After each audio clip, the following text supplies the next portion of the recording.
Дорогорун күдді доғыттыр, бұл Жылыстан Ивановгутта тұрыбын. Жылыстан Иванов туғынан кені жекергенен, кені семейне бизнес туғынан шабай сюжет ұступпыт. Оны бәғат әрген комментарийға обратный өткіткетін бардығытын аған болғымтаға ыламыд. Бұл Жылыстун әйіға өссі бір бәліқтәқ бет. Ол туғынан Жылыс бірін кәпсе. Аспыка Максим Чобай видео стуыта, ол кені меха почти тыгынча кихи подпискалан на Инстаграммар. Әлбәқ вопрос айталар, хайда бизнес хайнарарга, хайда кынан үләттері контролурга, реклама орурга, үләттері мотивацияларга вопрос па келер, оны хорағыр спидан епеті пиндағына. Олеген бихи тоқтен хаятı бұд. Максим подписчиктарыгар бихиги сетте тыгынчалақ семинар бұтын босқой беребет. Бихи обычно бұл живой семинар бұд хетте тыгынчалақ, оны бұл субботауын оғар бұд онлайн конференция, бір тыгынчалақ, в формате онлайн, оно именно Максим подписчиктарыгар басхол видеоны полностью беребит, белектибит. Бу билигин көрөкөтүн сөпкүт, я хаста в тема турар, мин оно спикер бун, оно бихиги консультанттар бут, эксперттер бут хайылар, хайдах прибылылатынарга, хайдах кынан рекламаны күйүрдерге, хайдах кынан үлеттери күйүрдерге, нанимайдерге бу аллара барата информацията бар, бу ютубанныгар. Он өсө Афанасий Алексеев, японец, магахын владелега кини бәйтин историятын оны кепсир үчө бай интервью бар бу дальше. Онна өссө эбитне техпин багарыбын Максим подписчиктарыгар бихиги оңора бу теме улахан скидка тох именно предпринимательлерге, урбаниктарга. Обычно бихи консультация хетте тыгынчалах, оно именно Максим подписчиктарыгар скидкалах до 25 ноября 9 мегах болала. 9 мегахка, оно кыттарга до 25 ноября хули хотын надо Focus Pro страница Инстаграмга директка хурьярың консультация Galaxy Maxin хурьярың отчого эйеха bir часта консультация было 9 мегахка, онукка эйги бизнес кытын арзбордох пут, хайдах кынан прибыли атыгыны өссө дальше икки тигил улатынарга көмөлөх бит. Бияха оны элбах пайты телилта асты, оны харазы характарар алыр. Хайдах кынан конкретно атыбытын улатынарга, оны үлхеттері күйірдерге де. Көмөлөһөн берек бит, хурьюң бияха Инстаграмга, оны билген бу видео бытын семинар бытын көрөрүм. Бу семинар темаларынан үчө байтык таймлаңар арды бут, онун эхе көрөгүтүгер судургутатан берди бит. Бу видеоны бүтегердылы көрөрүң, эхеги үлели турар предприниматель урбаник боллах кытына, 5-10 хүдбечөл хеттах боллах кытына, эхе хүрдэх важный информация болуга, хайдах кынан бихеги консалтинговый центр эхе көмөлөк бүтүн сөбүй, хайдах кынан атыга эргенге реклама улеттерге көмөлөк сөбүйден информация бар было. Доброе утро, дорогие друзья, кто сейчас смотрит нас, всех приветствуем, говорит не Москва, говорит Якутск. Сегодня мы с вами на бизнес-конференции от консалтинговой компании Focus Pro. Меня зовут Николь Егорова, я являюсь ведущим сегодняшнего мероприятия. И давайте сегодня начнем конференцию. Это у нас вторая конференция. Первая конференция у нас прошла 1,5 месяца назад и прошла очень успешно. Многие были очень довольны. Хотели, чтобы мы повторили, пригласили еще других спикеров, другие темы, и мы, наверное, будем повторять. Сегодня в конце дня мы спросим, насколько было успешно, и нужно ли повторять каждый месяц, либо раз в полгода, а в конце спросим.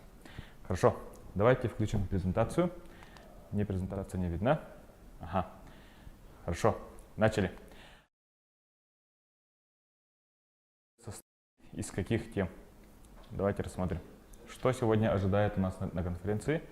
У нас сегодня будет всего 5 выступлений, 5 спикеров. Что конкретно будет? Нужно увеличить, мне не видно ничего. Как увеличить прибыльность без больших вложений? Я сейчас это объясню. Это будет полезно в основном для действующих предпринимателей. Возможно, есть начинающие предприниматели, для них тоже будет полезно вообще, чтобы понять в будущем, если открывать бизнес, что нужно контролировать. Что еще? Как создать сильный бизнес? Это будет интервью с Николь, Афанасий Алексеев, будет в формате общения, и прошу задавать вопросы, чтобы Афанасий отвечал на ваши вопросы. Также Айсена расскажет, как сделать так, чтобы команда сама создавала поток клиентов, как заинтересовать сотрудников, чтобы они хотели это сделать, как контролировали и влияли на продажи.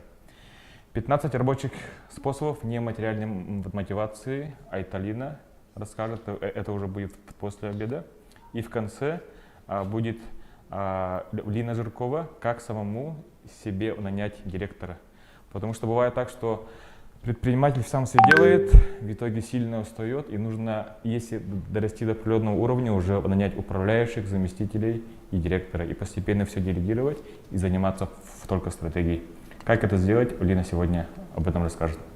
Также в самом конце я объясню про систематизацию бизнеса, как все эти вопросы систематизировать и как использовать все вместе, потому что только нанять персонал, только рекламу сделать, это не помогает. Нужно все контролировать системно и как сделать так, чтобы не распыляться, как все контролировать. Бывает так, что мы один месяц больше работаем по рекламе и забываем персонал. Или наоборот, один месяц сильно работаем по персоналу и реклама наоборот падает. Как это все системно контролировать?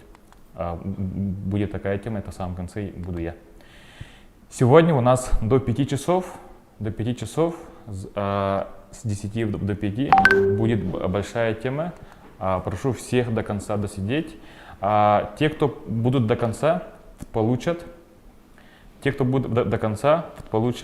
бесплатную телефонную консультацию с нашими консультантами.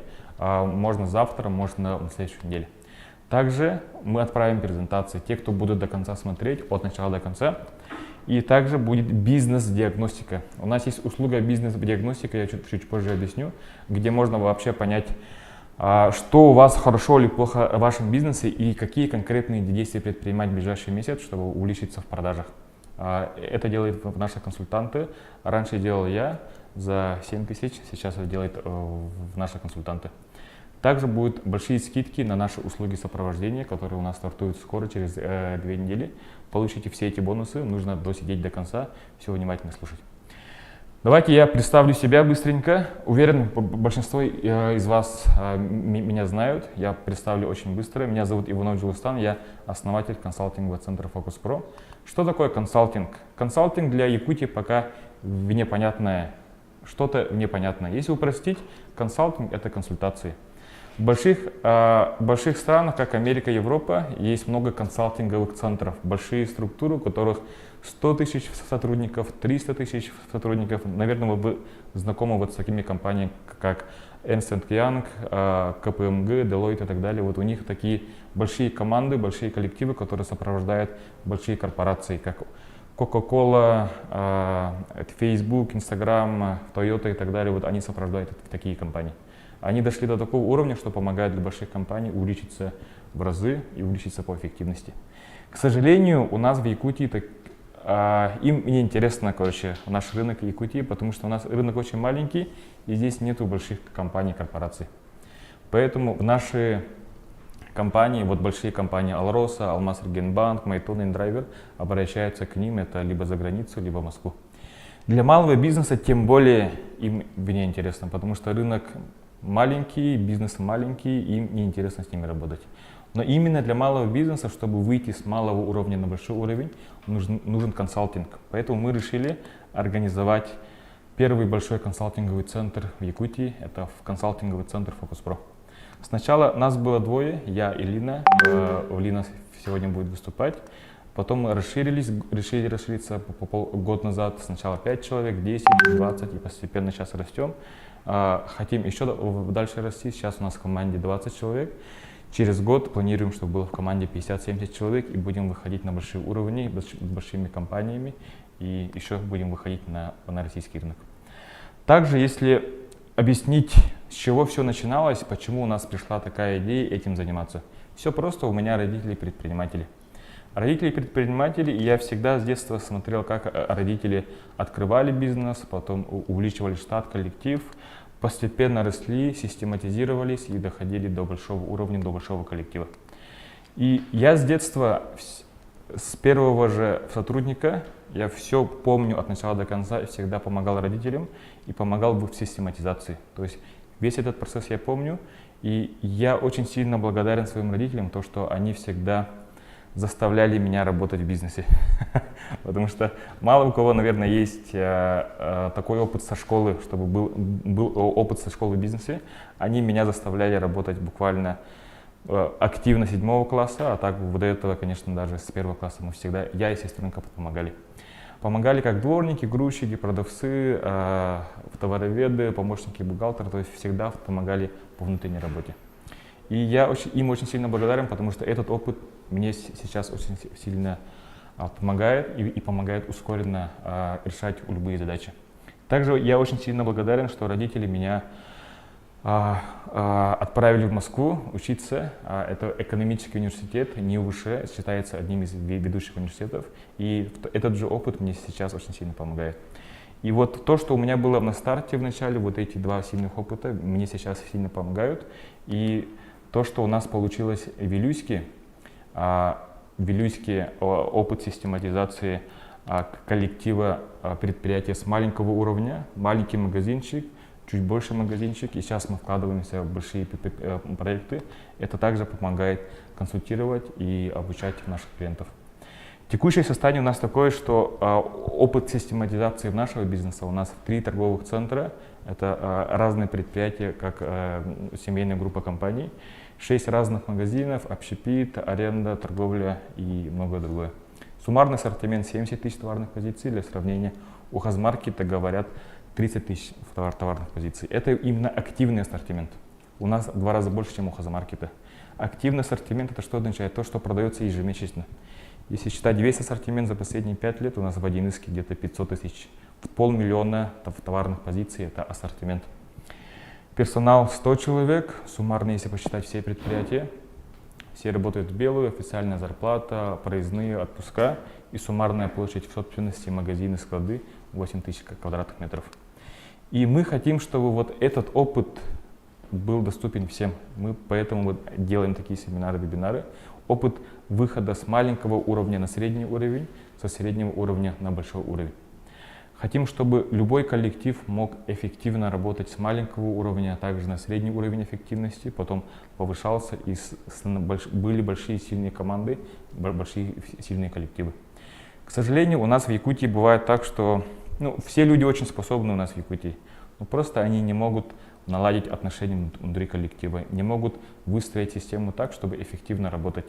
И это наша большая беда и Якутии, и России в целом, потому что у нас вообще коммерческий рынок, он только пришел после Советского Союза, и мы только вообще получаем опыт, как работать в рыночных отношениях. Европа, Америка, они уже давно в рыночной системе, и они работают очень коллективно, очень эффективно, и у них все это выстроено.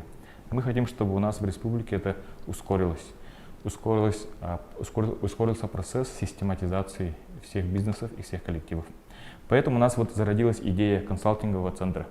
Консалтинговый центр это не один человек, у нас уже в команде больше 20.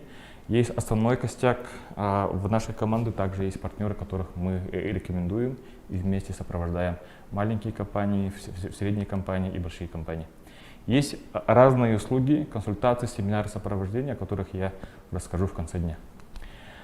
И давайте приступим к основной теме. Моя тема — как увеличиться в прибыли, именно в прибыльность бизнеса без больших вложений. Это как сделать? Бывает так, что чтобы увеличиться в продажах и в прибыли, нужно еще больше вложений, еще больше расходов.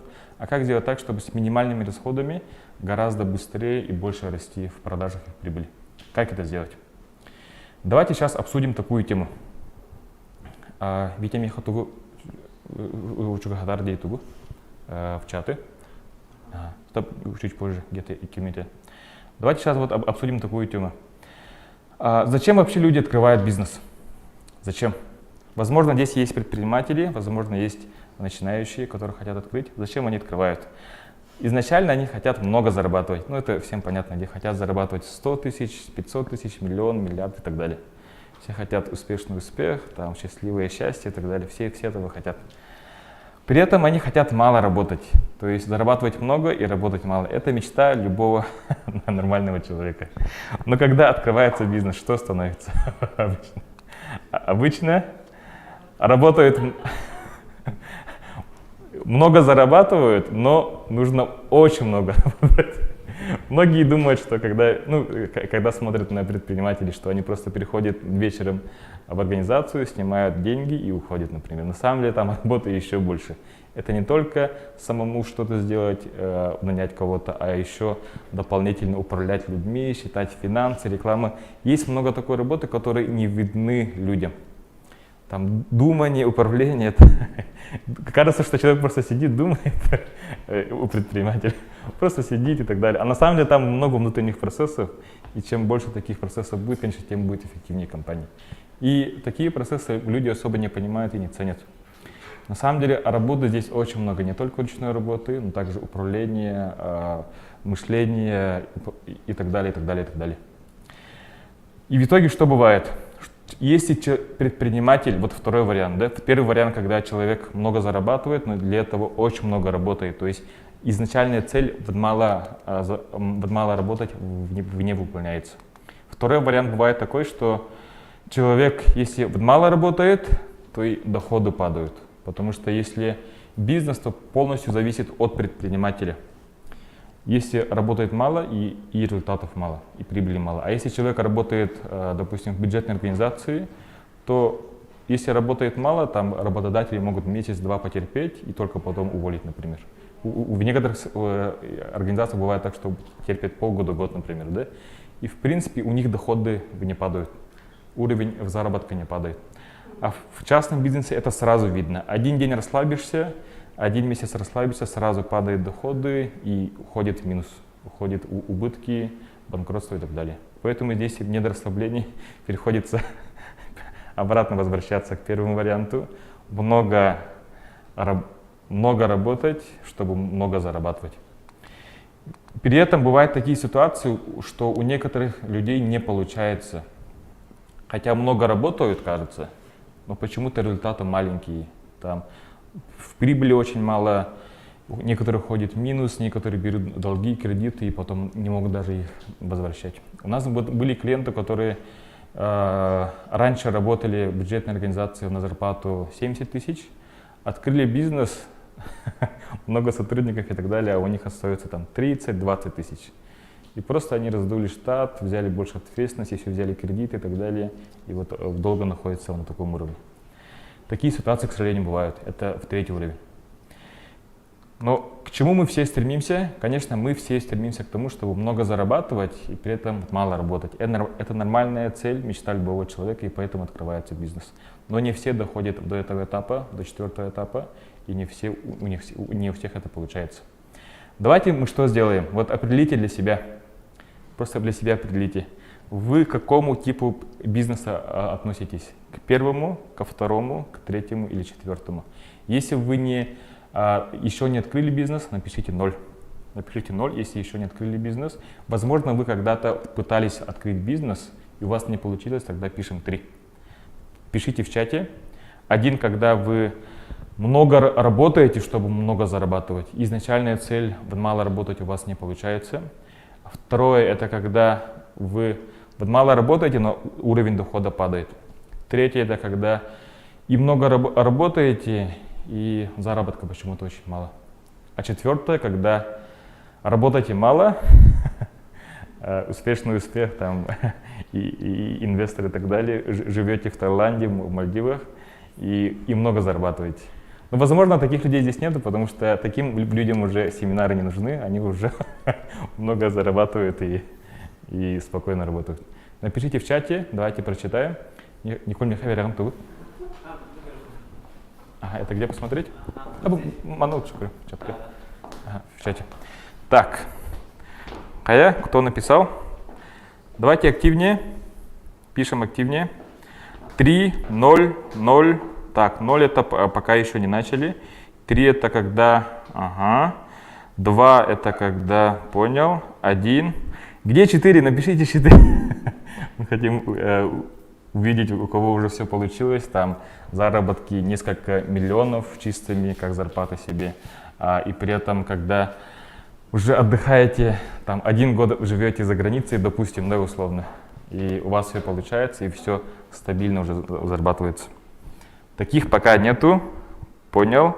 1, 2, 3, Ага. по себе. Ага, И при хорошо. этом, когда У нас больше всего ответов уже один. отдыхаете, То есть это, там, в принципе, 1 год живете за границей. Типичная ситуация для предпринимателя, когда человек много работает и только тогда много зарабатывает. Когда человек работает мало, он меньше зарабатывает. Мгм. Хорошо. 2. То есть работаете мало и заработок из-за этого упал, например, да? Понял. Хорошо, спасибо. Кимланда, Витя. Идем дальше. Давайте мы посмотрим 4-й вариант. Как сделать так, чтобы работать мало, зарабатывать много? Это самая идеальная картина для любого предпринимателя. Давайте включим презентацию. Как работать мало, зарабатывать много. Что для этого? Работать мало, зарабатывать много. Конечно же, нужны большие продажи. Чтобы много зарабатывать, прибыль зависит, конечно же, от продаж. Ну, здесь всем понятно, почему. Да? То есть, чтобы иметь большой заработок, нужны большие продажи. Но чтобы иметь большие продажи, должен быть большой коллектив. Один человек в поле не воин, все равно он не справляется сделать так, чтобы в одного продавать много и зарабатывать много. Поэтому нужна сильная команда, коллектив. 5 человек, 10, 20, 30, 50. И им нужно уже как-то управлять, чтобы они уже зарабатывали много и много продавали. Это бывает самая сложная часть, как это сделать. При этом давайте напишите в чате, чтобы управлять большим коллективом, чтобы этот коллектив много продавал, да? Допустим, какие бывают проблемы, когда коллектив уже больше 5 человек. То есть не 1, 2, 3 человека, а когда 5 человек, 10, 20, 30, 50, 100 и так далее. Напишите, какие возникают проблемы в бизнесе, в организации. Что вы думаете? Мне нужен чат. Пишем в чате. Какие бывают проблемы, трудности, чтобы продавать? Пишем. Чтобы много продавать с большим коллективом, не у всех это получается просто. У кого-то бывает так, что коллектив большой, а продажи маленькие и уходит в минус. У кого-то бывает коллектив маленький и продает очень мало. Как сделать так, чтобы и много продавать, и много иметь сильную команду? Что здесь может не получиться у бизнеса? Что обычно не получается? Управление. Хорошо, понял. Спасибо, Наталья. Вадим. Сотрудники в основном приходят работать только ради зарплаты. Ага, вот это основная трудность. Я здесь согласен. Что еще? Вот сегодня у нас будет тема нематериальная часть мотивации. Об этом в основном предприниматели сами не задумываются и забывают. Об этом вот расскажет Айталина. Управление. Управление сегодня будет Лина об этом рассказывать. Я буду с точки зрения систематизации, аналитики буду объяснять, Алина будет по управлению. Так, мотивация, контроль. Да, обычно бывает так, что когда есть коллектив, их нужно как-то мотивировать, чтобы они хотели лучше работать, больше работать и эффективнее работать. И иногда бывает сложно их убедить в том, что это нужно и надо. Просто люди хотят приходить с 9 до 6, иметь стабильную зарплату, там за по часы называется, да, и не хотят особо много выливать энергии. Что еще? Быстро сделать самой. Быстро сделать самой, спасибо. Нет поддержки, контроль и качество, конфликты между соцработниками. Да, вот это очень частые трудности. И не могут научиться продавать даже после обучения. Да, к сожалению, есть такое. Проблемы с делегированием. Ага, все верно. Давайте сейчас мы что сделаем? Рассмотрим все это детально, включим презентацию и рассмотрим вот основные трудности. Что обычно бывает? Допустим, да, вот, возможно, здесь есть начинающий бизнес, либо самозанятые, которые работают в одного. Маленький бизнес, и обычно у самозанятых не бывает коллектива, больших расходов на аренду, рекламу, налоги, например. И у самозанятых не бывает больших расходов, и им так комфортно работать. Но почему они хотят увеличиться? Потому что бывает так, что сильно устают, все делать самому, потому что самозанятый означает сам всем занимаюсь. Самозанятый от слова сам, всем занимаюсь. Все делать самостоятельно. И хотят уже как-то все делегировать, чтобы было больше продаж, и уже команда самостоятельно работала. И для этого что обычно бывает? У кого больше 5 сотрудников, расходов в разы больше.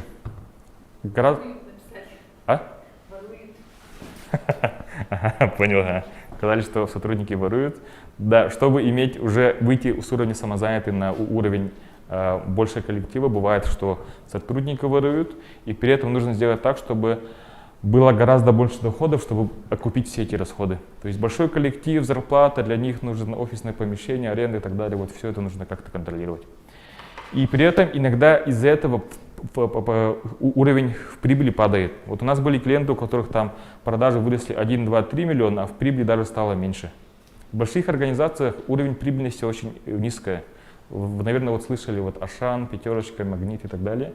У них 2-3% прибыльности из продаж. 2-3%. А у самозанятых бывает там 30, 50, 70% уровень прибыльности, потому что расходов все больше и больше. Поэтому нужно еще больше продаж. Чтобы иметь хорошую прибыль, чтобы окупать все эти расходы на зарплату, аренду и многое другое, нужно еще больше продаж. Нужно еще больше расходов, чтобы иметь еще больше продаж. То есть понятно, чтобы еще больше продаж, еще больше расходов. И из-за этого прибыльность также обратно бывает небольшая и маленькая. Сложно вкладывать в развитие, из-за этого сложно вкладывать в развитие бизнеса, потому что остается очень мало, и даже остается себе иногда очень мало, и не на что откладывать на развитие. При этом сложно закрывать долги, если мы даже на развитие не вкладываемся, и долги уже закрывать бывает сложно. И клиенты из-за этого уходят, потому что мы не вкладываемся в развитие, не стараемся ради клиента, не улучшаем процессы, и клиенты уходят к конкуренту, потом уже ценовая конкуренция, конкуренты давят, большие компании давят, и постепенно малый бизнес из-за этого закрывается. При этом сотрудники требуют повышения зарплаты, не понимают, что с доходов есть много расходов, и прибыль остается мало. Они думают, что каждое поступление через кассу — это прибыль, иногда так бывает, а не понимают, что в прибыли остается очень мало. При этом думать, что у вас большие доходы, и все это у вас идет в карман. И иногда мы сами думаем, что у нас большие доходы. Мы сами думаем, что у нас крутится много денег, там 500 тысяч, миллион, 3-5 миллионов. Но по факту почему-то денег остается очень мало. Почему-то остается очень мало. Как все это контролировать? Что делать? Как увеличиться в прибыльности без больших вложений? Для этого мы рекомендуем анализировать аналитика. Потому что когда уже большой коллектив, большие доходы, большие расходы, процессов уже много, уже человек не понимает, что к чему, и ему сложно уже понять, что нужно быстро улучшить, чтобы было еще больше. Поэтому нужна аналитика. Что такое аналитика? Есть очень простое определение. Аналитика — это способность понимать, что лучше, что хуже. Аналитика — это способность понимать, что лучше, что хуже. Вот аналитика — это иногда здесь помогают цифры, показатели, отчеты. Но иногда бывают такие отчеты, такие цифры, что человек вообще не понимает, что лучше, что хуже.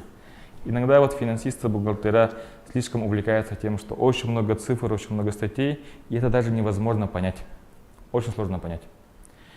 Аналитика — это именно способность понять, быстро понять, что лучше, что хуже, и быстро принимать решения. Поэтому должны быть упрощенные отчеты, упрощенные показатели, чтобы быстро принимать решения. При этом аналитика — это бизнес-показатели, и здесь не всегда, не обязательно все это контролировать, как отчетность, цифры и так далее, потому что, если смотреть по опыту больших предпринимателей, допустим, Афанасий Павлович сегодня будет выступать, допустим, мой отец и множество наших клиентов, у которых большие коллективы, они особо цифры детально не контролируют, отчеты не контролируют, но у них есть интуиция. У них есть такой уровень мышления, что они спокойно, быстро принимают верные решения, они быстро анализируют и быстро делают так, чтобы было все больше продаж, больше прибыли и сильная команда. Интуиция. Аналитика заменяет интуицию. Просто иногда у некоторых либо не хватает интуиции, либо бизнес-мышления, поэтому нужно как-то хотя бы упрощенно анализировать. Интуиция — это то же самое, как аналитика, это способность понимать, что лучше, что хуже. Поэтому мы обычно что делаем? Когда консультируем, когда обучаем, мы быстро смотрим основные показатели, и тогда человек сразу понимает, что ему нужно делать. Аналитика заменяет интуицию, и только вот такие решения обычно помогают быстро понять, что лучше, что хуже. Когда мы анализируем только по результатам, по конкретным цифрам. Иногда у нас клиенты говорят, что у них кажется, что все хорошо, либо кажется, что все плохо, а когда посмотреть на реальные цифры, сразу все видно, что им конкретно нужно сделать. Здесь мы контролируем на основе бизнес-показателей. Сейчас мы будем смотреть основные бизнес-показатели, и заранее предупреждаю, для кого-то будет сложно, потому что будет много цифр. Если для вас цифры это сложно, то прошу подготовиться, сесть поудобнее, внимательно слушать. Если получается, то включить уже не с телефона, а с ноутбука, потому что будут цифры, и иногда с телефона бывает не видно, поэтому прошу подготовиться. На наших консультациях, обучениях мы всегда объясняем цифры, и чтобы человек полюбил цифры. У нас очень много клиентов вот именно полюбили цифры и уже очень быстро анализируют. Сейчас мы посмотрим с простого, потом постепенно будем усложнять, будут уже большие таблицы. Начнем с простого. Какие есть основные показатели? Ну все просто. Допустим, есть предприятия, у которых доходы — это ежемесячные продажи, выручка, обороты 1,5 миллиона, допустим. 1,5 миллиона. Расходы, допустим, 1 400 000. Это аренда, зарплата, поставщики, партнеры, реклама, налоги и так далее. И в прибыли, допустим, остается не так много, 100 000, допустим. Продажи большие, уровень ответственности большой, уже коллектив, аренда, а почему-то стоит очень мало, 100 000. И, допустим, этот предприниматель хочет увеличиться и в продажах, и в прибыли. И при этом он не хочет увеличить прибыль в 5 раз, для того, чтобы увеличить прибыль в 5 раз, увеличивать продажи в 5 раз, допустим. Он хочет слегка увеличить продажи, при этом контролировать расходы, и хочет, чтобы было эффективнее, в прибыли оставалось хотя бы 500 000. Мы считаем, что нормальный уровень предпринимателя, когда минимум остается 300 000 минимум. Тогда человек может себя считать настоящим предпринимателем. Если меньше 300 000, то он, скорее всего, самозанятый, все самостоятельно делает. И, как бизнес это сложно назвать. Поэтому минимально 300 000, прибыль хотя бы 500 000. Это оптимальная прибыльность. Что для этого сделать? Какие цифры нужно контролировать, анализировать? Просто доходы, расходы, прибыль. Если мы посмотрим, то ничего не понятно. Поэтому мы всегда рекомендуем смотреть на один уровень выше. Это посмотреть на рынок. Что такое рынок? Я уверен, многие из вас уже были на наших семинарах, вебинарах, консультациях, поэтому большинство из вас понимают. Рынок — это объем рынка, сколько денег есть на вашем рынке. Сколько все потенциальные клиенты могут оплатить за ваши товары и услуги у вас, либо у ваших конкурентов. Например, вот, допустим, в некотором улусе, допустим, небольшой улус, допустим, это Вилюйский улус, есть 20 000 человек населения. И давайте посчитаем, сколько там объем рынка женской одежды. Это как посчитать? Женская одежда среднего возраста, допустим. Как это посчитать? 20 000 человек — это суммарно, из них 10 000 — это женщины всех возрастов, а среднего возраста, допустим, это будет где-то 2000 женщин. И, допустим, они каждый месяц расходуют на одежду 3000 рублей, допустим. 2000 женщин, умножая на 3000 рублей на расходы на одежду женскую, 6 миллионов объем рынка. Так можно быстро посчитать объем рынка. Конечно, возможно, ваш бизнес переходит меньше, чем сам рынок, потому что есть конкуренты. Есть конкуренты ближайшие в вашем селе, улусе, в городе. Есть еще конкуренты внешние, это интернет-магазины, федеральные компании, франшизные компании и так далее. Вот объем рынка. Понятно, и вот сколько есть вообще денег. Основная ошибка бывает в том, что бизнес, это в основном у малого бизнеса, либо у начинающих, что рынок очень маленький, и они, не понимая, сколько там денег, объем рынка, вкладывают большие усилия и деньги, и у них из-за этого не получается. Лучше работать на больших рынках, где много денег. Поэтому, если вот так посмотреть, то самые лучшие предприниматели, самые, мудрые предприниматели. Это вот дорогие наши гости из Кавказа, Средней Азии, из Китая, например, потому что они тупо работают там, где много денег, очень большой рынок. Это там овощи, фрукты, продукты, это автосервисы, строительство и так далее. То есть они работают там, где изначально много денег. А многие из нашего населения, из Якутска, что делают? Они открывают там, где денег очень мало, придумать что-то слишком крутое, качественное, инновационное, и рынок там очень маленький. Много стараются, пытаются, но денег все равно там очень мало. А наши гости из других стран это понимают заранее и работают на больших рынках. Это основная ошибка любого бизнеса, что работает на маленьких рынках. Есть еще понятие падающие рынки, где денег все меньше и меньше, но мы сегодня не успеем об этом судить. И как понять, можно ли вырасти на вашем рынке? Если рынок маленький, здесь желательно посмотреть объем рынка, допустим, 6 миллионов, и сколько у вас в доле рынка. Допустим, если у вас 1,5 миллиона ваша выручка, доход, это выручка в месяц, это 25% рынка. Что думаете, можно ли вырасти, если у вас уже 25% рынка у вас, а у конкурентов 75%? Можно. Вот по нашей методике, если посмотреть, и у всех наших клиентов, вот оптимальный показатель доли рынка это 30%. 30% рынка можно взять, дальше уже сложно. И поэтому нужно чуть-чуть увеличиться до 30% рынка. Для этого активно уже работать и по рекламе, и по улучшению сервиса, продажам и так далее. То есть это в принципе допустимо. Больше этого уже будет сложно. Поэтому вполне реально дойти до такого уровня. То есть вам нужно быстро посчитать свой рынок, доход, расходы, прибыль. Это основные показатели. Но все равно здесь, наверное, непонятно, как увеличиться в продажах и в прибыли. Поэтому давайте углубимся, посмотрим на основные показатели еще детальнее. Давайте сейчас посмотрим сначала на расходы. Ну, доходы, рынок, прибыль, допустим, всем понятно, а расходы? Расходы делятся на два типа расходов. Это прямые расходы и постоянные расходы. Прямые расходы — это те расходы, которые растут напрямую в 2 раза, допустим, когда растут продажи в 2 раза. А постоянные расходы иногда не растут в 2 раза, когда продажи растут в 2 раза. Ну, допустим, постоянно это аренда, коммуналка, типа такого, например, да? Какие расходы прямые? Какие расходы напрямую зависят от ваших продаж? Например, в торговле это закуп товара, оплата поставщика. То есть чем больше вы продаете, тем больше вы закупаете. Продажи выросли в 2 раза, то есть вам нужно и закупиться в 2 раза больше. Производство — это сырье, ну, всем понятно, где это сырье. Общепит — это сырье плюс упаковка. В большинстве сфер услуг себестоимость 0. Допустим, у нас в консалтинге себестоимость 0. Но есть такие сферы услуг, где себестоимость — это зарплата мастера. Там, где есть уже конкретный процент оплата мастеру. Допустим, это в салоне красоты примерно 50% это зарплата мастера. Допустим, в сфере автосервисов плюс-минус также 50% это зарплата мастера. То есть там, где уже сильная зависимость на рынке от мастеров, то там это входит в прямые расходы. Если сильно упростить, наверное, все поняли у вас, что входит в прямые расходы, и можете быстро определить.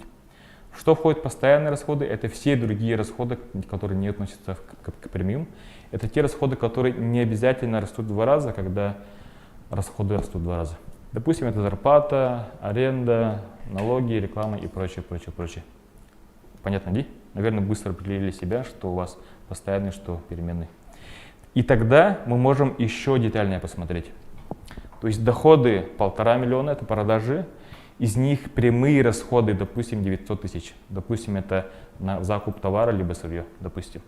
Тогда остается маржа. Маржа это считается как валовая прибыль, либо другие говорят грязная прибыль. Это пока не чистая прибыль. То есть оплатили все расходы прямые поставщикам сырья, закупа товара, либо подмастерам. И что осталось у организации? После этого 600 тысяч маржи вычитаем постоянные расходы: аренда, налоги, зарплата, рекламные расходы и так далее.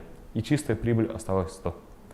И тогда можно быстро определить, где расходов много, где мало, где нужно усилиться, а где нужно, наоборот, сократиться.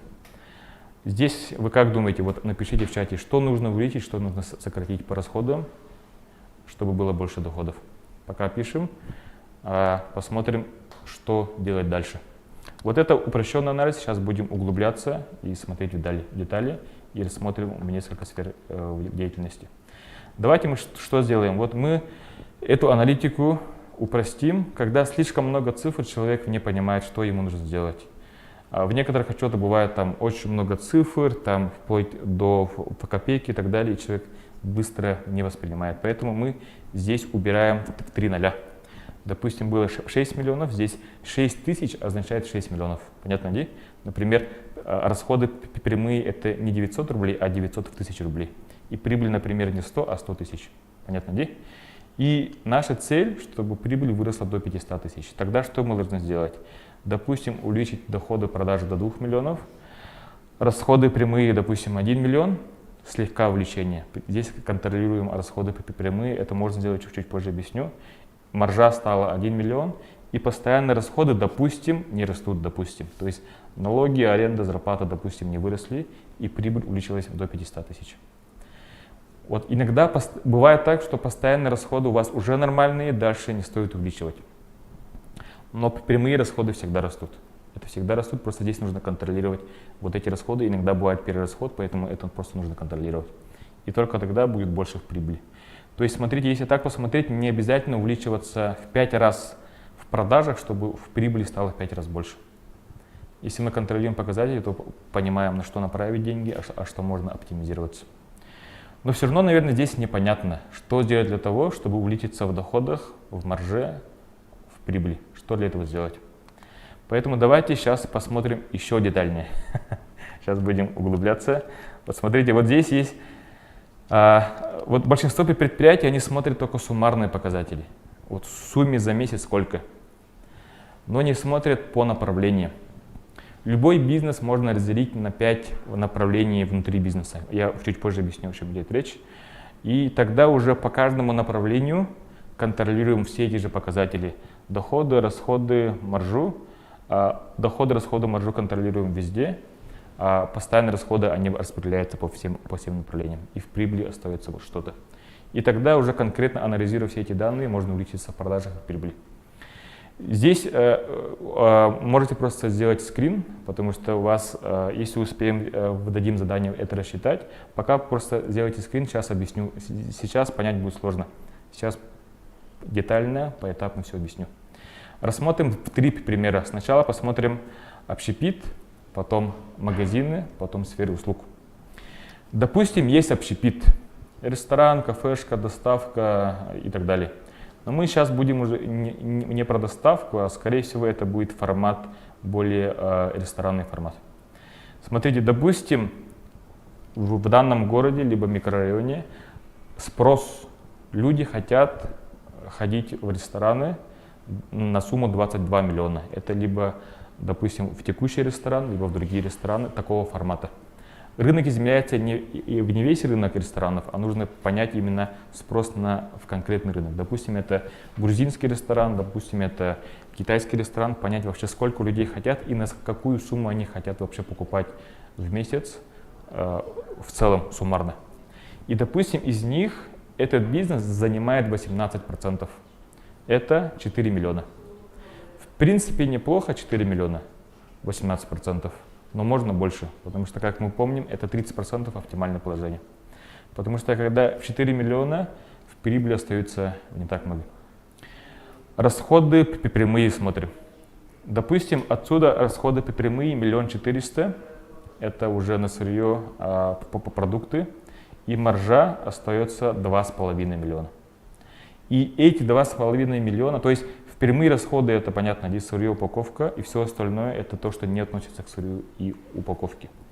2,5 миллиона уже распределяется там зарплата на поваров, реклама, аренда, налоги и много-много и другие расходы. И обычно в общепите бывает эта статья расходов очень большая, постоянные расходы, допустим 2 миллиона. И прибыль, допустим, 500 тысяч. Ну, в принципе, это нормальный уровень прибыльности, но, допустим, они взяли большой кредит, чтобы запустить этот ресторан, и оплачивают каждый месяц по 400 тысяч, и остается очень мало чисто им себе. Поэтому они хотят как-то быстрее закрыть долги, кредиты и быстрее уже иметь нормальную прибыль. Поэтому давайте посмотрим, что они могут сделать. Поэтому здесь сначала мы смотрим по 5 направлениям. По 5 направлениям внутренним. Любой рынок, любой бизнес можно разбить по направлениям. Допустим, в общепите, здесь очень упрощенный анализ. Это усредненный анализ в наших клиентов. Допустим, вот разделим по направлениям внутренним. Это вторые блюда, первые блюда, супы и так далее, салаты, десерты и напитки, допустим. И здесь смотрите, что у них сейчас. Допустим, второе приносит половину продаж, 2 миллиона из 4 миллионов. Из них расходы 700 тысяч на именно сами блюда, маржинальность 65%. То есть 35% это себестоимость на сырье, 65% это маржинальность. И маржа со вторых блюд 1 300 000. И так можно посмотреть по всем позициям. Где-то маржинальность высокая, допустим, в напитках, где-то низкая. Допустим, это в первые салаты, десерты. Допустим, они так работают. Что думаете, что у них здесь неправильно? Ну, в принципе, у них все нормально, но что им нужно сделать для того, чтобы было еще больше продаж и прибыли? Напишите в чате. Что думаете? Вот если так посмотреть, то в принципе сразу видно, что им нужно исправлять. Здесь, чтобы понять, что исправлять, нужно посмотреть на один уровень выше, это посмотреть объем рынка. Если посмотреть на объем рынка, то рынок в принципе большой, они занимают 18% рынка. И почему-то у них по всем направлениям где-то 17-20% рынка. То есть им нужно быстро как-то усиливаться. Быстро. Поэтому давайте посмотрим, что им конкретно нужно сделать. То есть сейчас посмотрим до и после. Наверное, вам здесь не видно в таком виде. Поэтому посмотрим сразу результат после. Что стало после. Здесь, если посмотреть, второе, нужно увеличить до 30% рынка, это продавать на 3 миллиона. Это вот основные горячие блюда. Что для этого сделать? Если упрощенно объяснять, то увеличить себестоимость, снизить маржинальность. Вот маржинальность стала 50%. До этого была 65%. О чем это означает? Это означает о том, что нужно снижать цены на основные блюда, на горячие блюда. Потому что все равно клиент, когда приходит в ресторан, он сначала смотрит на основные блюда и только потом на другие блюда. Если там будет стоимость основного блюда, допустим, не в 400 рублей, а будет 700 рублей, то сразу уже восприятие клиента, что здесь очень дорого. И поэтому будет все меньше и меньше клиентов. Поэтому здесь цены занижаем, и маржа, конечно, снижается. Но все остальное за счет того, что в других блюдах маржинальность больше, например, это первые салаты, десерты, и в напитках очень хорошая маржинальность, там можно заработать гораздо больше. То есть человек пришел на одно, но купил уже другое. И таким образом мы зарабатываем не на основных блюдах, там делаем ниже цены, но зарабатываем уже на салатах, десертах и на напитках. И таким образом уже и больше клиентов на основные блюда и покупают другие направления. Суммарные продажи растут, то есть у нас было 4 миллиона, стало 6 миллионов 600. И маржа 3 миллиона 800 стала, а было 2 500. Расходы постоянные были 2 миллиона, зарплата, аренда, налоги и так далее. Конечно, они растут, допустим, 2 500, и прибыль выросла до 1 300 000, допустим. В принципе, это вполне достижимые цели для любого общепита, когда контролировать каждое направление. Почему именно таким образом? Потому что здесь желательно все смотреть с точки зрения клиента.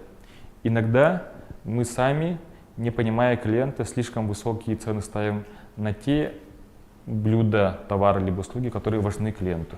Допустим, на второе бывает иногда слишком высокие цены. Здесь занижаем, а на все второстепенное завышаем цены. Допустим, вот эту методику уже применяет большинство ресторанов, они на основные блюда занижают, но человек все равно переходит, основное блюдо есть на 300 рублей, но покупает салат, допустим, 300 рублей, плюс покупает напитки, кофе, чай и десерт и так далее, и суммарно оставляет 1500 рублей.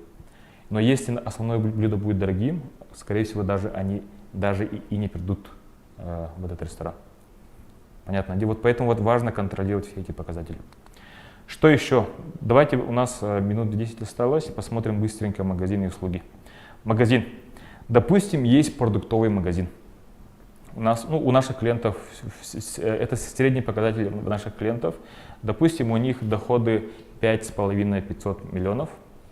Рынок позволяет суммарно иметь 23 миллиона, но все равно есть конкуренция, и у них сейчас 24% рынка. Есть конкуренты. Расходы прямые на продукты очень большие, потому что в продуктовом сфере маржинальность низкая, расходы на поставщиков высокая. И маржинальность, допустим, 22%, допустим. Маржа 1 200 000, но когда продается в такой объем продаж, уже больше сотрудников, большие площади, аренда, налоги и так далее, и в прибыли остается всего лишь 300 000. Продажи 6 миллионов, 5 миллионов, а прибыль 300 000. И, возможно, они вложили для этого очень много денег, там купили в недвижимость, там в товарный запас, оборудование, там вложили 5 миллионов, а прибыль 300 000. Что им нужно сделать? Также быстро посмотреть анализ анализ всех направлений. Если так посмотреть, то сразу видно, что им нужно делать. Кто понял, что им нужно делать? Видно, да, всем? И смотрите, вот у них где-то 40% рынка, то есть у них где-то, наоборот, слишком много в доле рынка большие продажи, а где-то слишком низко, 10-20%. Оптимально, когда везде хорошо. Что это означает? Люди приходят, покупают хлеб, яйцо, гарниры и соусы, а почему-то мало покупают сладости, фрукты, овощи, напитки, потому что, возможно, у них просто этих товаров мало. Либо мало по наличию, либо бывает так, что просто не уделили много места в торговом зале. Это вот основная ошибка любого магазина, что уделяет слишком много места товарного запаса в тех направлениях, где они думают, что большой спрос, а там они уже достигли потолка 40% рынка. Поэтому иногда бывает потолок в каких-то товарных направлениях, а в других можно вырасти. Если везде иметь 30% рынка, то уже что становится? Смотрите, вот раньше продажи были 5 миллионов, стало 7 миллионов. Вот у нас у большинства клиентов в продуктовой сфере вот это сделать очень быстро. Это буквально в продуктах бывает быстро, где-то за 2-3 месяца. Просто изменение ассортимента, ценовой политики, где-то цены опускаются, где-то поднимаются. И маржинальность растет за счет того, что на основные товары, хлеб, яйцо, молоко, цены слишком не завышаем. Но на второстепенные товары, где клиенту особо не важно, там в конфета стоит 100 рублей за килограмм, допустим, да, либо 120, клиенту не важно. Допустим, что овсяное печенье стоит 130, либо 150, например, клиенту не важно. Здесь можно цены завышать, и обычно клиент особо не замечает.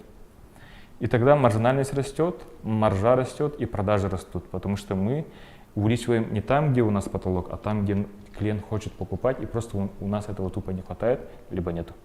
Маржа растет, постоянные расходы на зарплату и так далее все равно увеличиваем. Было 900, стало 1 200 000. Прибыль была 300, стало 1 миллион. Также, если вот детально анализировать, это вполне реально. У вас сегодня будет задание, так, ну, наверное, не успеем, где вот мы вам отправим Excel-таблицу, где вам нужно будет поставить данные и быстро это посчитать. В конце дня, до конца дня оставайтесь до 5 часов, мы отправим такую таблицу, где нужно будет поставить такие данные. Презентацию отправим и вот эти Excel-таблицы отправим, чтобы вы могли быстро понять и проанализировать. Допустим, сфера услуг. Я вот долго думал, кого показать из сферы услуг, но решили показать в наш консалтинговый центр. Мы относимся к сфере услуг, Focus Pro. И здесь мы как разделили наших клиентов и наши направления наших услуг. Есть бесплатные услуги, даем пользу. Допустим, это эфиры прямые, небольшие вебинары бесплатные, наша Instagram-страница, где есть статьи и видео. Допустим, у нас вот эти данные, которые у нас были где-то 1 год назад, было всего лишь 500 клиентов, которые вот смотрели наши бесплатные полезные статьи и видео. Вебинары, семинары мы делали 100 человек всего лишь. У нас раньше было так, сейчас где-то 500 человек в месяц. Семинары и вебинары, они должны стоить недорого, чтобы клиентов привлечь в недорогие услуги. При этом сопровождение 1 месяц у нас раньше стоили больше 100 000, сейчас меньше, потому что, ну, объясню почему так, вот у нас такая была ошибка. Мы не могли брать много клиентов, потому что нас было мало в команде, и могли брать только 10 клиентов. Это была наша основная ошибка. И там мы зарабатывали только 1 миллион в месяц.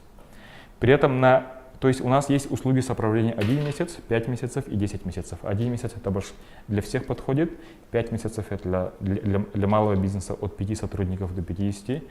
10 месяцев это 1 год для тех компаний, у которых сотрудников больше 50, 50, 100, 200, 300. Мы сейчас, например, сопровождаем 6 компаний.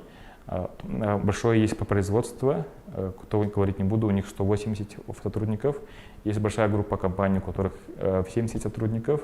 Есть еще одна группа компаний, у которых 50 сотрудников, то есть мы их сопровождаем. И здесь, конечно, много детальной работы.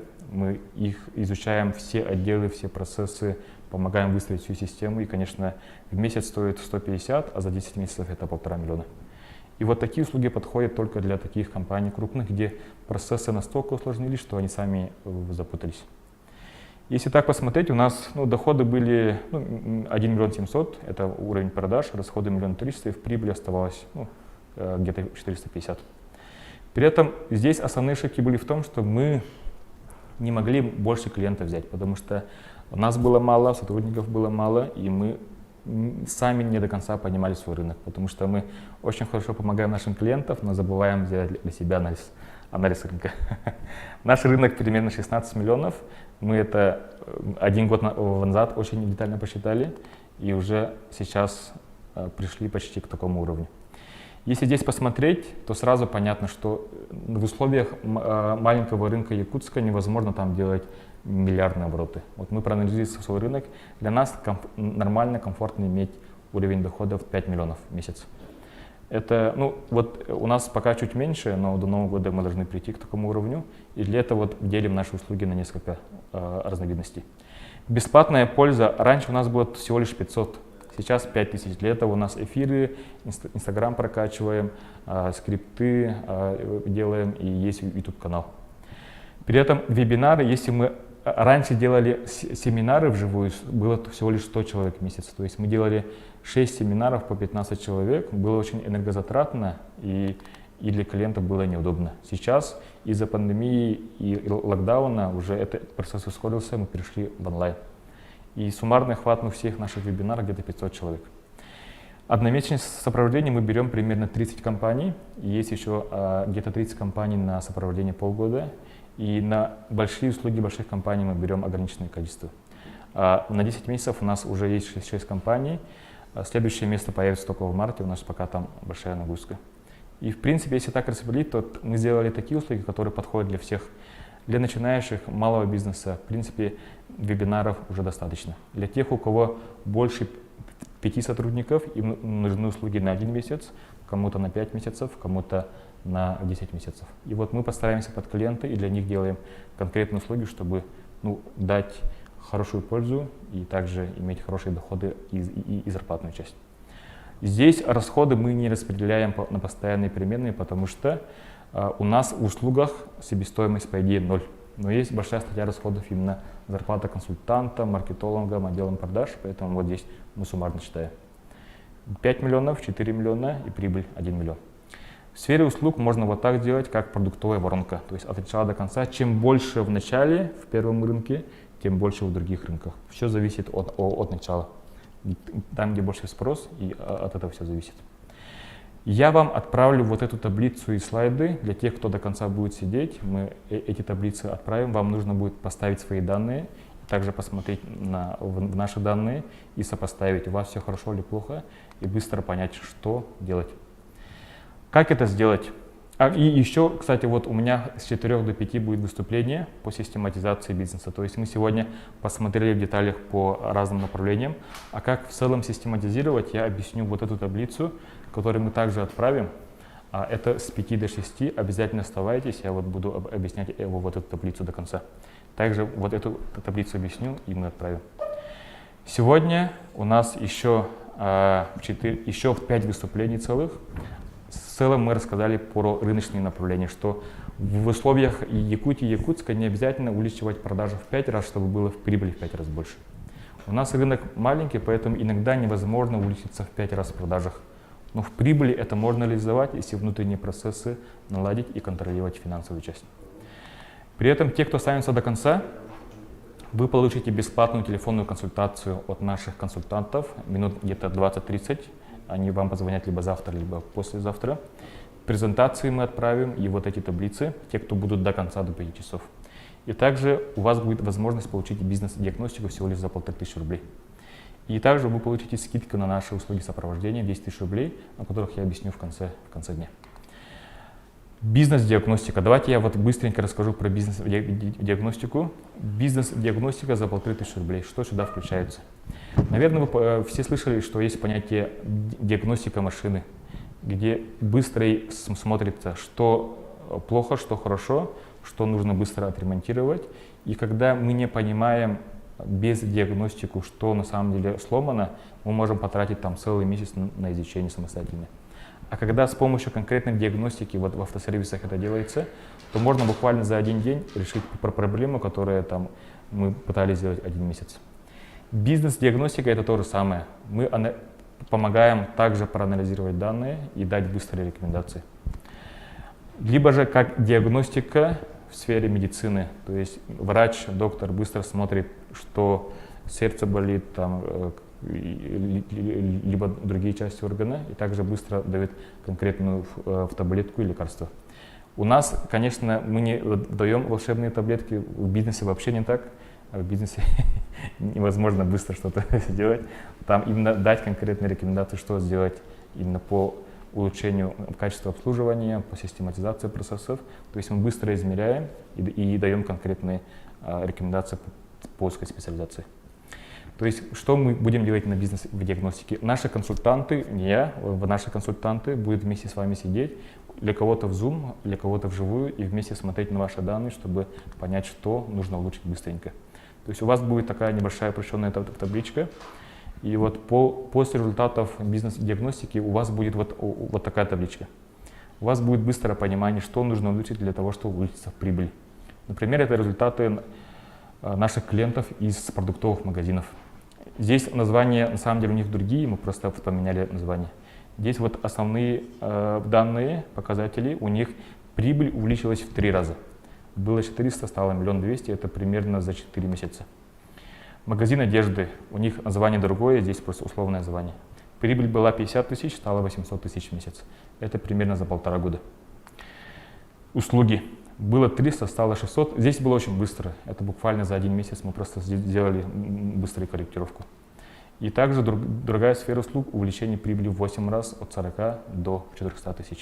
То есть вы получите такую таблицу, где сразу видно, понятно, чего вам не хватает, чтобы улучшиться. И иногда в некоторых случаях после такой диагностики некоторые предприниматели закрывают бизнес, потому что понимают, что, оказывается, изначально открыли бизнес не в той сфере, где нужно было. Рынок очень маленький, придумали слишком уникальное, специфичное, и люди не хотят такое покупать. И поэтому после этого обычно они быстро закрывают бизнес, либо продают и открывают в другое направление. И мы помогаем вот в таких расчетах. Бизнес-диагностика я раньше проводил за 7 000 рублей, сейчас наша команда, у нас уже большой коллектив, 20 человек, будет с вами вместе сидеть, 1500 рублей, и вам все это прояснят от начала до конца.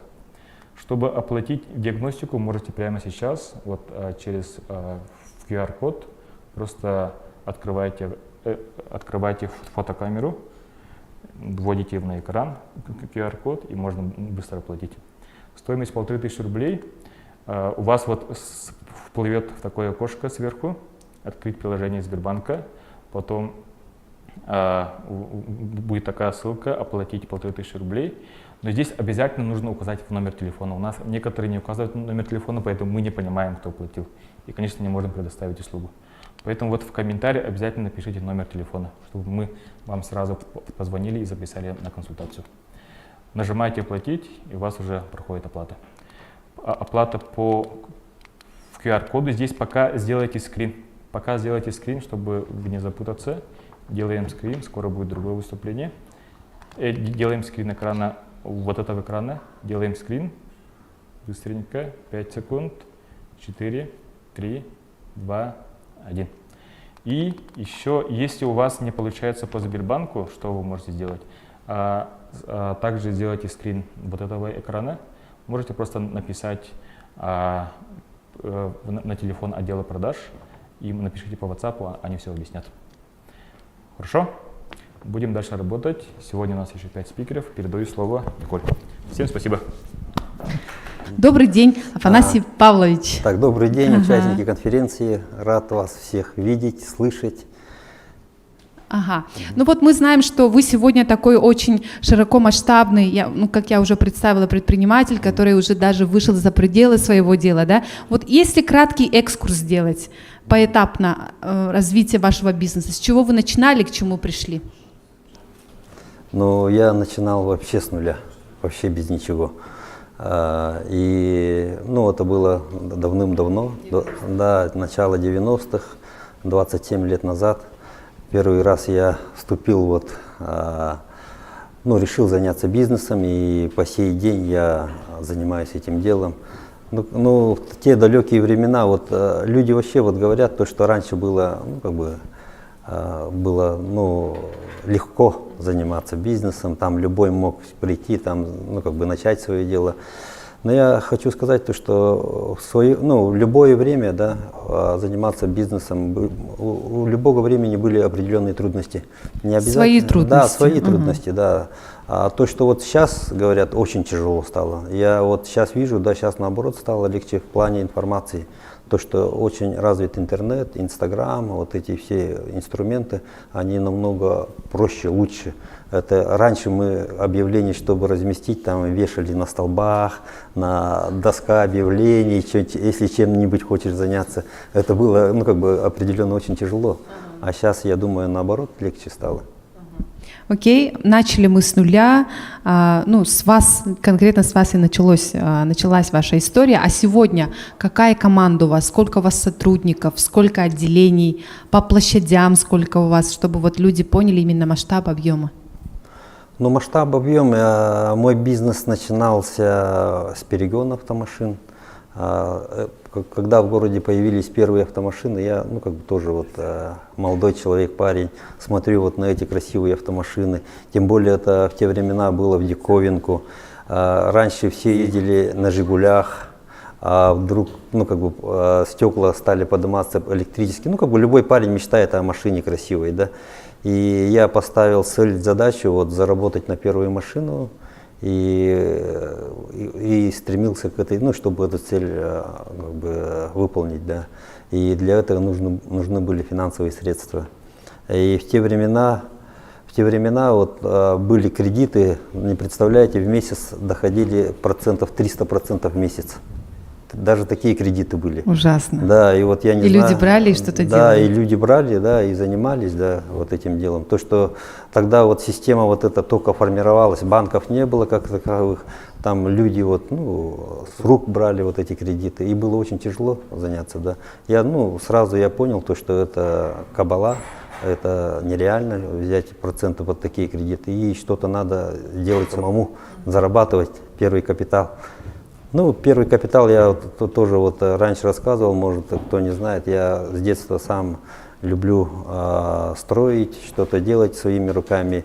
И я вот начал развешивать объявления на столбах, то, что предлагал услуги столяра, плотника, и начал строить дачи, дома, бани. Ну, интересно, сейчас есть какой-нибудь объект, построенный вами, до сих пор там стоит? Люди там живут, интересно, да? Да. Интересовались судьбой? Не, я не интересовался, но этих объектов было достаточно. Круто, будет интересно. Да. Для кого-то тема для исследований. Я вот заработал свой первый капитал. Но эта работа была сезонная. Везде есть бизнес, есть сезонный, есть, ну, как бы разные бизнесы. А тут сезонный. Лето отработал, зимой, соответственно, вот эти финансовые средства куда-то надо было вложить, чтобы преувеличить их. Хорошо. Ну вот сторителлинг очень большой от Афанасия Павловича есть в канале Джон, который, кстати, начинали Джулустан Иванов, да, со своей командой. Так что можете посмотреть там подробности. Я хочу узнать, сколько у вас сегодня сотрудников, какая команда, сколько объектов, вот чтобы масштаб понять, что человек вот сам один начинал, а вот дошел вот до этого. Ну, я вот, это зависит от населения, ну, как бы это все считается. Строить вот эти много объектов, да, ну, я вот посчитал то, что для меня вот этих, ну, 2 автоцентра пока в городе это достаточно. 2 автоцентра слишком увеличивать, да, ну, это не стоит, это нет смысла, да. Если был бы у нас город там миллионный, там, соответственно, было бы уже большое количество этих автоцентров, да. И достаточно. Сейчас у меня 2 автоцентра, японец, штат в районе 70 человек. Мы выполняем полностью спектр услуг по автомобильной части. Это поставка запчастей, плюс техническое обслуживание автомобилей, замена жидкостей. Ну, вот то, что связано с машиной, мы стараемся все вот это производить здесь, делать на месте. Так, у нас сразу вопрос от Вадима Руфова поступил. Как набрать первых сотрудников, на каких условиях, как провести собеседование? Ну вот, как вы набирали первых сотрудников? Это когда у человека нет пока опыта, что надо знать? Не, ну вот продажа запчастей — это очень такой специфический бизнес. Это надо разбираться во всех моделях автомашин. Это тем более японские машины, там очень, как бы, да, нюансов очень много, да. И поэтому вот человека обучить это надо не год, не два, не три. А вот хорошего специалиста надо выучить в районе там 5 лет, чтобы он сразу вот, да, Университетская программа 5 лет. да, чтобы он сразу вот клиент подошел, спросил и в полном объеме, чтобы как бы ответить, ну как бы полностью ответить то, что он хочет услышать. Вот это надо, ну как бы такое долгое время надо для человека. Ну и по команде, да, там вопрос, да, Как первых сотрудников набрать, на каких условиях и как провести. Ну, то есть у вас они вырастали как бы вот из сферы своей вашей, да, видимо? Да. Чужих там может, ну... Не, ну вот набрать, да, самое главное это для, ну как руководителю, да, если собирать команду, это надо сделать очень хорошие условия. Это те 90-е годы, это было как-то непривычно, да. Я сразу делал, ну как бы трудовую книжку оформлял, да, для человека, да. И человек, ну как бы сотрудник отработал год, он получал вот отпуск получал.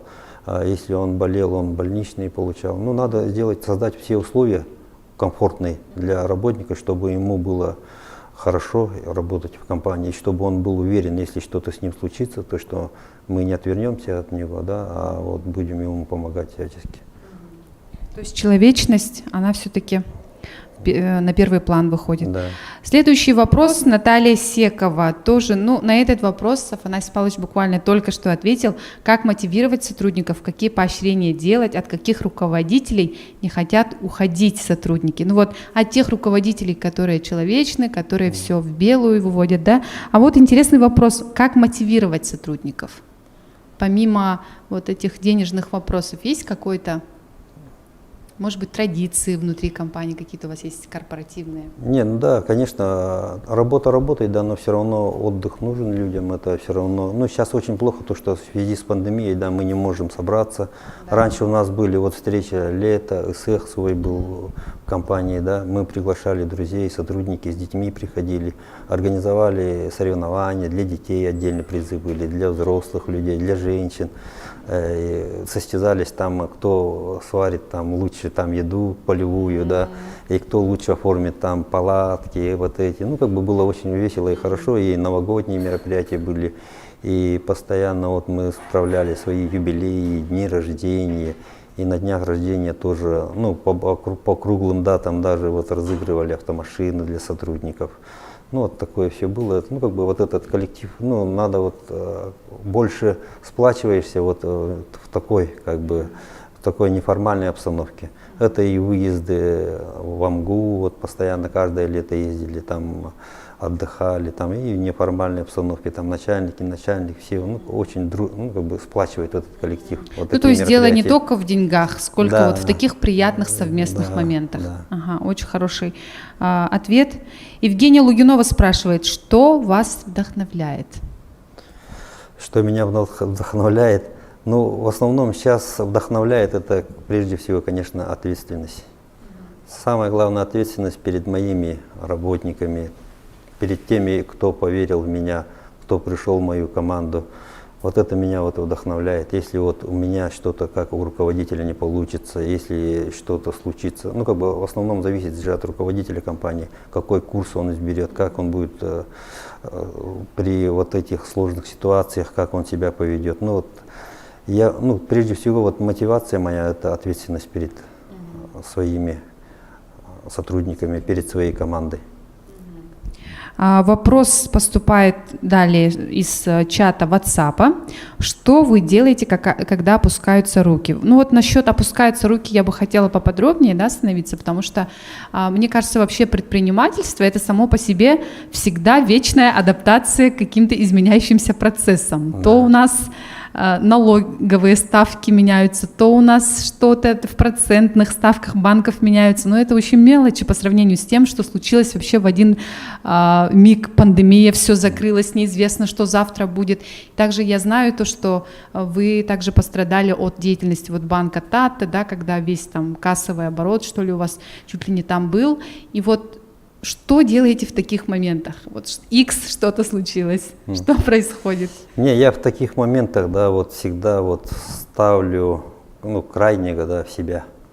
Я не ищу крайних. Я никогда в любой вот пиковой, ну, тупиковой ситуации с тем же банком Тата, да, когда вот все средства компании были вложены в один банк, и когда вот этот банк прогорел и все эти деньги остались там, ну это же, конечно, в этой ситуации я не ищу, я не говорю, что это виноват банк или виноват еще кто-то, который посоветовал.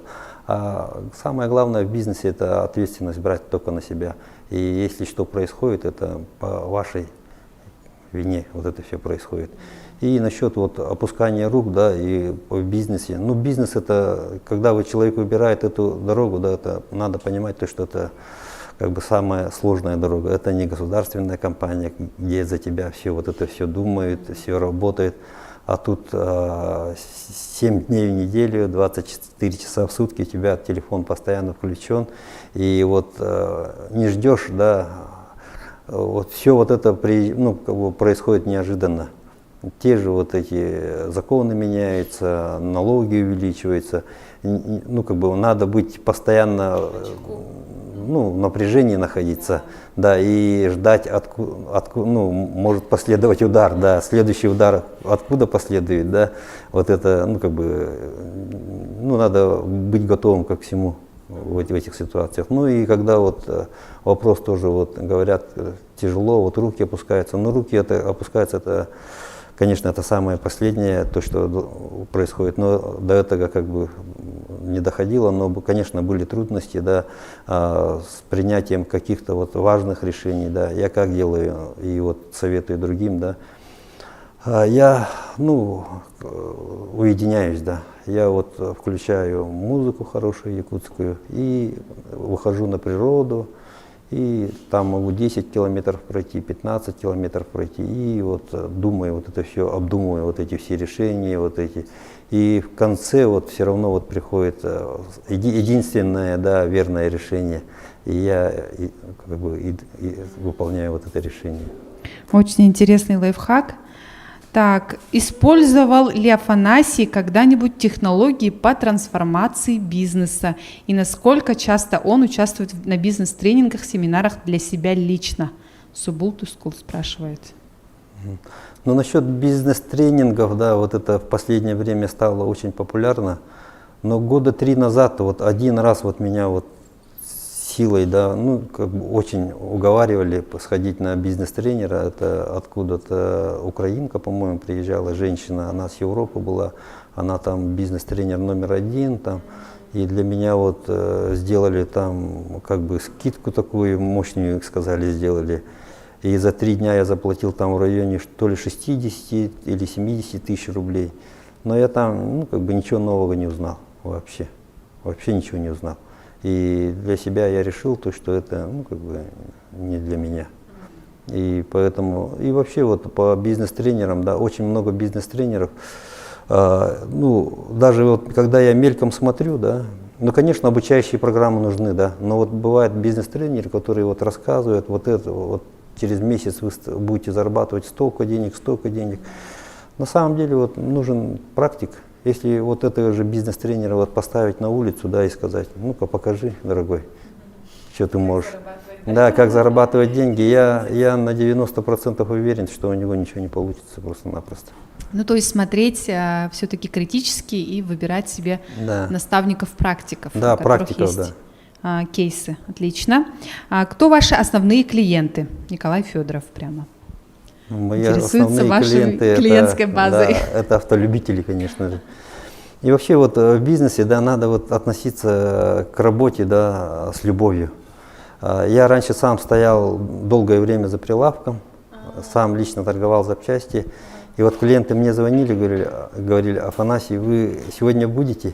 Я говорю, ну я занят там другими вопросами, решаю, ну как бы езжу по городу, меня сегодня не будет, я завтра подойду. И они мне говорят, мы тогда завтра приедем.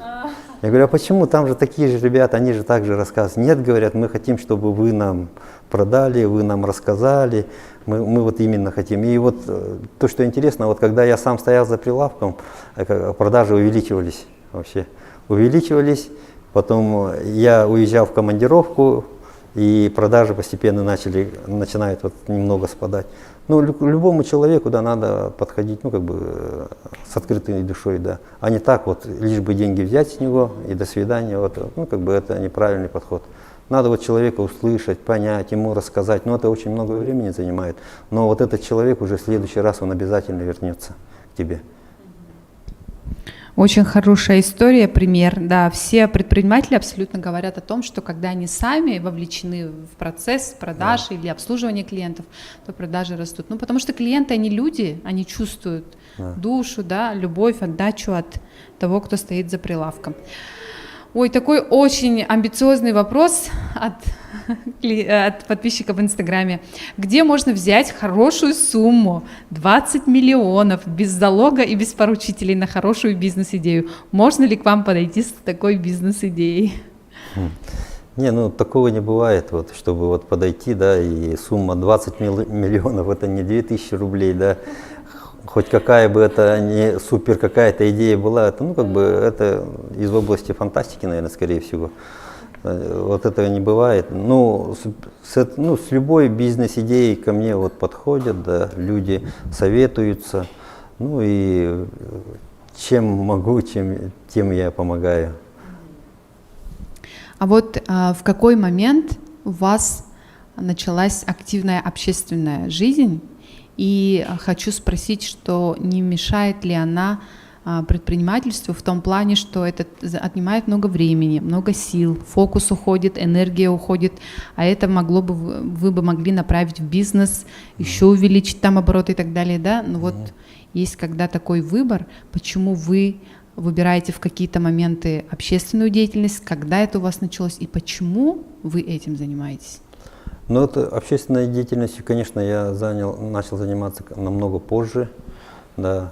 Первым делом, конечно же, для меня основным это было построить свой бизнес, сплотить очень хорошую, сильную команду единомышленников. И вот они вот сейчас, вот когда я больше уделяю времени общественной деятельности, команда сама очень прекрасно все справляется вот с возложенными своими обязанностями. И вообще вот по общественной деятельности общественник это, ну, прежде всего неравнодушный человек, неравнодушный человек к процессам, которые происходят вокруг нашего общества. Это изменение Конституции, это выборы, это политика наших властей. Тут общественник можно понять, есть люди, которые просто вот сидят, да, вот на диване, да, и вот хаят вот. Это неправильно, то неправильно. А настоящий общественник, да, он должен реально вот, сказать то, что озвучить свою точку зрения, да, и непосредственно самому заняться этим. Ну, как случай был вот последний, да, если взять по случаю с пожарами, да. И меня вот общественники избрали председателем этого штаба, и я там работал 1,5 месяца. И за эти 1,5 месяца я буквально в своей компании появился только 2 раза. И то там на час, на 1,5. И практически круглосуточно находился в штабе, работал. А общественная деятельность помогает бизнесу, как вы считаете? Общественная деятельность бизнесу, ну, в каком смысле помогает, да? Очень много хороших отзывов, да, в Инстаграм мне приходит то, что Афанасий, вот мы будем покупать запчасти только в вашем магазине. Вы очень много, то, что мы знаем, то, что процент от этих денег, да, которые мы купили, уйдет на благотворительность, уйдет на еще вот, для полезной для общества вещи, да, на доброе дело. Поэтому вот таких отзывов очень много. Поэтому, возможно, даже вот общественная деятельность, конечно, в какой-то степени она и влияет на бизнес. Да. Тоже вот как жизненный совет, пример можно уже использовать, но если у вас уже, допустим, есть хорошая команда, которая дело потянет, тогда уже можно и задуматься об общественной деятельности. Вопросы поступают и поступают. Проводит ли сам Афанасий консультации? Наталья спрашивает.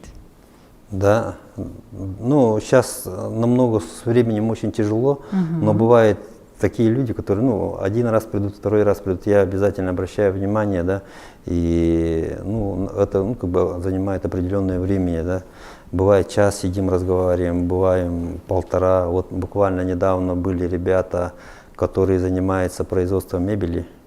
И вот мы с ними очень так мощно посидели, тоже мотивационно переговорили, да. Они вот, ну как бы, у них, ну, они могли сделать, ну как бы, ошибки. Они вот, были определенные ошибки, и я вот это все им, ну как бы, расписал. То, что вот это делать не надо, вот надо работать в этом направлении. И они, ну как бы, они вот это все очень хорошо усвоили и ушли. С планами С уже, да, уже с планами конкретными, Отлично. да. Ну, наверное, стоит обратиться к Афанасию Павловичу через Инстаграм, а там дальше уже по Да. времени, по возможности он уже... Ну, по директу, будет. да, по директу, да, очень тяжело, да. В день приходит очень много сообщений, и это очень много времени занимает. Да. Я вот сразу скажу, что директ это, ну, как бы очень, ну, пишите, будем. По мере возможности. По мере возможности. Ага, с пониманием мы, конечно же, будем относиться. Николай Иванов задает такой вопрос. Как перебороть себя и начать свое дело? Дело в том, что бюджетники практически все с кредитами, семью кормить надо, но мечта открыть свое дело прет. Подскажите, пожалуйста. Ну, если прет, это нормально. Мне вот тоже, ну, как бы, был такой случай, когда пришли два бюджетника, муж с женой тоже. Они вот говорят, ну, это у всех сейчас проблема, да, ипотека, там, потребительские кредиты. Мы еле-еле сводим концы с концами, там, у мужа зарплата 30, у него там в районе 40.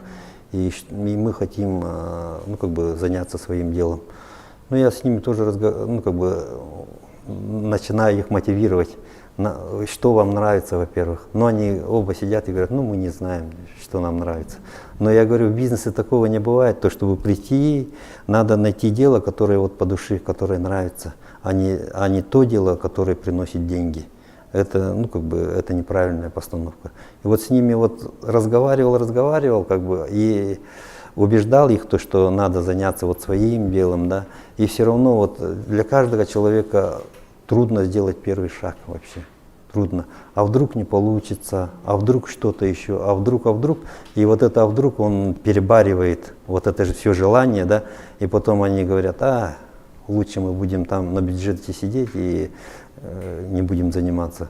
Вот таких случаев много, да. Но если желание есть, да, вот у молодого человека, да, почему бы и нет попробовать? Ну, это риск определенный есть, да, но как бы стоит этим заняться. Отлично. Интересен режим и график работы Афанасия. Вот он утром встал и что делает до конца дня, до вечера? Ну, как распределяете время, как расставляете приоритеты? Наверное, так. Планирование, как у вас происходит? Планирование-то, конечно, обязательно надо. Но с утра это обязательно физическая зарядка. У меня есть дома беговая дорожка. Обязательно 5 километров надо сделать. Кстати, вот да, сразу хочется тоже уточнить. А спорт, как вы считаете, помогает бизнесу, предпринимателю расти, быть... Вообще это надо или... Не, спорт вообще можно помогает. Спорт вообще помогает. Даже вот дети, да, вот детей, да, вот надо отдавать обязательно спортивные секции. Это определенная, ну, как бы закалка человека, да, и человек уже с детства уже учится достигать каких-то целей, да, и в жизни вот этот спорт обязательно нужен. Он, во-первых, и для здоровья нужен для человека, да. И когда я вот спортом занимаюсь, вот, ну, как бы бегаю по утрам, пробежка, все равно вот человек, он постоянно думает, как сделать, ну, как дальше, ну, и по планам, и дальше, как вот работа компании по общественной деятельности. Вот это все, ну, как бы вот это полезное, да, вот с приятным вот это все производится. Те же вот полчаса, тот же час, да, вот уже. И, ну, и по планам, конечно, обязательно надо в день определить по планам. Часть надо распределить на общественную деятельность, часть на работу с компанией. Ну, обязательно вот это планирование обязательно надо. Ну и как обычно у вас еще длится день? Вот прямо график уточняют. Из чего состоит ваш день? Ну, половина на работе, половина общественной деятельности. И сейчас в данное время, ну, как я общественник, очень много встреч. очень много мероприятий, и везде надо успеть. И бывает даже 2-3 мероприятия в одно время совпадает, и там какое-то более важное выбираешь и идешь на то мероприятие. Хорошо. Николай Федоров спрашивает, насколько сильно помогают автоматизации бизнеса такие продукты, как 1С, CRM-систему? Стоит ли полностью на них полагаться или лучше сосредоточиться на чем-то другом? Такие вот IT-инструменты бизнеса. Не, конечно, это вообще очень здорово помогает. Та же 1С, это без 1С я сейчас вот вообще не представляю торговлю. Но это все пересчитывать, это, ну, как бы, и вот эти новые вот эти технологии, да, вот сейчас мы пытаемся разработать уже вот полгода, да, приложение. Да, приложение автояпонец, вот сейчас в IT-парке ребята над этим работают, и вот скоро должен выйти этот продукт. Это, конечно же, очень помогает в том, даже вот элементарно это сотрудники не успевают ответить на телефон. Вот это очень большая проблема у нас, я очень много получаю замечаний в этом плане, да. Телефон практически раскален, там не успевает, это очень много звонков приходит, и люди, конечно же, хотят узнать, сколько запчастей, вот эта деталь есть или нет, да. И тут менеджеру просто ответить да, нет, ну как бы он должен зайти, да, узнать модель машины, год выпуска, это занимает определенное время. Там на одного человека ответить ему, ну, дать информацию. А тут, если будет приложение, но люди в возрасте будут немного тяжело, а вот в основном же молодежь быстро же знает. Там, ну, как бы все будет очень просто, думаю. И плюс он сможет купить вот эту деталь сразу. Да, он купит, да, тогда вот уже продажи будут круглосуточные. Там человек вечером с работы пришел, там лег, да, мне нужна вот такая деталь, да, он уже посмотрел, что у нас в нашем магазине стоит столько, он купил, там в корзину положил, утром на работу едет и быстренько забежал и забрал свой заказ с магазина. Супер. Кстати, есть такая статистика, то что если у компании или магазина есть свое приложение, то средний чек растет. Да. Вот такой вот совет. Тут нам пишут, что звук у то, видимо, нас не слышно или мало слышно. В общем, вот такая подсказка нашей технической группе. Тота Чоко пишет: хочу поблагодарить Афанасия Павловича за большую мотивацию и советы в начале шоколадного развития. Сандара пишет. Ага. Сардана Миронова спрашивает: знаете ли вы точно, каких результатов хотите достичь? Как планируете развитие? Каких результатов я хочу достичь? Да. Ну, все результаты, которые я перед собой поставил, ну, практически я достиг. Да, и сейчас вот штурмовать там Москву или какие-то другие города, ну, как бы больших таких планов нет у меня. Ну, вот этот бизнес, да, для меня, ну, достаточен. Как говорят, всех денег не заработаешь. Сейчас я больше внимания уделяю уже семье, своим детям. Поэтому вот то, что я хотел достичь, то, что я хотел сделать в жизни, я это уже достиг. На стабильность больше, на качество. Да, на ходите, стабильность, да, скорее. да. Ага. Хорошо. Тут спрашивают еще про то, как вы пережили пандемию. Пандемию, да? Ну, вот случилась пандемия, всех нас закрыли, верно? Да, вы но тоже как-то тут... совет собрали, быстро сориентировались, Не, ну что-то тут начали тоже делать. в этом плане нам немного повезло даже, можно сказать, так как запчасти, они вошли в перечень необходимых, первой необходимости, да, это же машины экстренных служб мы обслуживаем, да, и поэтому мы не закрывались в пандемийное время, и поэтому как бы больших таких сложностей не было. Но в любом бизнесе нужен запас, прочный запас. Вот если у человека нету запаса, да, он в таких ситуациях, да, вот, ну, непредсказуемых, та же пандемия или еще какие-то там скачок доллара, да, если запаса нет, он может быстренько обанкротиться. Поэтому вот когда, ну, как бы первостепенно я своей задачей поставил, это определенный запас, подушка безопасности я называю. Вот это у меня есть, и даже если, грубо говоря, месяц даже закроет мой магазин, я готов это пережить. Товардарын реализацияға лыqqa сөп до Ирақ улуска илдерге дебиттер. WhatsApp-ка иппеттер.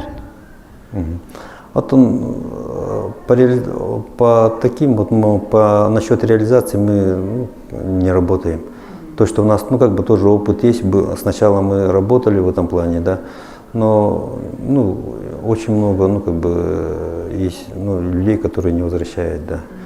Да, есть недобросовестные, у кого-то что-то случается там это, и поэтому лучше. Ну, в общем, сложный процесс, да. Ага, лучше сразу покупать в автоцентре. Да. Так, нужен венчурный инвестор или же бизнес-ангел. Где найти, спрашивают. Вообще, как вы относитесь к инвестициям? Это же такое дело, тоже непростое, да? Это не просто взять чужие деньги и на этот счет проживать. Это надо же возвращать еще с процентами. Как вы к этому относитесь? Ну, насчет инвестиций тут тоже как бы палка на двух концах, да.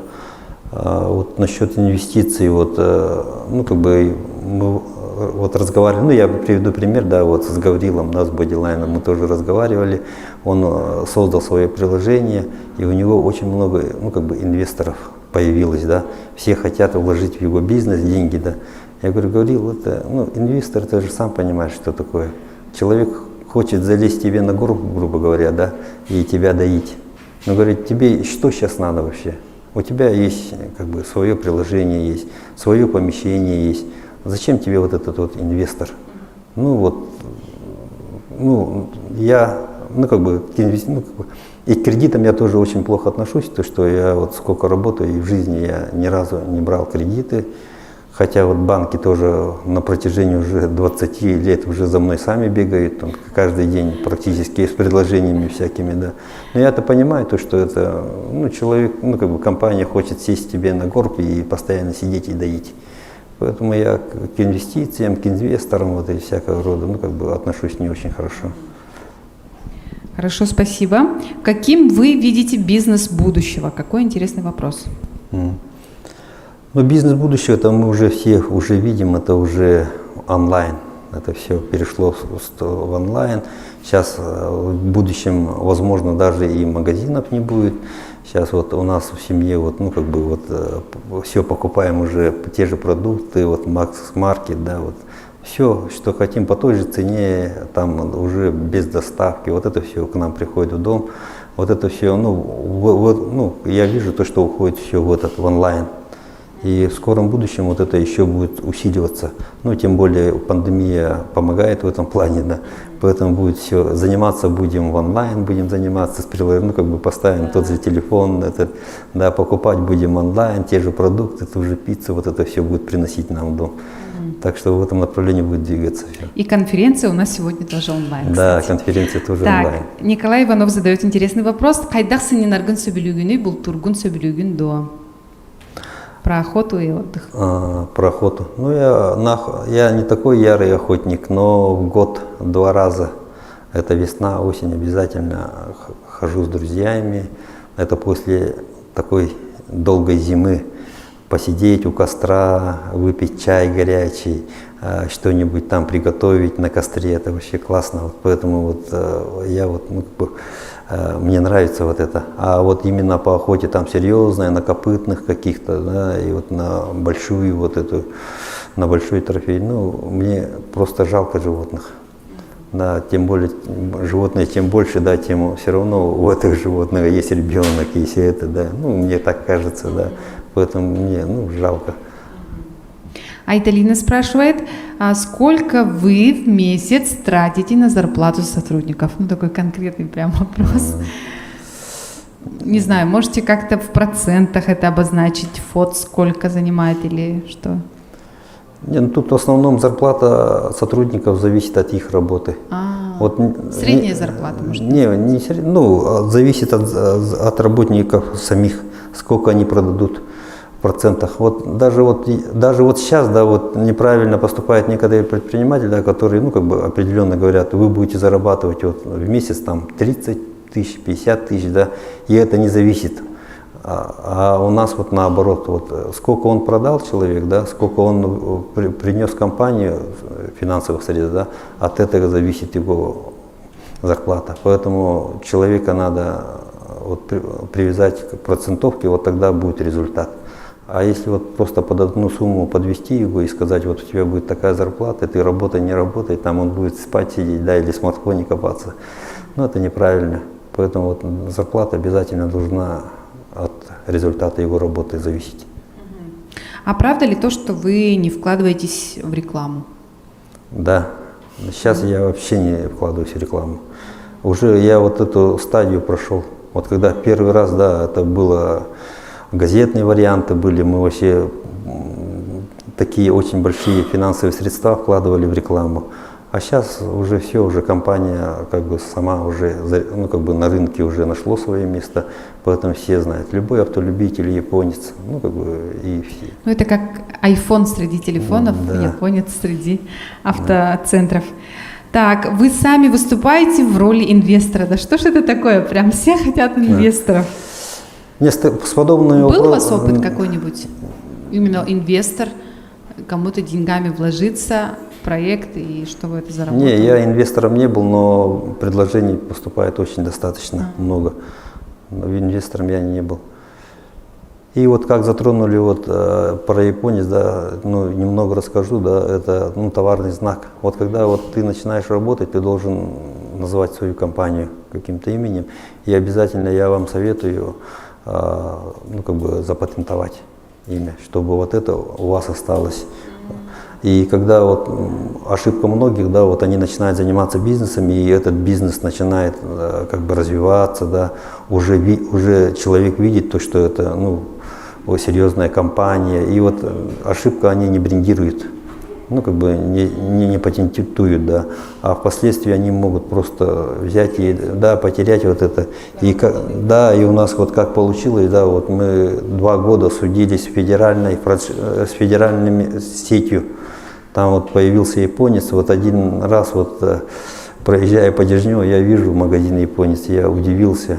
Ну, правда, там чуть по-другому цветовая гамма была, но все равно японец. И то, что неудобно было, они вот в Тугис, да, они тоже название одно же, да, и между нашими компаниями вот японец появился, и народ путался. Они думали, то, что вот это вся наша, да, это мы, да. И вот я начал, ну, копать дальше, да, привело уже туда, оказывается, это была федеральная сеть. И вот мы 2 года судились, и то, что вот патент, да, неправильно выдали, и сначала мы взяли, и им тоже выдали, оказывается, этот патент, да. И вот мы сейчас в суде оспаривали, и вот, ну, как бы это был очень долгий, да, и вот мы сейчас вот победили, да, и сейчас мы уже, патент дается на определенное время, и мы сейчас еще продлили его. Так что по всей России, да, вот японец он один.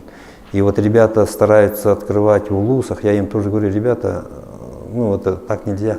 Я говорю, вот вы откройте свою компанию и раскручивайте, а так, чтобы некоторые даже пытаются на славе, можно сказать, да, нашей компании, они сказали, ну мы представители вот этой компании, и ну как бы это неправильно. Так, вот Николаю Иванову надо дать, не знаю, какой-то приз, может быть, за самые интересные вопросы. Он прям пишет и пишет.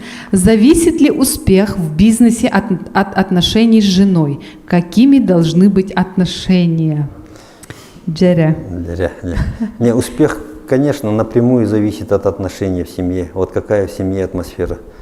А жена, она должна стать некой опорой в бизнесе. Потому что, ну, как бы в начале бизнеса, да, меня практически не было. Это, считайте, вот мужа нету.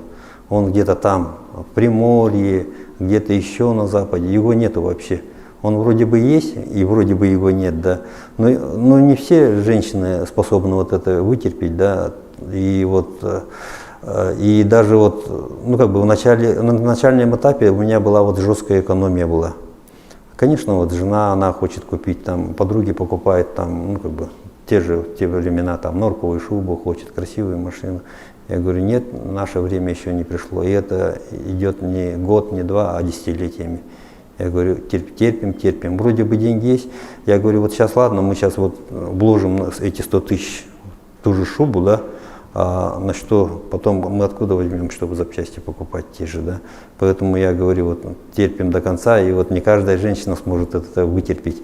И поэтому вот я говорю, вот то, что я добился в жизни вот этих результатов, это, конечно же, благодаря своей супруге. Как смотрите на наставничество? У вас есть ученики в кураторстве? Не, на наставничество я, ну, как бы очень, это нужно, я считаю, да. Вот та же вот Сандара вот написала, да, вот я был, только что я вот тоже являюсь наставником. Гавриил Бодилайн тоже я и там и тренируюсь, и тоже вот заодно наставничество, да, у Гаврила там сотни вопросов вообще. Я как захожу и начинается вот, а это как, а это так, вот это и вот я пока тренируюсь, я его наставляю, да, наставничество. Вот это обязательно надо наставничество. Вот даже в наставничестве, да, вот говорят же вот модное слово мотивация, да, человеку не хватает вот вообще вот чуть-чуть вот этого, да, толчка вот этого маленького, да, поддержки, да, вот не сколько финансовой, да, сколько моральной. Вот человеку в нужное время вот это вот сказать, подсказать, вот его чуть-чуть вот так подтолкнуть, и потом этот человек может горы свернуть. Вот поэтому наставничество обязательно надо. И я вот когда вот встречаюсь с людьми, да, вот приглашают на некие, мероприятия, да, но я никогда вот не смотрю как финансовую прибыль, там, что за деньги выступать. Такого нет. Вот люди ко мне приходят, но самое дорогое, мы все знаем, у человека время. То, что это время мы не сможем никак вернуть. Вот потраченное время на человека вот никак не вернешь, это самое дорогое. Но все равно я трачу свое драгоценное время для человека, да, чтобы он не совершил ошибки, да, в будущем, да, и чтобы как бы он нашел свой путь.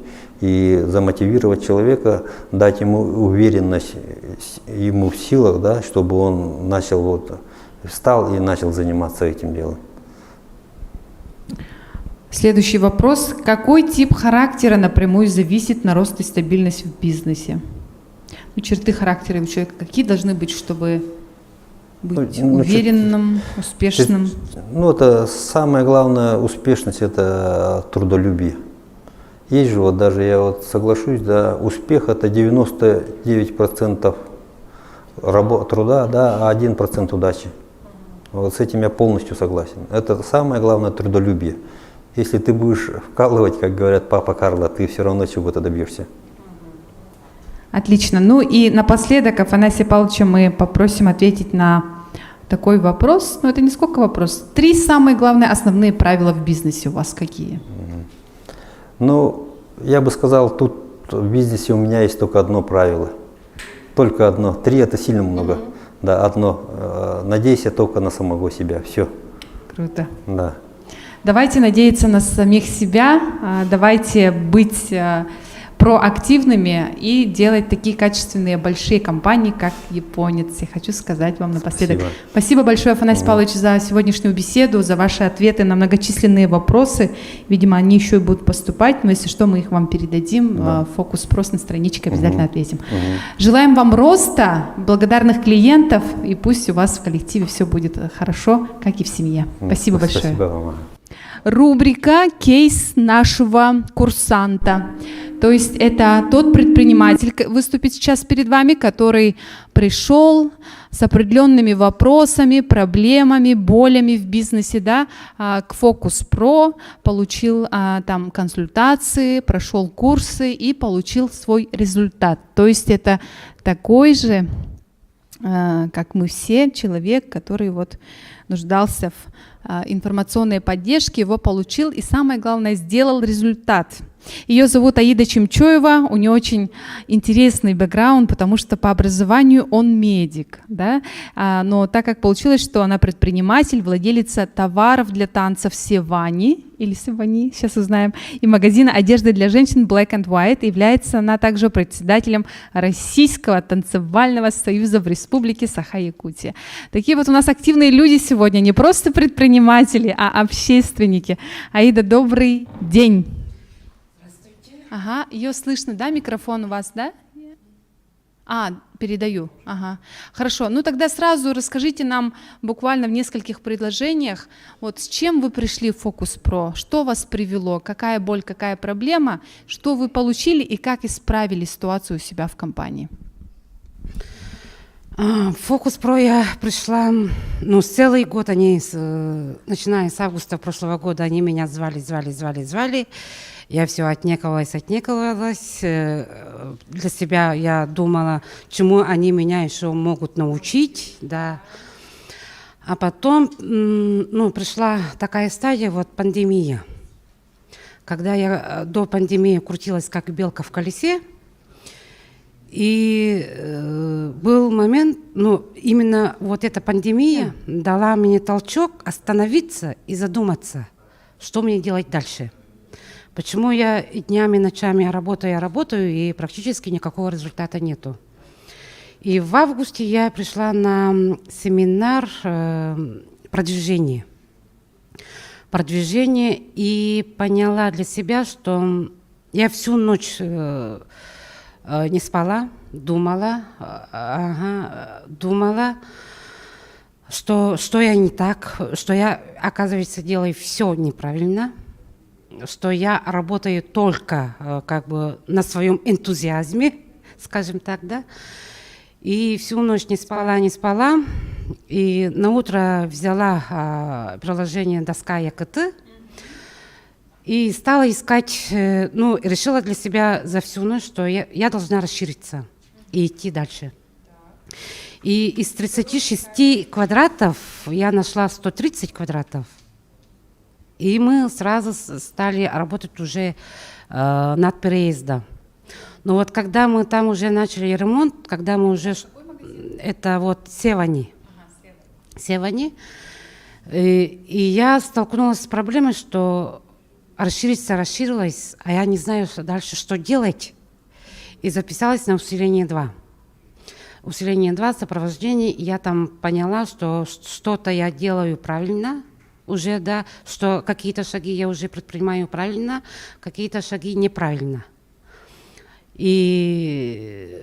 Но рискуя всем, я пошла дальше. И параллельно по тому же адресу на Мосовой 12 мы открыли мою давнюю мечту открыть брендовую одежду, именно турецкая фирма, это Ашфо, там монохром, и параллельно, рискуя всем, я открыла там магазин тоже. А Севани, она работала все равно, так как у меня уже за 11 лет уже были очень много постоянных клиентов, да, мы очень много отправляли даже за пределы республики. И сейчас мы уже активно работаем над продвижением нового магазина Black and White. Для этого мы наняли СММщика, подписали договор с компанией Flow, Татьяна Потапова. Я сейчас подписала вот на днях договор с Айталиной Захаровой, аутсорсинг, это вот найм сотрудников, потому что я решила, я поняла, что я даже собеседование не умею делать.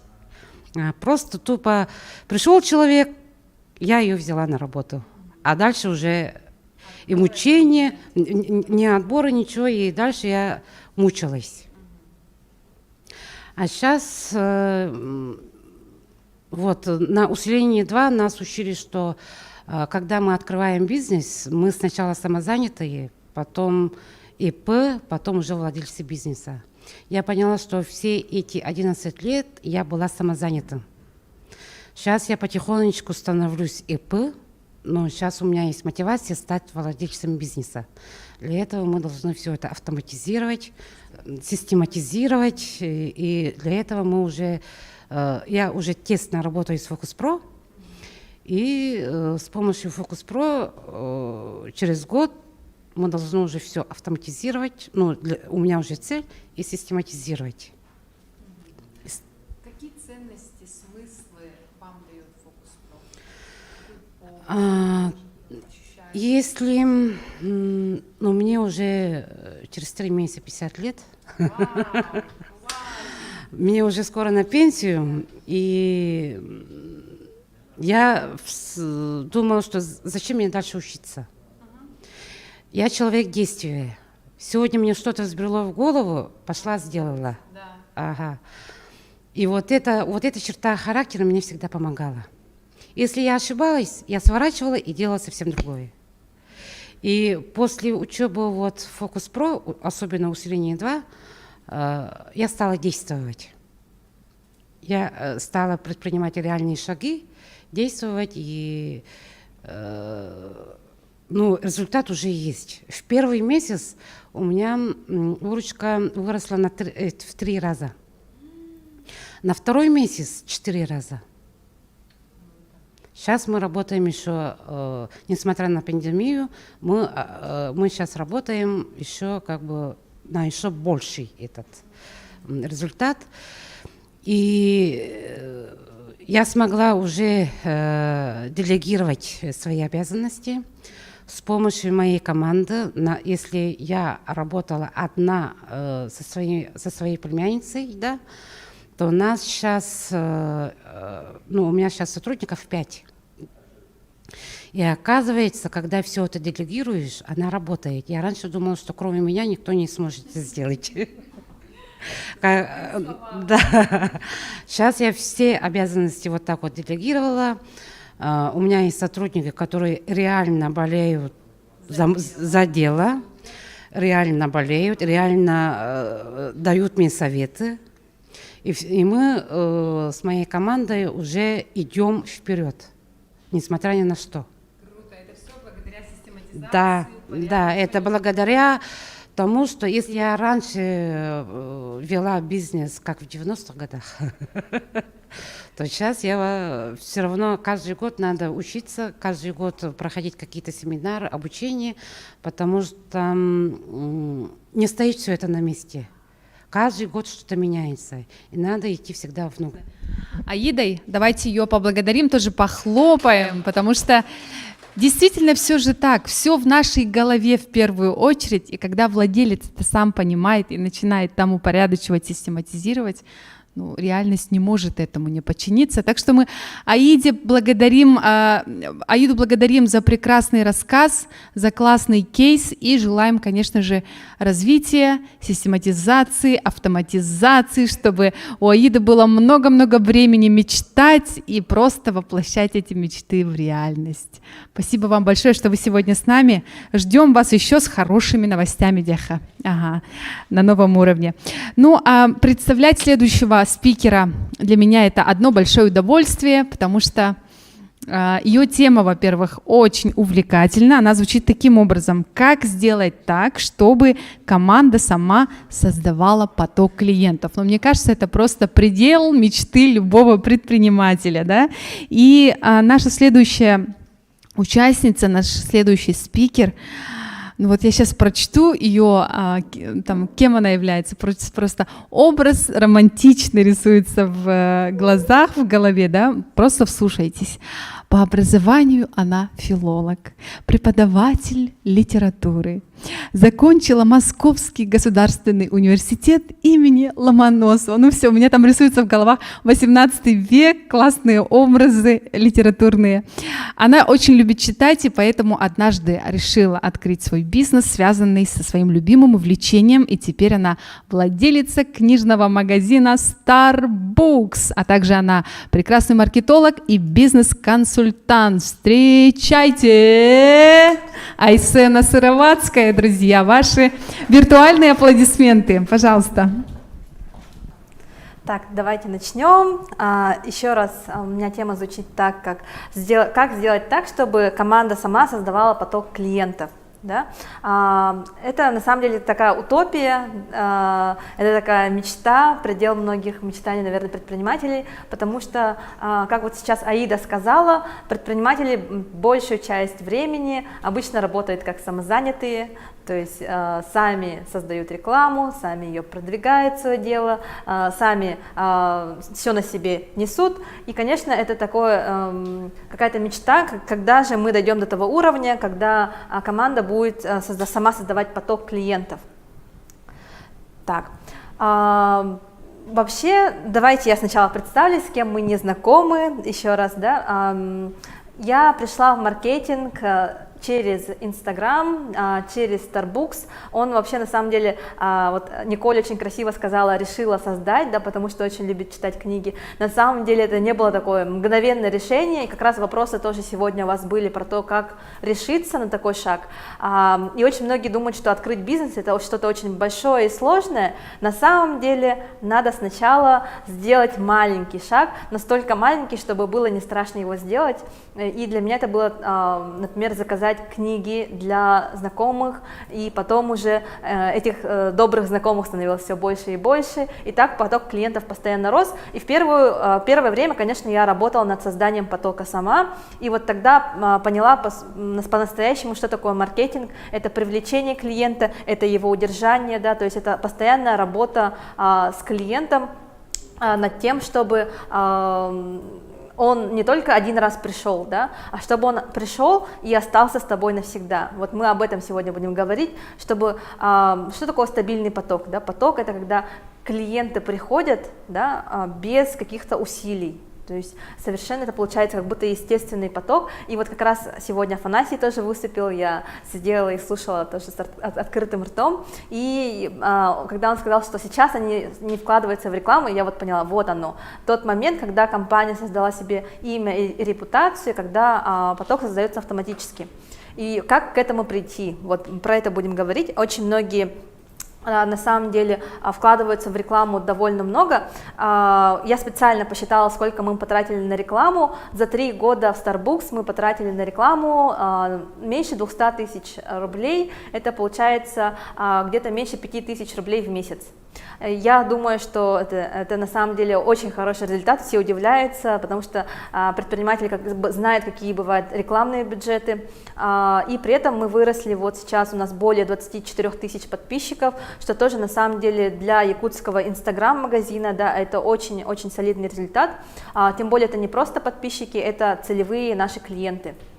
Вот. Также я работала руководителем маркетингового отдела в Focus Pro до лета этого, и за это время мы увеличили в Focus Pro доходы в 4 раза, а поступление заявок в 10 раз. Да? То есть маркетинг у нас действительно постоянно развивался, мы его пересматривали, и вот сейчас выросли так, что у нас заявки выросли в 10 раз. Так, тут чуть-чуть не видно, да, презентацию.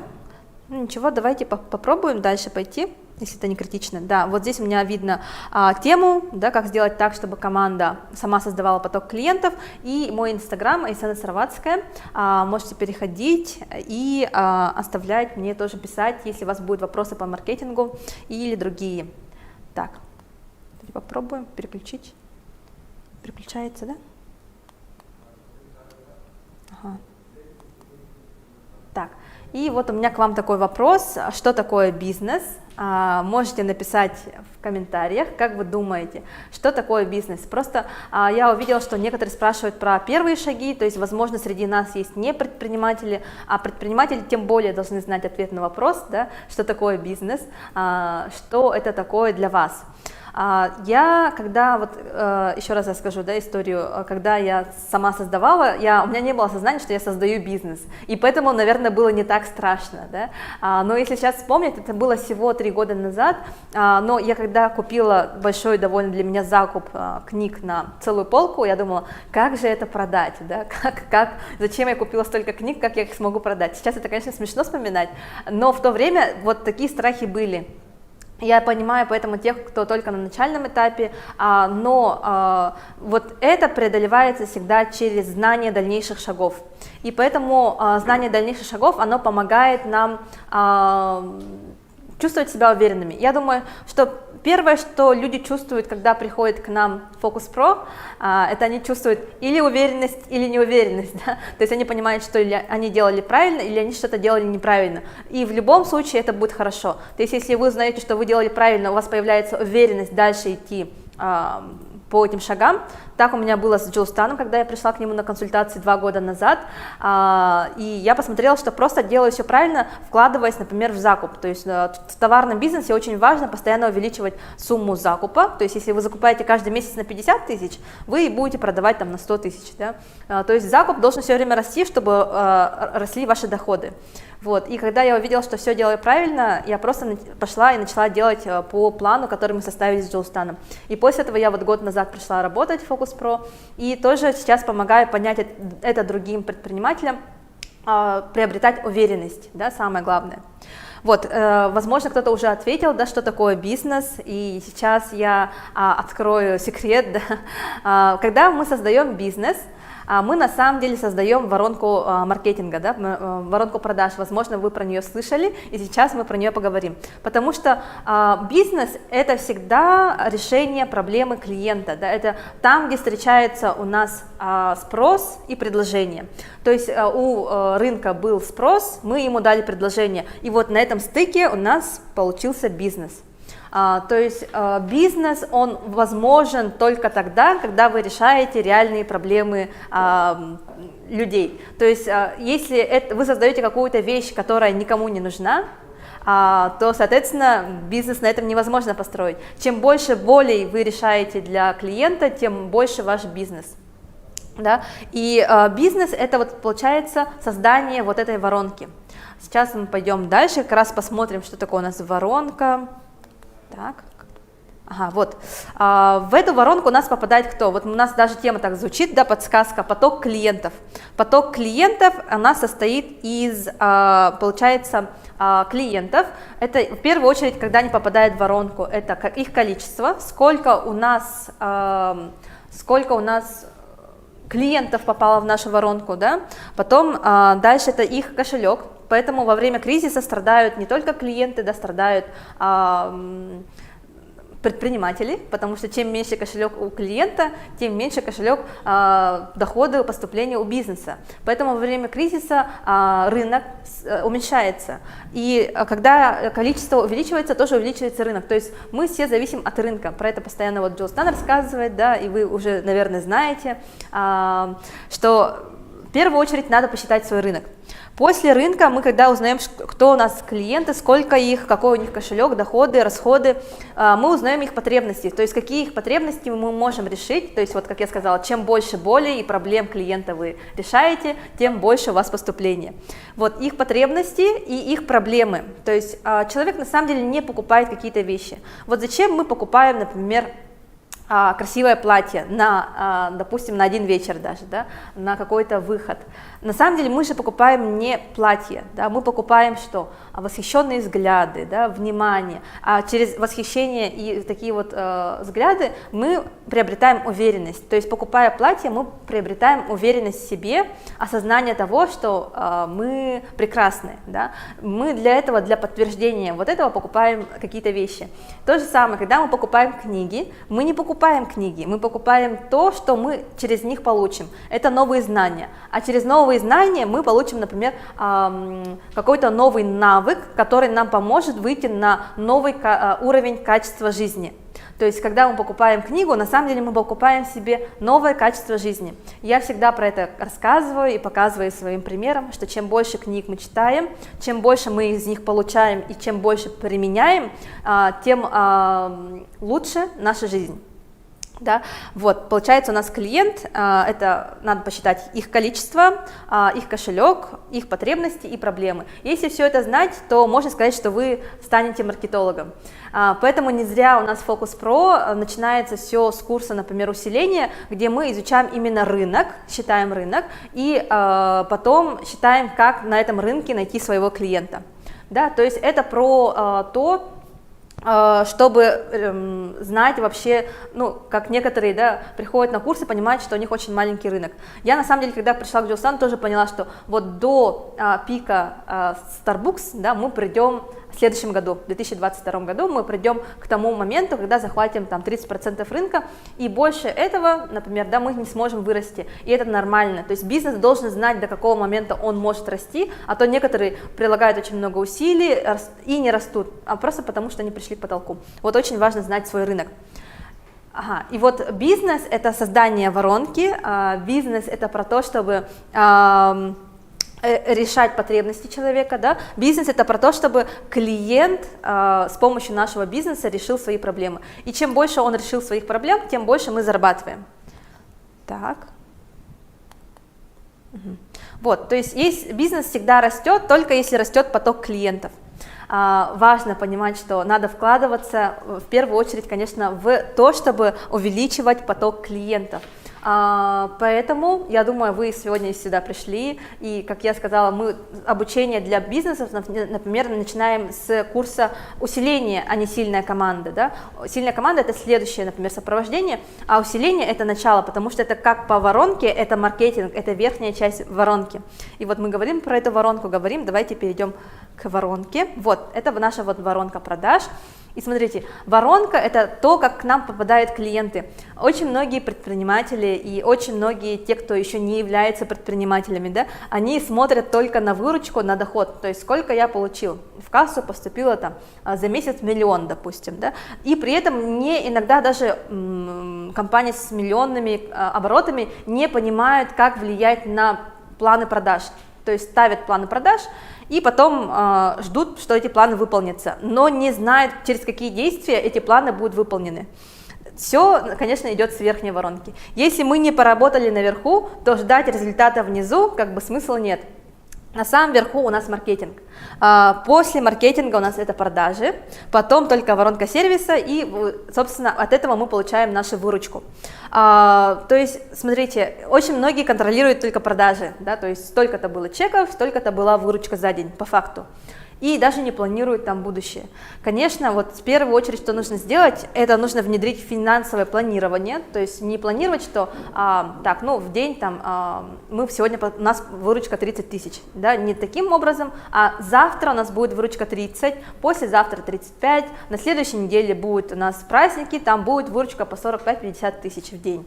То есть, например, так планируем. То есть планирование – это как раз для того, чтобы мы увидели свое будущее, куда мы придем. И вот все начинается с планирования на этапе продаж. А чтобы сделать эти продажи, да, привести должное количество чеков, да, клиентов, то нам нужно наверху постараться, на воронке маркетинга. То есть сколько у нас должно быть заявок, чтобы мы этим заявкам сделали продажи. Очень многие ждут только сами продажи и не работают над маркетингом. Что такое маркетинг? Это заявки. Заявки – это все люди, которые поинтересовались тем, чтобы просто узнать, есть у вас товар или нет, допустим, да, например, они пишут в директ, они пишут вам в WhatsApp, они звонят, это все заявки, они пишут в комментариях, оставляют плюсики в сторис, да, все это считаем заявками. И вот заявок должно быть по конверсии, конверсия – это сколько перешло из верхнего этапа воронки в нижний этап, да, и вот по конверсии нам нужно посчитать, если у нас, допустим, должно быть 100 продаж, сколько у нас должно быть заявок. Если у нас, например, конверсия 25%, то есть каждый четвертый должен купить, то тогда наверху воронки должно быть 400 заявок, то есть 400 заявок равно 100 продаж. И все становится очень просто, простая математика. Если нам нужно 200 продаж, то нам нужно просто увеличить количество заявок. Было 400 заявок, делаем 800 и делаем 100 продаж. Очень простая математика, но многие этого не делают. И когда я прихожу в компанию и говорю, а вы считаете заявки? Да? Очень-очень малый процент, это где-то процентов 5-10, наверное, которые считают именно заявки. И вот те компании, которые считают заявки, как раз таки у них обычно все хорошо и с маркетингом, и с продажами. Дальше следующий этап – это воронка сервиса, да? То есть это означает, что наш клиент, который к нам пришел, он должен остаться довольным. У меня недавно такая ситуация была с магазином одежды, я заказала у них сертификат с доставкой. Вот, и мне не понравилось, как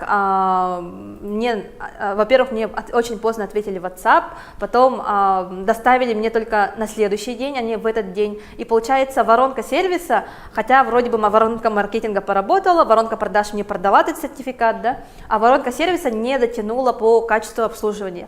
И в итоге я сертификат купить-то купила, да, но по факту я теперь в этот магазин не обращусь. И они, получается, потеряли не просто продажу на 5000, продажа-то на 5000 состоялась.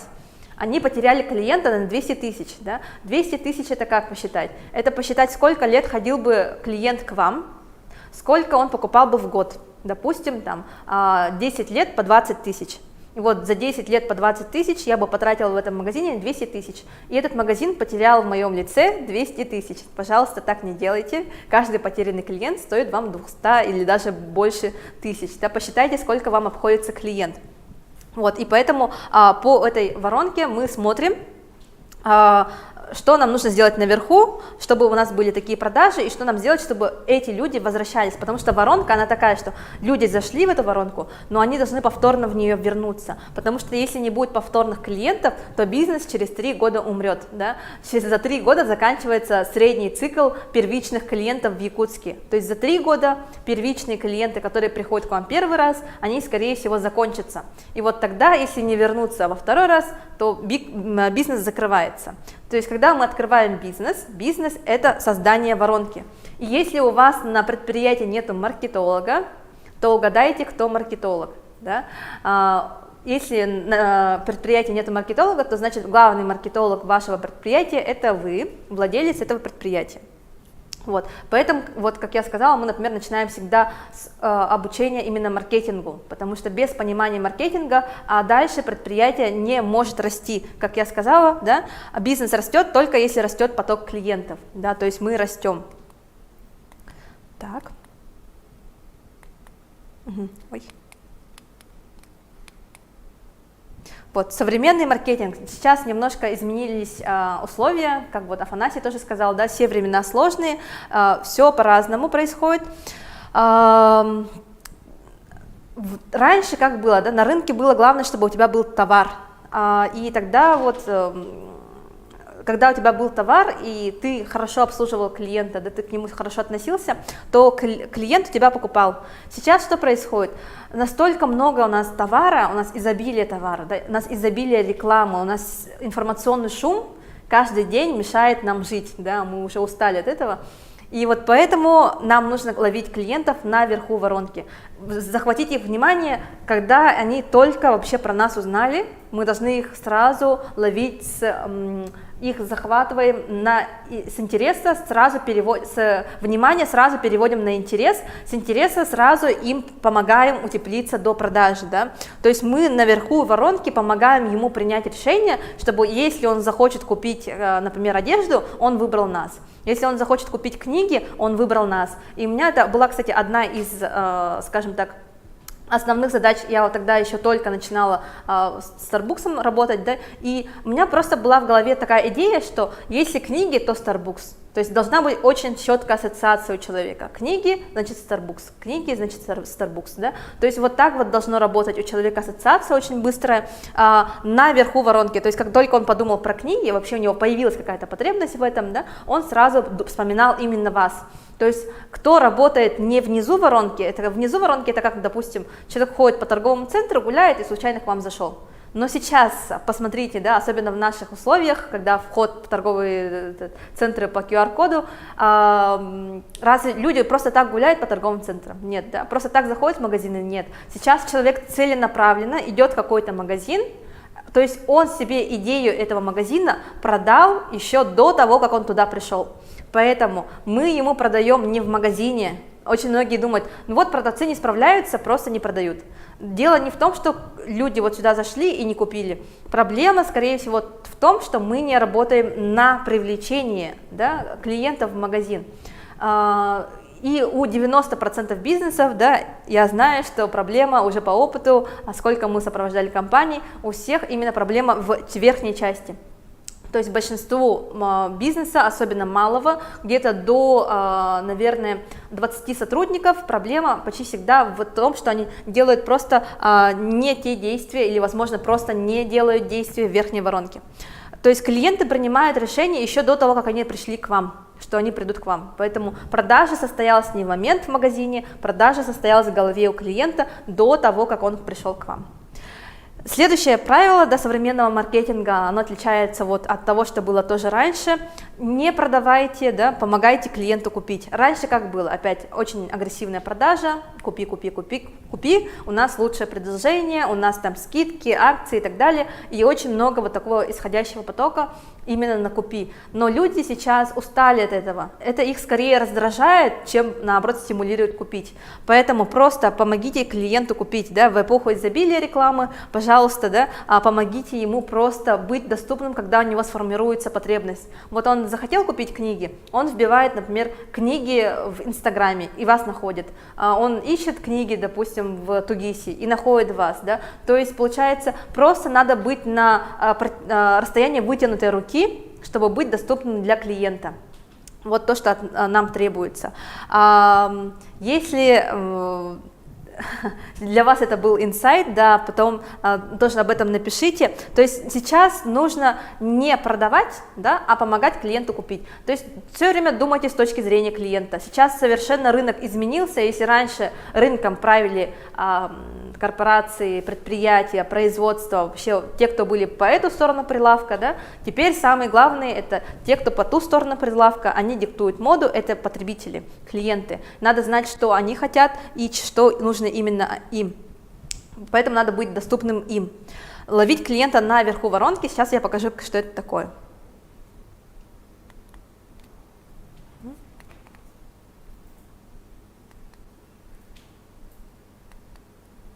Ага, ой. Нет, сейчас, вот. Количество действий. Как я уже сказала, да, 90% из вас не делает просто достаточное количество действий в верхней воронке. Вот воронка у нас маркетинга. Что это такое? Это создание, например, контента. Напишите, пожалуйста, кто делает создание контента сами постоянно, да? Кто делает исходящий поток и входящий поток, можете написать «все делаю». Я уверена, что таких комментариев будет мало, потому что, скорее всего, фотографии мы делаем не вовремя, или некачественные, или не продающие. То же самое с видео. Или не делаем, или делаем редко, или делаем недостаточно. Или делаем некачественно, то же самое с визуалом, или делаем некачественно, или вообще его не соблюдаем, или его вообще не изучаем. С текстами та же самая проблема, вообще боль, особенно на якутском рынке. Просто пишите хорошие тексты, и это, возможно, то, что нужно вашему клиенту. Контент-план, тоже очень редко встречаю компании, в которых есть хороший составленный контент-план. То есть вот это то, что должно быть, чтобы у вас хорошо работала воронка маркетинга. Если этого нет, пожалуйста, сделайте, и вы уже будете впереди всех ваших конкурентов. Дальше, исходящий поток. Это вот самая большая боль. Надо объяснить своим сотрудникам, надо объяснить своей команде, что нужно делать исходящий поток. Очень, большинство привыкло работать по-старому. Как раньше было, на рынке сидишь, и люди сами приходят, еще и вырывают у тебя с руками там джинсы или там какую-то одежду. Но сейчас времена изменились. Исходящий поток. Кто делает достаточное количество исходящего потока? Вот, пожалуйста, тоже оцените себя от 1 до 10. Напишите, пожалуйста, насколько у вас хороший исходящий поток, как сами чувствуете. Сейчас я объясню, что такое исходящий поток. От 1 до 10 напишите, я потом посмотрю, какая средняя температура по больнице. Вот, то есть таргет, да, идет ли у вас таргет, постоянно ли он идет, сколько он приводит заявок, да, достаточное ли количество лидов, сколько стоит одна заявка. Блогеры, сколько у вас блогеров приходит, какие это именно блогеры, это долгосрочное ли сотрудничество, да? Как качественно вы работаете с блогерами. Я просто видела, как работать с блогерами, и это иногда, конечно, тихий ужас, то есть блогер сам приходит, сам рекламирует, сам уходит. И, конечно, от этого реклама лучше не становится, потому что всегда через камеру чувствуется настроение, он делает это от души или просто потому, что заказали рекламу. И когда он делает от души, это совершенно другая отдача. А для того, чтобы он это делал от души, вы к нему должны относиться от души, а то многие относятся к блогерам как, я не знаю, каким-то инструментом. На самом деле, конечно, люди, с которыми нужно тоже по-человечески общаться. Розыгрыши, тоже очень многие делают розыгрыши, даже не зная цель какая у вас цель? Это или привлечение целевой аудитории, это или развлечение, удержание своей основной аудитории, да? Или вы хотите сделать больше узнаваемости и охвата. То есть цели разные, розыгрыши разные, инструменты разные, да? Но люди этого тоже не понимают и как бы не делают, например, розыгрыши или делают их как бы, ну все же делают и я делаю, да? Тоже оцените себя. Так, прямые эфиры, тоже сейчас я редко у кого вижу прямые эфиры именно в коммерческих аккаунтах, да, то есть это сейчас довольно популярно у личных аккаунтов, но у коммерческих я редко вижу. Коллаборации, это то есть совместные какие-то проекты с кем-то, да, это могут быть и совместные прямые эфиры, и совместные розыгрыши, и совместные какие-то проекты. Очень хорошо помогают делать исходящий поток куда-то вне вашего Инстаграма на поток других компаний. Вот, тоже, пожалуйста, миксуйте, совмещайте ваши потоки, особенно если они похожи. Вот, например, WhatsApp, очень хороший инструмент, я тоже практически не встречаю компаний в Якутске, которые работают с WhatsApp. В первую очередь это рассылки, группы, в которые мы включаем людей и пишем актуальную информацию, даем им полезную информацию. Статусы, это очень хорошо работает, особенно в улусах статусы смотрят больше, чем сторис, да? То есть в улусах вообще WhatsApp работает лучше, чем Instagram, поэтому везде свои нюансы. Пробуйте все. Лотереи тоже вот у нас сейчас в улусах очень популярно делать лотереи, в Якутске тоже мы на самом деле проводим время от времени, и это тоже на самом деле сохраняет до сих пор свою актуальность. Пробовать все, да, то же самое, тут, например, нету Telegram, но пробуйте Telegram. Мероприятия тоже исходящий поток для того, чтобы люди просто узнали, что у вас что-то происходит, к вам потом пришли. Исходящий поток, он что делает?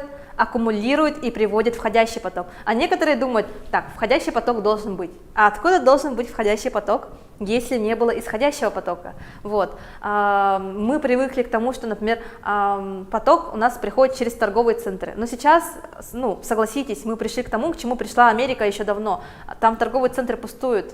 И люди не ходят просто так по торговым центрам. И сейчас это пришло и до нас, и плюс пандемия, и вот это все усугубило, и торговые центры просто не справляются со своей задачей приводить поток. Поэтому поток нужно самим себе создавать в онлайне, наверху воронки. Вот. Оцените вот свой исходящий поток, насколько вы делаете достаточное количество действий. От 1 до 10 я потом посмотрю. Я уверена, что там девяток, десяток не будет, потому что еще не встречала ни одну компанию, которая не делает достаточное количество. Сюда не вошли очень многие инструменты, у нас, например, Twitter есть, да, сайт может быть, это может быть TikTok и так далее, то есть разные виды исходящего потока, их очень много. Просто пробуем и делаем достаточное количество действий. Дальше, входящий поток. После того, как мы сделали очень много исходящего потока, мы должны быть к тому готовы, что входящий поток увеличится. И многие с этим не справляются. Особенно это заметно в общепите. Замечали, да, в общепите, когда, например, делают рекламу блогер, или там просто наступает пятница, какая-нибудь выходной, или что-то еще, длинные выходные, наступает большой наплыв клиентов, и что происходит? Очень удлиняется срок доставки. То есть, если ожидание обычно там 1,5 часа, то тут вы ждете 3-3,5 часа, да? То есть это не справляется с обработкой входящего потока. Поэтому очень важно быть готовым к тому, что при увеличении исходящего потока или при увеличении рынка, например, на доставке еды, это увеличение рынка, естественная сезонность, да, понедельная, выходные увеличивается, и надо быть готовым просто обрабатывать это. И плюс это вы должны планомерно, вот почему я говорю достаточное количество действий. Что такое достаточное? Это достаточное то, которое вы запланировали. Если вы запланировали 100 продаж и 400 заявок, вот вы должны сделать действие столько, чтобы у вас 400 заявок пришло и 100 клиентов было продаж. Вот достаточно именно для этого. Если у вас недостаточно по тому, что вы это хотите в выручке или в клиентах, или в заявках, значит, делаете недостаточное количество действий. Конечно, у больших предприятий бывает еще проблема с качеством, то есть иногда они делают достаточное количество, очень много маркетинговых расходов, делают много рекламы и так далее, и там иногда бывает проблема в качестве, то есть недостаточная конверсия, не целевые лиды, но это уже у больших компаний. У вас, скорее всего, 90% проблема просто в недостаточном количестве действий. И вот тут вопрос, да, что мне делать, чтобы было достаточное количество. И вот помните, я сказала правило маркетинга, да, делать так, чтобы клиенту было легко. Он зашел к вам в воронку, и он стал вашим клиентом навсегда, он от вас не вышел. Он по этой воронке должен скатиться, да, как сыр по маслу. Так. Что должно произойти? Вот это воронка для сайтов, но она актуальна также и для офлайн бизнесов, особенно для онлайн бизнесов, да, для услуг тем более. У нас должны быть сначала посетители, то есть это те, которые вообще подходят нам, да, они, например, зашли на сайт женской одежды, значит, скорее всего, им интересна женская одежда. Да. Дальше на сайте должен быть какой-то лид-магнит, это или акция, или срок, вот вы замечали, да, на сайтах часто, что есть дедлайн, до какого-то времени у нас там вот цена такая-то. Это дальше нас манит. И лид-магнит — это какая-то польза, которая нам помогает собрать заявки. А что мы делаем? Мы меняемся, мы клиенту что-то даем, чтобы он нам что-то дал. Это простое правило обмена. Мы должны клиенту дать какую-то пользу, что-то с ним поделиться, чтобы он дал, например, нам свой контакт. Да, чтобы потом мы его обрабатывали. Простой обмен. Дальше, когда мы уже взяли лиды, то есть это вот их, допустим, контакты, мы должны уже их обработать. И дальше у нас идет Tripwire. Tripwire с английского это такая веревочка, которую вешают для того, чтобы человек споткнулся. То есть мы что делаем? Мы клиенту ставим такую ловушку. Что такое ловушка? Это, конечно, не в плохом смысле, это в хорошем. Это означает, что мы даем клиенту какой-то интересный продукт за дешевый, за маленькую цену. Клиент видит, что продукт реально хороший, и он-то получил всего там за 500 рублей или за 1000 рублей, но он получил хороший продукт. И этот продукт обычно превосходит его ожидания. То есть он ожидал какой-то дешевый продукт, а получил хороший, качественный продукт, и тогда он думает, это хорошие ребята, он начинает доверять. И когда вот доверяет, то это называется этап подогретой лиды. То есть лиды, заявки становятся теплыми, мы с ними можем работать и уже им предлагать наше основное предложение. Потом, когда мы предлагаем им основное предложение, после этого мы уже тем, которые купили основное, продаем какой-то максимизатор прибыли. Вот, то есть по воронке смотрим, что мы можем предложить. Вы должны знать, что у вас лид-магнит, если его нет, его надо создать. У вас должен быть какой-то дешевый продукт. Везде можно создать дешевый продукт. И когда говорят, ой, у нас очень дорогие услуги, у нас там не бывает дешевых. Вы можете сделать бесплатную или очень дешевую консультацию, да, допустим. Вот, какое-то что-то должно быть маленькое, но качественное, после которого у клиента остается впечатление, что он вам доверяет. И после этого только он, когда он начинает доверять, он может купить основное предложение. Вот, теперь, когда у вас возникает вопрос, а неужели я все это должен сам делать? Нет, не сам, у вас очень много вопросов было по команде, как их мотивировать и так далее. Я вот немножко удивляюсь этому, потому что у меня всегда очень мотивированная команда, у нас Focus Pro очень мотивированная команда, и многие удивляются и говорят, откуда вы таких людей берете? Секрет в том, что мы таких людей не берем, мы их выращиваем, понимаете? Это не так, что вы взяли какого-то гениального человека с улицы, и он пришел и вам все тут настроил. Так не бывает. Команду нужно выстраивать. Команда на то и команда, что это не отдельные товарищи, да, а команда, которая вместе делает результат. За что они отвечают? Вот когда команда слаженно работает по воронке, у вас все хорошо. Если команда не хорошо работает по воронке, вот тогда начинаются какие-то, например, нету роста или даже происходит падение. Да? Это происходит, если на каком-то этапе какой-то член команды не выполняет свою функцию. Что должна делать команда? Команда маркетинга должна обеспечивать нам достаточное количество целевых заявок. То есть мы им говорим, дайте нам 400 заявок. Они должны эти 400 заявок обеспечить. Продажи, что должен сделать отдел продаж? Да? Они должны из этих 400 с конверсией 25%, то есть продать каждому четвертому, то есть 100 людям они должны продать. А сервис, то есть это мы замеряем, что потом произошло. Например, вот у нас консультанты, да, обеспечивают консультации. И должен быть у нас замер NPS, можете прогуглить, это индекс довольности клиентов, должен быть не менее 70%. То есть это означает, что клиенты больше 70% оценили ваш продукт больше, чем на 9 и 10. То есть они должны быть очень довольны. И если команда выполняет на каждом этапе, помните, это по воронке 3 этапа, да? Воронка маркетинга, воронка продаж и воронка сервиса. Вот 3 этапа. Если команда на каждом этапе выполняет свои функции, справляется с ними и у них все хорошо, то тогда у вас не будет проблем в бизнесе. Бизнес будет расти и процветать. Все вроде бы очень просто, но тут начинается как раз самое сложное, да, очень многие думают, как же этого добиться. Так, вот. Ага. Вот, смотрите, это у нас такая табличка. Воронку продаж мы очень детально рассматриваем на курсе усиления. Сейчас я просто покажу вам табличку, просто понять, что такое воронка продаж. Это когда мы планируем, как я сказала, да, какой-то результат, и мы для этого вот плана делаем какие-то действия, и потом смотрим по факту, получилось у нас все это сделать или нет. Допустим, мы запланировали, видите, внизу написано продажа. Очень многие планируют только продажи, но если вы не запланируете все предыдущие этапы воронки, у вас эти продажи не состоятся. Поэтому очень вот интересно, когда люди говорят, ну у нас должно быть там 100 чеков, да, 100 тысяч, например, да, но не планируют никаких действий ни по рекламе, ни по продвижению, ни по привлечению клиентов. Как вы хотите обеспечить эти 100 клиентов? В первую очередь, конечно, мы создаем воронку. И как я уже сказала, если у вас нету маркетолога, то кто маркетолог у вас, да? Это вы, и в первую очередь вы должны получать знания именно по маркетингу, потому что если нету входящего большого потока, который постоянно растет, то ваш бизнес не будет расти. Не бывает так, что поток уменьшается, а бизнес растет, да? Так не бывает. Бизнес растет только если поток увеличивается. И вот, чтобы запланировали 100 продаж, мы наверху должны получить, например, 200 заявок. Значит, должно быть, например, 250 лидов. Значит, там у нас должно быть, например, общий охват страницы 9800 человек. Вот, например, такая у нас была теория. Что получилось по факту? Мы видим факт, например, да? Получилось продаж 56, было падение, и мы начинаем анализировать, почему. И мы видим, что, смотрите, лидов у нас было 234, то есть, в принципе, похоже на план, да?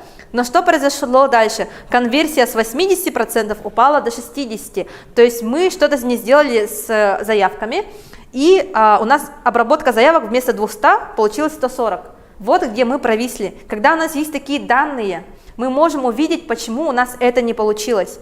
И потом мы начинаем изучать. Например, увидели, что заявки были обработаны там, не день в день, а через день или через 2 дня. Что происходит за 2 дня с клиентом? Он остывает, ему уже становится неинтересно. Он вас спросил, допустим, я так вот спрашивала, да, в Икее шторы, и некоторые мне ответили через 3 дня. Я эти шторы уже 3 дня назад купила у тех, кто мне ответил, понимаете, да? То есть магазины ответили через 3 дня. Через 3 дня, конечно, это уже давно это не проблема для меня. Вот, поэтому заявка должна быть обработана максимально быстро, заявка должна быть обработана, пока они горячие, теплые. Поэтому что мы делаем? Видим картину мира. Когда мы так делаем еженедельно, мы можем влиять на свои продажи. Если мы это не делаем, то мы не можем влиять на свои продажи. Получается, что нам нужно сделать? Нам нужно от команды требовать вот этих вот показателей еженедельно. Так, можно переключить? Не получается. Ага, вот. И самое главное помнить, что команда — это люди. Очень многие, вот я видела ваши комментарии и знаю предприниматели, что говорят, да они не делают, да они это не сделают, ну, как их мотивировать, а чем их? Команда — это люди. Что нужно делать с людьми? Их надо учить, в них надо вкладываться, учить их этим метрикам, объяснять им, что такое конверсия, что такое продажи, что такое заявки, как мы их получаем. Они должны этому обучиться, помогаем, направляем, контролируем. Это долгий процесс. И все хотят, чтобы была волшебная палочка, пришли волшебные маркетологи, все сделали, и у нас пошел поток клиентов. Так не бывает. Это всегда совместная работа с командой. Команда – это то, что обеспечит вас результатом. Но в команду сначала нужно вложиться. Да, тут у нас следующий слайд. Да, вот следующий слайд – это как раз то, что мы обычно не соблюдаем. Дать много, чтобы что-то получить. Сначала мы много даем, это простой обмен энергиями. Когда мы что-то даем с превышением, мы что-то получаем. То же самое с клиентами. Клиентам давайте чуть больше, чем они ожидали, и они к вам вернутся. Когда они чувствуют равноценный обмен, особенно в нашу эпоху конкуренции, да, они чувствуют себя немножко обманутыми. Поэтому обмен всегда должен быть с превышением. Они получают больше, чем они думали. Это работает и в отношениях с мужем и женой, это работает в отношениях с детьми, это работает в отношениях с сотрудниками. Вы всегда давайте больше, чтобы что-то от них получить. Вот честно ответьте, вот, когда у вас проблемы с сотрудниками, это проблемы из-за сотрудников или это проблемы из-за вас? И на самом деле, когда люди жалуются на сотрудников, это проблема в руководителе. То есть очень простой ответ. Возможно, грустный, возможно, вы с этим не согласитесь, но это нормально, потому что никого из нас не учили руководить людьми, да, мы не родились руководителями от природы, и просто этому навыку нужно учиться. Есть поэтому как раз книжки по этой теме, очень много обучения и так далее. Да? Просто нужно научиться руководить людьми, чтобы команда создавала этот поток. Вот. И дальновидность – это секретный ингредиент хорошего сотрудника. Вот вы увидите, что у вас какие-то сотрудники сразу вас поймут. И это хороший ингредиент хорошего бизнеса. То есть вы увидите, что бизнес, который видит дальше, планирует на десятилетия, он выигрывает, чем бизнес, который планирует на сегодня, завтра и все. Вот. И сейчас идет такой тренд на LTV, тоже можете в Гугле поискать. LTV – это жизнь клиента. Чем дольше клиент к нам ходит, а желательно всю жизнь, тем больше он нам денег приносит. И поэтому мы на каждого клиента должны смотреть как? Не как клиента на 3000, да, а как клиента на 300 тысяч. И когда вы знаете, что этот человек вам принесет 300 тысяч, как вы с ним будете обращаться? Вы будете его как короля носить, да, потому что он же вам 300 тысяч принесет. Он просто вам принесет не сейчас, он постепенно вам принесет. И вот поэтому важно, чтобы это понимали сотрудники. Когда это поймут сотрудники, вот очень простой этот секрет, расскажите своим сотрудникам, что каждый клиент стоит 300 тысяч. И они начнут относиться к клиентам по-другому. Вот. Это сейчас такой тренд на маркетинге, это вообще по жизни очень хороший тренд. И я сейчас вообще выступаю за этичный маркетинг, за то, чтобы не продавать людям просто, чтобы продавать, а продавать то качество, продавать действительно отношения на всю жизнь. У вас с вашим клиентом должны выстроиться отношения на всю жизнь. Вот этого вам желаю, и тогда ваш бизнес будет расти, процветать и расти.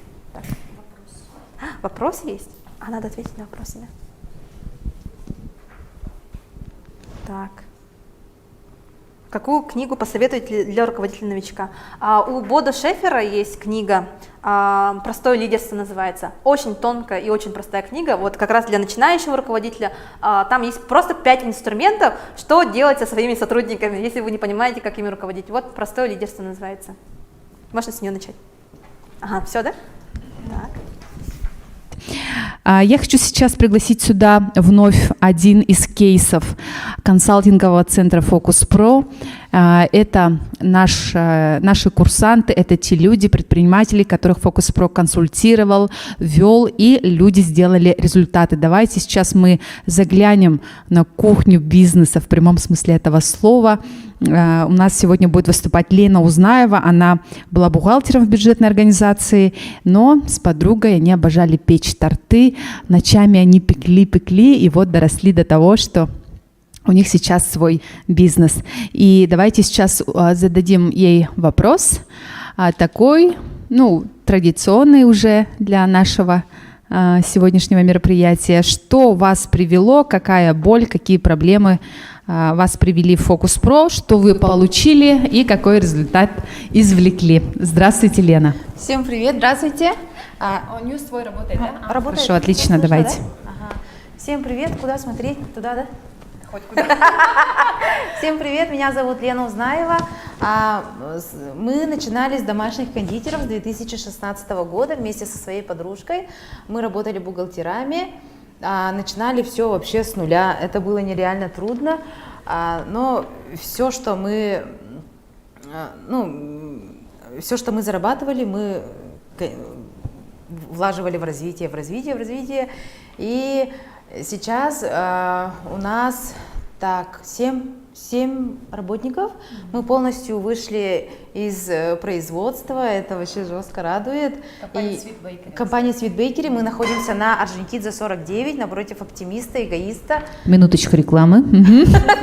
Я всегда так делаю.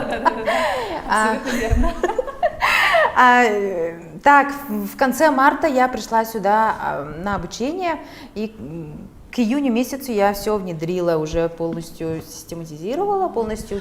Вот, когда ты пришла, можно на ты же, да? Да, когда ты сюда пришла, у вас какая боль была? Вы были в операционке. Да. Каждый день там не хватает соды, здесь меда нету, беги зачем-то. Нужно сделать красный бархат, нужно его там оформить, доставить, вот потом посчитать зарплату, там еще. Всеми вещами вы занимались. Ага. И была проблема в маркетинге, в продвижении, в финансах. Почти во всех сферах были проблемы. Окей, сюда пришли, что получили? Какой-то курс или сопровождение, или консультацию? Я пришла на первый групповой курс в конце марта. у нас тогда еще не было, ну, как бы консультант, сейчас консультанты же прикрепляются, тогда еще не было, вот ты обучилась, захотела внедрила, не захотела не внедрила, типа такого. Свободное плавание. Свободное плавание, но я после каждого обучения сразу внедряла, делали собрания, и постепенно как-то вот пришли к тому, что вот за короткий срок я уже вышла из производства. То есть для того, чтобы выйти, какие процессы вы сделали? Мы полностью оцифровали производство наше. Я пришла что значит оцифровать процесс? Это называется как... Мы же делаем торты, и эти торты мы должны знать, сколько грамм чего-то идет в один торт, сколько грамм творожного сыра, муки, и все это вот полностью по каждому торту, на каждый вес мы все это в компьютер ввели, это заняло у нас полмесяца где-то. Это очень долгий процесс. Я пришла сюда с маржинальностью в 56%.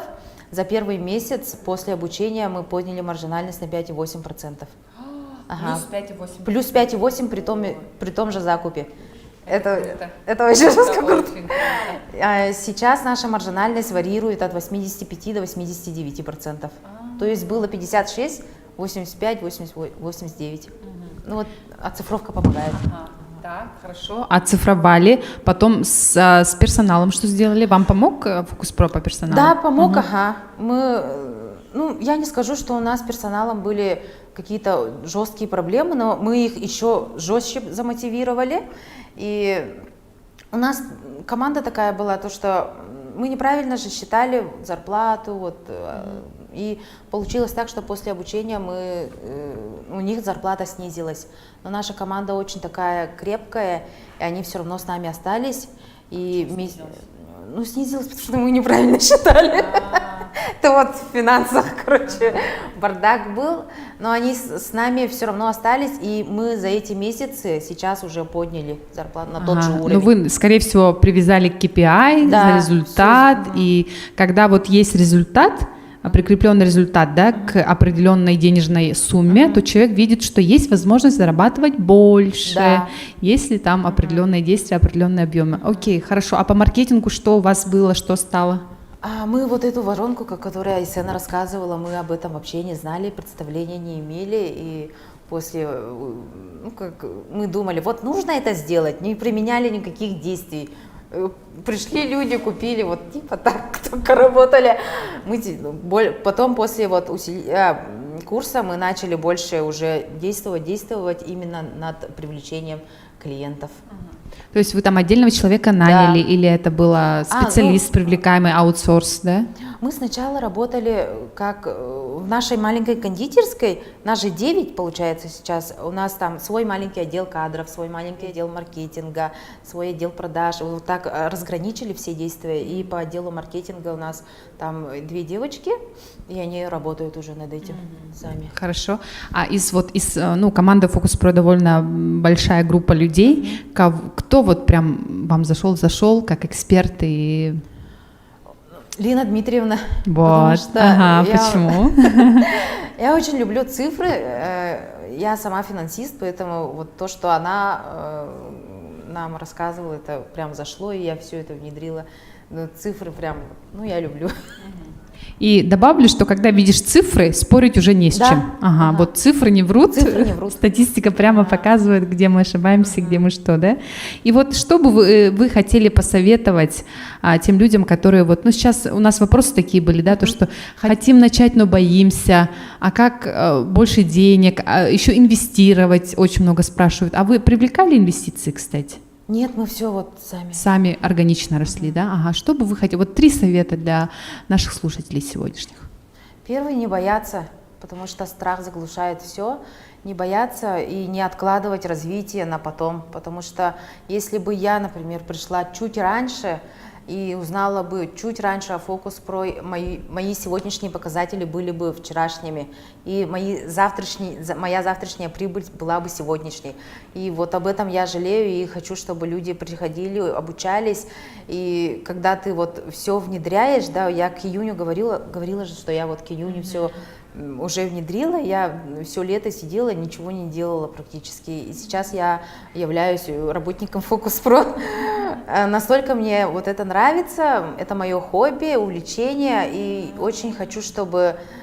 Я сама-то не кондитер, и сейчас я занимаюсь именно тем, что мне очень сильно нравится, общением с людьми, знакомством, помощью предпринимателям, и я бы хотела, чтобы каждый из них вот именно...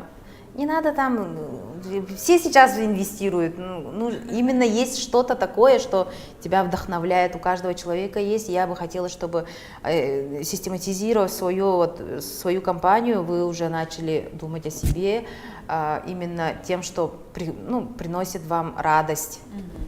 А по Sweet Bakery у вас какие планы сейчас стоят? Ой, планы вообще там грандиозные у нас планы стали, а так мы стояли на стагнации такая, выручка есть, растет по чуть-чуть, сейчас у нас жесткие планы, а я уже в следующем году буду работать над торговым знаком. Супер, отлично. Вот как раз-таки сегодня эту тему мы затронули с Афанасием, то, что это очень тоже важная часть работы, да, иногда мы, зарабатываясь в рутине, забываем вот о самом главном. На самом деле мы все работаем над одним своим брендом, или это свой личный бренд, или компания, чтобы эта марка потом нам послужила. Да. И к этому надо быть готовыми. Спасибо большое вам за ваш позитив, у вас энергетика просто прет. Спасибо вам большое, надеемся, что мы сегодня для наших слушателей были такими вот огонечками, которые дадут вам надежду. Спасибо большое. Всем пока. Ага, желаем вам благодарных клиентов, вкусных тортиков и постоянно растущие продажи. Спасибо большое, Николь. Всем пока. Следующего нашего спикера. Вот несмотря на то, что она очень красивая, хрупкая, как цветок, и в буквальном смысле она сегодня выйдет к вам в цветах, она является большим профессионалом, титаном, я бы сказала, в области HR, потому что через ее руки, через ее глаза, через ее профессиональный сканер прошли более 2000 резюме. За последний год она провела более 800 собеседований, закрыла 20 ключевых топовых позиций и более 40 линейного персонала.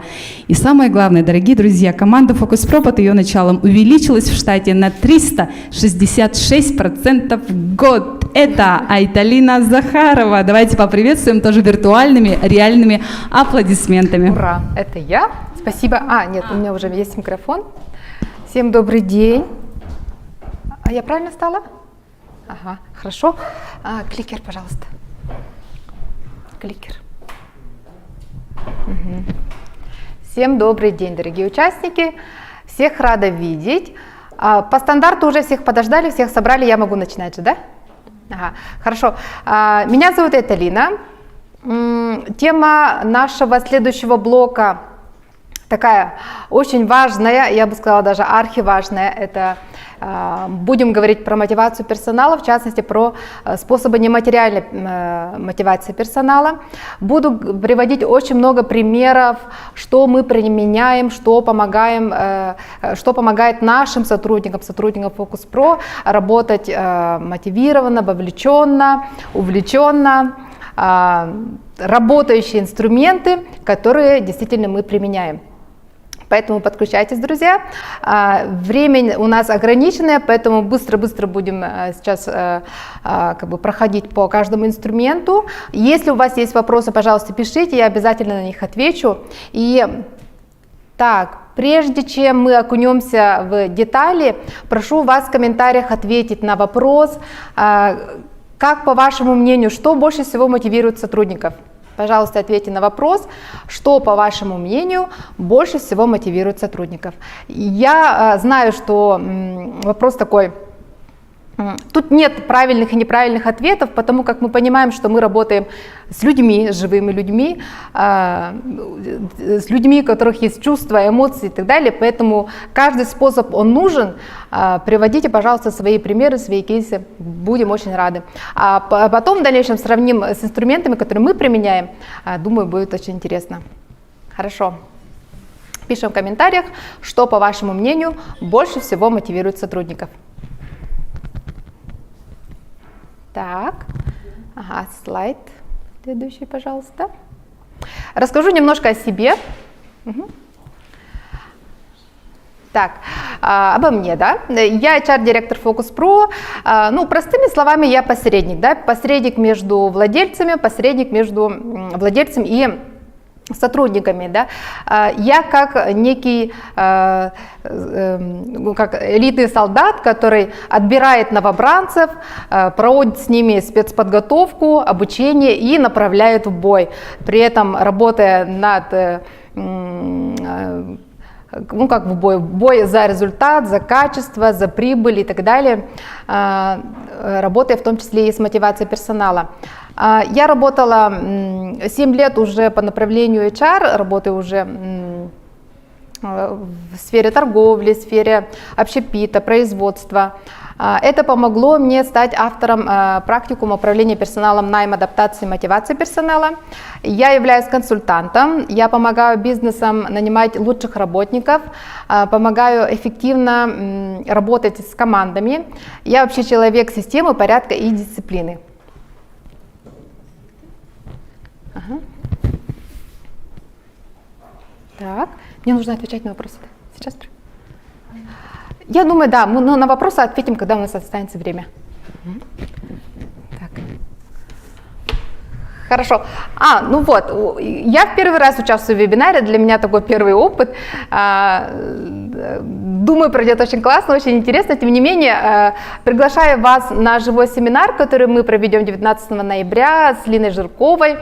Будем говорить о том, как же создавать сильную команду, будем приводить всякие фишки, секреты найма для предпринимателей, лайфхаки, как добиться большого кандидата, большого потока кандидатов, как нанять сильных сотрудников, как сделать так, чтобы в команде были одни красавчики, да? Хорошо. Если вам интересно, вы можете оставить плюсики, комментарии и так далее, либо написать вашему менеджеру, с которым, я уверена, вы уже общались прежде. Хорошо. Так. Ну, начнем с основ, да? Начнем с основ. Что же такое мотивация, да? Простыми словами, мотивация – это важно понять, что это внутреннее побуждение, да, людей, это внутреннее побуждение к действию, это двигатель, это внутреннее, то, что вот зажигает, то, что, из-за чего загораются у людей глаза, это то, что мотивирует людей работать сверх, не знаю, своих обязанностей, показывать лучшие результаты, добиваться больше эффективности, больше проявлять лучшее, больше качеств и так далее. Это все, что помогает, побуждает идти в бой. Мотивация всегда имеет положительный характер, да? И мотивация – это то, что, ну, скажем, необходимо сейчас, наверное, да? Я знаю, что бизнесы сейчас очень непростое время, мягко говоря, да? Сейчас непростое время, и в случае, если, например, ну, с кем не бывает, да, проблемы в бизнесе, там, если сравнивать с кораблем, с тонущим, да, то что сделают сотрудники тех компаний, которые никак не работают вот именно с мотивацией сотрудников, да, скорее всего, они уйдут, они перекинутся, переплывут на другой корабль, просто потому что они работали на деньги. Деньги – это хорошо, конечно, да, деньги – это… Угу. Так, можно следующий слайд? Ага, еще следующий. Так, да, форма мотивации существует. Это материальная и нематериальная. Материальная – это все про деньги. Деньги – это хорошо. Я всегда за то, чтобы людям платили по рынку, я против того, чтобы людям занижали деньги, просто потому что ну, люди должны достойно жить, они не должны сводить концы с концами, да? Поэтому я против занижений денег. ну, они должны быть, это должно существовать, само собой, это как база, это как основа, да, но при этом важно работать с удовлетворением личных потребностей человека. В современном мире, если раньше были популярны крупные корпорации, бюрократические системы с тоталитарно-авторитарным режимом, то сейчас у нас как бы большая конкуренция появилась на рынке частных фирм, небольших организаций, которые очень тщательно работают над удовлетворением личных потребностей человека, тем самым привлекая лучших и лучших сотрудников в свои места работы. Хорошо. Давайте перейдем. Ну, способов мотивации существует очень много, да? Мы сейчас говорим о нематериальных мотивациях, да? Их существует более 100 на планете Земля, но есть основные мотивы, которые больше всего как бы лучше проявляют себя и выступают как тотализатором ведущей мотивации людей, сотрудников. И сейчас мы будем перечислять. Я буду перечислять их не в порядке, да, важности и так далее, они будут просто, ну, как бы в открытом списке. Итак, топ-15 мотиваторов, топ-15 инструментов, которые мы применяем, удачно внедрили в компанию Focus Pro. Итак, первое, самое важное, самое дешевое, я бы сказала, но при этом самое эффективное – это похвала и признание, ребята. Похвала и признание – это очень важно людям. Людям важно, чтобы их признавали их заслуги, людям важно, чтобы замечали их действия, то, что они делают хорошо, то, что они делают пока не очень хорошо, возможно, даже делают, если плохо, но людям важно это слышать, людям важно, чтобы вы это признавали. Тем более в нашем быстро меняющемся реалиях времени сейчас очень есть такая популярная тема, да, модная, real-time feedback называется, да, обратная связь в режиме настоящего времени, да, то есть ты что-то сделал, да, и я тебе тут же дал обратную связь, да, сделал правильно ты это или сделал неправильно, либо подкорректировал. В общем, ты задаешь направление, ты даешь обратную связь, и это очень хорошо, потому что люди сразу понимают, в каком направлении им идти. Ну, при этом важно слишком не перехваливаем слишком, хвалим за действия, хвалим за результаты, но при этом не нужно прямо выискивать и искать, за что бы похвалить этого на сегодня, на завтра, на послезавтра. Хвалим только за конкретные результаты и действия. Если говорить про Focus Pro, да, я обещала, что буду приводить очень много кейсов из Focus Pro. Похвала и признание – это очень часто у нас применяется. У нас есть такой секретный метод, да, как быстро воодушевить сотрудника. Например, есть, ну, скажем, возьмем руководителя отдела продаж, да, у него очень хорошо получается закрывать сложных клиентов. И наш директор, да, при всех хвалит его качество и говорит подобным образом, например, вот, у тебя очень хорошо получается руководить отделом, у тебя есть такая хорошая способность быстро, как сказать,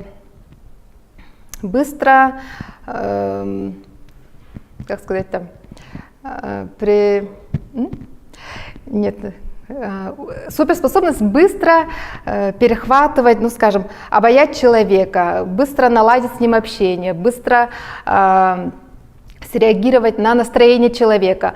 Ты очень хорошо умеешь управлять эмоциями людей.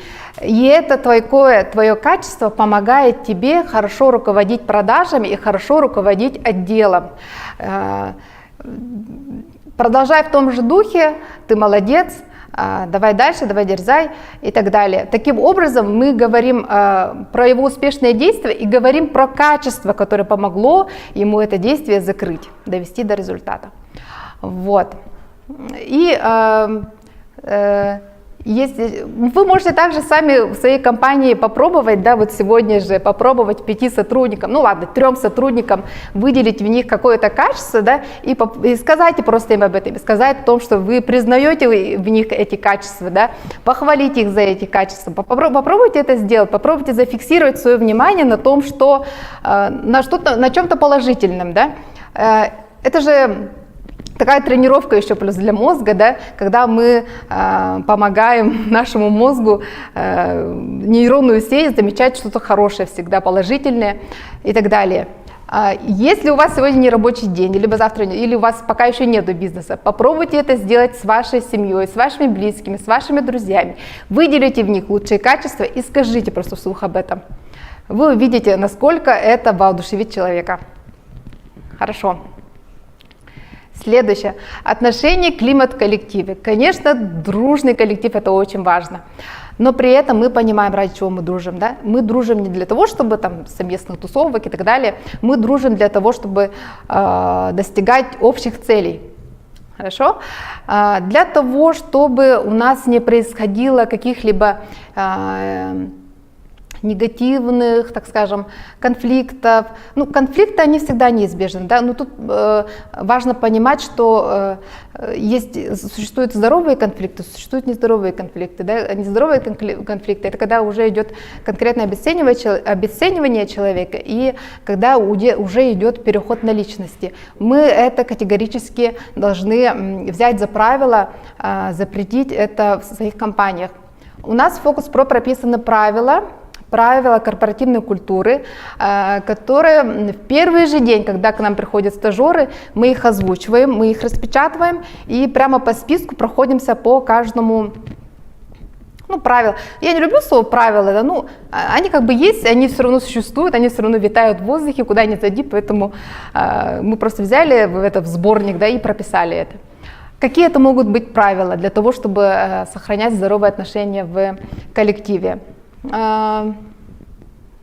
Пройдемся по нашим правилам. Мнение каждого важно, да? Любой может сказать свою идею, открыто высказать, да, свое мнение, свою точку зрения, и при этом мы выслушиваем человека и не обесцениваем его никоим образом, не говорим, ты говоришь какую-то ерунду, это чушь или так далее. Это обесценивание мнения. Еще есть правило, то, что мы всегда поддерживаем друг друга. Если что-то есть такое, если кому-то требуется помощь, то мы всегда помогаем. Мы всегда помогаем, даже если это не входит в наши обязанности. Какие еще у нас есть правила? Помогайте, девочки, какие у нас есть правила? Не опаздываем, мы уважаем время друг друга. Да? Если мы опаздываем, мы заранее предупреждаем. У нас есть правило ускоряйся, да? То есть мы не медлим, если мы медлим, то мы затягиваем бизнес-процессы, то это может очень долго сказаться плохо на работе другого человека, поэтому также мы постоянно находимся в ускорении. Ошибки мы признаем очень быстро. То есть, правило есть такое, ошибки есть, признавай их, да, просто ошибки, они никогда не ругаются за ошибки, но при этом, мы имеем в виду такие нефатальные ошибки, да, или ошибки, которые не повторяются систематически, да. Ошибки это нормально, если человек признает ошибки, он их признал, сделал выводы, и в другой раз уже нашел другие пути решения, это good, это хорошо, это значит наш человек. Так, далее, какие еще правила? Правила здороваться, правила уважительного отношения, правила субординации к владельцам и так далее. Эти все правила, которые прописаны у нас, они помогают нашим сотрудникам хорошо ладить, коммуницировать между собой, избегая каких-то трений, избегая каких-то конфликтных ситуаций, и чтобы сотрудники меньше тратили время и энергию на подобные ненужные вещи. Хорошо, следующее. Карьерный рост, перспективы. Людям важно понимать, куда расти, да? Людям важно понимать, как расти, куда расти, какая есть карьерная лестница, какие есть перспективы роста. У нас в Focus Pro карьерный рост каждого сотрудника в каждом отделе, она прописана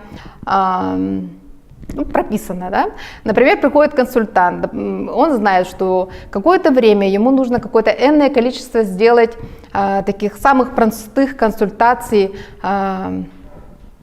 по диагностике бизнеса, да, там 15 раз, 20 раз. Он это проходит, успешно сдает аттестацию, далее его переводят консультантом курса, например, усиления, да, и он начинает опять же свои навыки нарабатывать там. Провел там 10 консультаций с 10 предприятиям, успешно его можно перевести после сдачи аттестации, можно перевести в консультанты сильной команды. Вот таким образом у него идет градация каждый раз, у него растет зарплата, у него растет зона ответственности, и у него происходит такой карьерный рост. Понятный карьерный рост. Отношения с руководителем. Ну, руководитель, я имею в виду владельцы, да, руководитель — это всегда авторитет.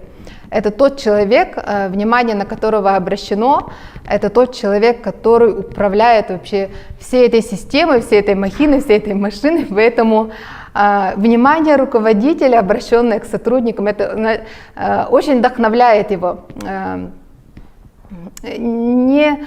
Я понимаю, что у вас большинства не хватает времени, да, каждому уделять внимание, но при этом введите какую-то добрую традицию обедать там раз в неделю с каким-либо сотрудником, либо устраивать ежедневные планерки, да, совещания на 15 минут, просто координации, летучки, спрашивать, как идет работа, можно спросить даже, как идет у него личная жизнь, как у него дела, в общем, можно спросить, да, для того, чтобы всегда быть в контакте. Директор — это не тот человек, который заходит в свой кабинет и дальше все, и до вечера там пропадает, неизвестно, что он делает, и как к нам относится, улыбается, не улыбается. Директор, он должен быть всегда в контакте со своими сотрудниками. Что я вам этого рекомендую? Мы применяем это Focus Pro постоянно, регулярные собрания у нас, регулярные координации с руководителями. Это очень эффективно сказывается на работе и мотивации наших сотрудников. Так, возможность влиять на результат, ну, это понятно, да. Есть компании, в которых сотрудники выступают, ну, как, скажем, непонятный винтик, да, и непонятно, что он делает сейчас, какой итог, то, что он делает сейчас, какой итог имеет на выходе, да, какой он имеет причастие к тому результату, к тому продукту, который разрабатывается в вашей компании, да. Поэтому важно при этом тоже даем обратную связь в том, что мы признаем то, что его заслуга, его работа важная, то, что он в процессе занимает, ну, значимое место, да. Для этого у нас, опять же, в команде Focus Pro у каждого человека, у каждого сотрудника прописаны ценные конечные продукты. У каждого сотрудника существуют свои статистики, и он имеет возможность видеть, да, то, что он делает сейчас, как вот та работа, которая проделана сейчас, имеет, ну, как бы взаимосвязана с другими отделами, с другими сотрудниками, да. Вот таким образом происходит вот такая связанная цепочка, связанной цепью одной. Так, имидж бренд. Ну, имидж бренд, да, это тоже важно. Люди хотят гордиться местом, где они работают, хотят, ну, не хвалиться, но это тоже важно. Бренд компании — это то, что выделяет среди остальных. Имидж компании, то, что человеку не стыдно сказать, да, я работаю там-то, там-то.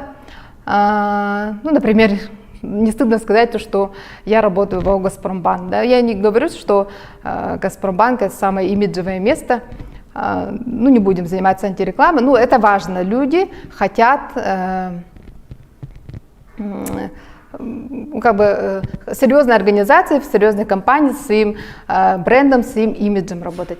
И это на моей практике несколько раз сталкивалась с тем, что я знаю, что кандидаты, прежде чем прийти на итоговое собеседование, да, они всегда рыскают в интернете, в поисках, ну, отзывов, спрашивают мнения, спрашивают ну, какие-то сведения об этой компании, прежде чем прийти на работу. Поэтому очень важно работать над брендом компании, над имиджем компании, для того, чтобы привлекать лучших сотрудников. Профессиональный рост и развитие. Профессиональный рост и развитие. Ну, это очень тоже, несомненно, важный мотив. Рост должен быть постоянный, да, постоянное регулярное обучение, развитие сотрудников. Мы сейчас начинаем работать с поколением Z. Это ребята, которые родились в нулевых годах. Они уже наши клиенты, они уже наши сотрудники. И вы знаете, они отличаются, они супер отличаются от предыдущего поколения, от нашего поколения, да? Они очень заточены на саморазвитие, на развитие. Например, ну, в компаниях Google, Яндекс давно уже начали готовиться, да, о том, что в будущем их все сотрудники будут поколением Z, они уже начали работу, берут на стажировку, они уже корпоративную культуру, ценности свои меняют под уже меняющееся поколение. Поэтому важно развивать своих сотрудников и работать над их постоянным профессиональным ростом. Так, стабильность. Ну, это понятно, люди хотят стабильности, люди хотят уверенности в своем будущем. Свобода. Свобода тут имеется в виду под свободой действий, да? О том, что человеку важно иногда дать возможность самому принимать решения, самому нести за них ответственность, дать ему достаточную свободу действий для того, чтобы, опять же, он развивался, опять же, для того, чтобы у него был какой-то внутренний личностный профессиональный рост. Тут же применимо метод такой есть сейчас, гибкий график, да. У нас в Focus Pro нет такого жесткого графика, мы не контролируем, там с 9 часов не сидим и не ждем, и не считаем время, кто насколько опаздывает, но при этом мы всегда требуем не отработанное количество времени и часов, а мы всегда требуем результаты, да. Неважно, сколько времени ты на это потратил, если нет результатов, то это, ну, непорядок, ребята, да. Давайте мы опять проработаем, обсудим этот момент, дадим вам обратную связь, там, какие-то перспективы в будущее и так далее. Начинаем с ними вот так тоже беседовать. Офис. Ну, комфортный офис, не обязательно где-то в центре города, ну, хотя бы чистый офис, линолеум без дыр, чтобы окно хотя бы какое-то было, чтобы освещение было нормальное. Офис — это очень важно на самом деле для работы сотрудников, для того, чтобы они были вовлечены, чтобы они вовлечены в процесс были. Тут можно что сказать?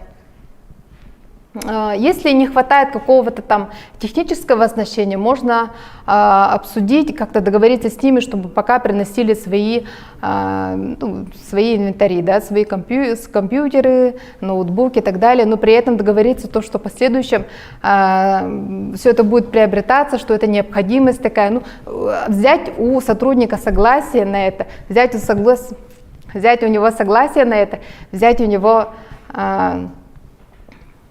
ну, как бы договориться с ним уже на берегу о том, что это все временно, что нужно какое-то время потерпеть, да. Вот, поэтому не можем дать условия, не можем дать комфортный офис, договариваемся с ним, говорим о том, что это на какое-то время и берем с него согласие. Деньги, бонусы, премии. Ну, тут имеется в виду про какие-то там премии, денежные призы, вознаграждения, розыгрыши. Например, у нас проводятся акции, да?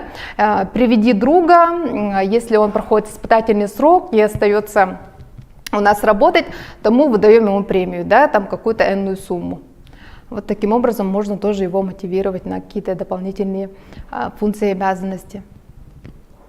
Обучение. Ну, это естественно, это постоянное, у нас внедрено постоянное обучение. Если мы хотим, чтобы рос бизнес, чтобы росла компания, нужно понимать, что нужно очень много работать над ростом и обучать своих сотрудников и развивать их. Ну, важно при этом это делать как-то системно, да, не один раз там отправил его на какой-то практикум, на тренинг, да, и потом забыли об этом. Выдали ему какую-то книжку, инструкцию, следующему сотруднику ничего не дали. Нужно делать это системно. Focus Pro внедрено еженедельное обучение. от наших тренеров, от наших руководителей.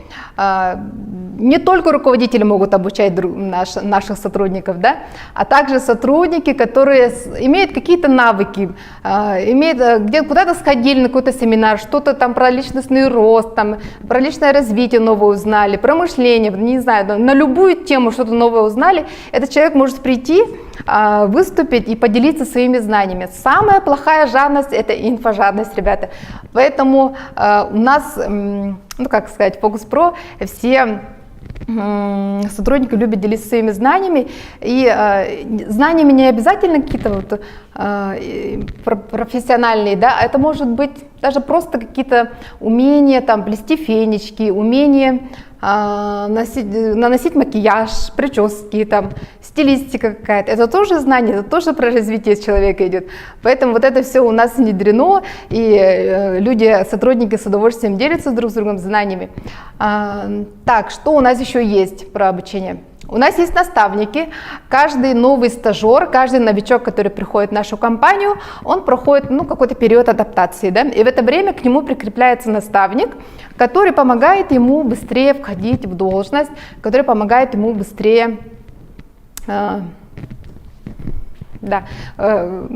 грубо говоря, въехать, да, в должность, быстрее адаптироваться, быстрее понять, там, наставник отвечает на все его вопросы, ведет его, прямо как новый человек пришел к нам в гости, нужно его встретить, нужно ему все научить, показать.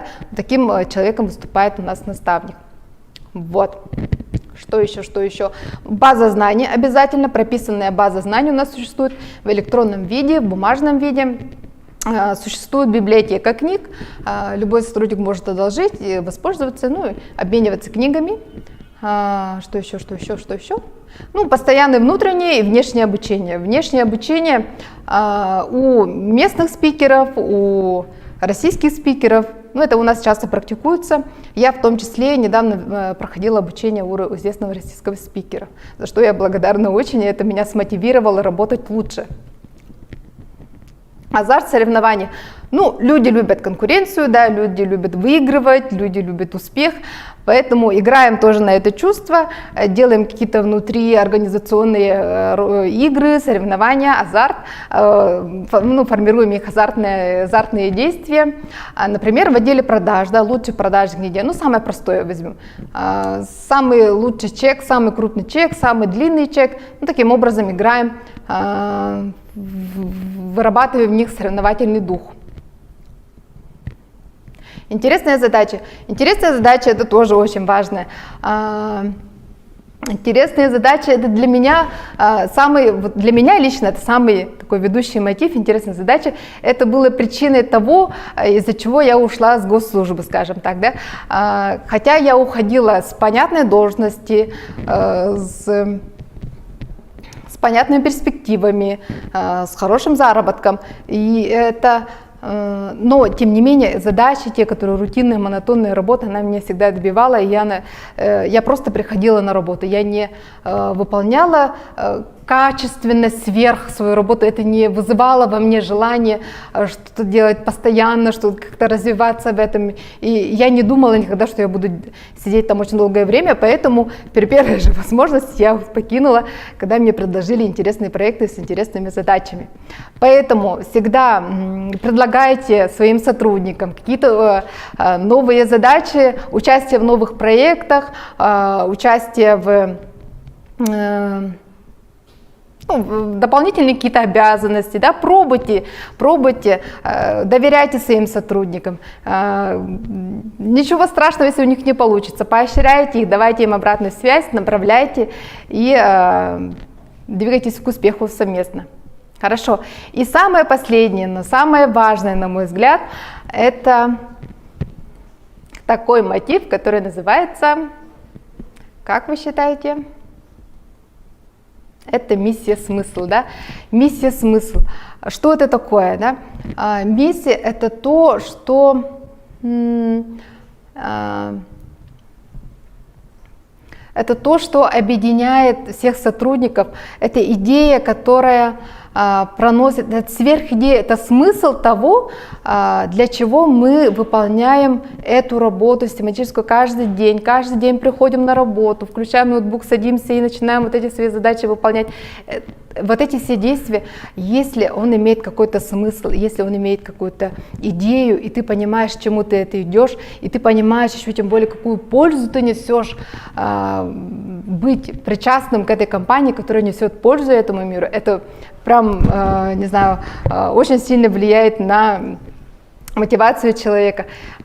Смысл должен быть всему, да, смысл жизни, смысл семьи, смысл дружбы, смысл работы, смысл компании в том числе. И сейчас я очень рада слышать, что у многих компаний есть прописанные миссии, да, и они несут эту идею своим сотрудникам, и они вместе добиваются результатов для того, чтобы вот это, проносят свою миссию, скажем так, в своей жизни. И это очень радует меня, потому что просто, если мы работаем, чтобы просто заработать деньги, чтобы для зарабатывания бабла, для зарабатывания, какие-то такие моменты, это не долгосрочно. Это все равно когда-нибудь, как-то приведет к, к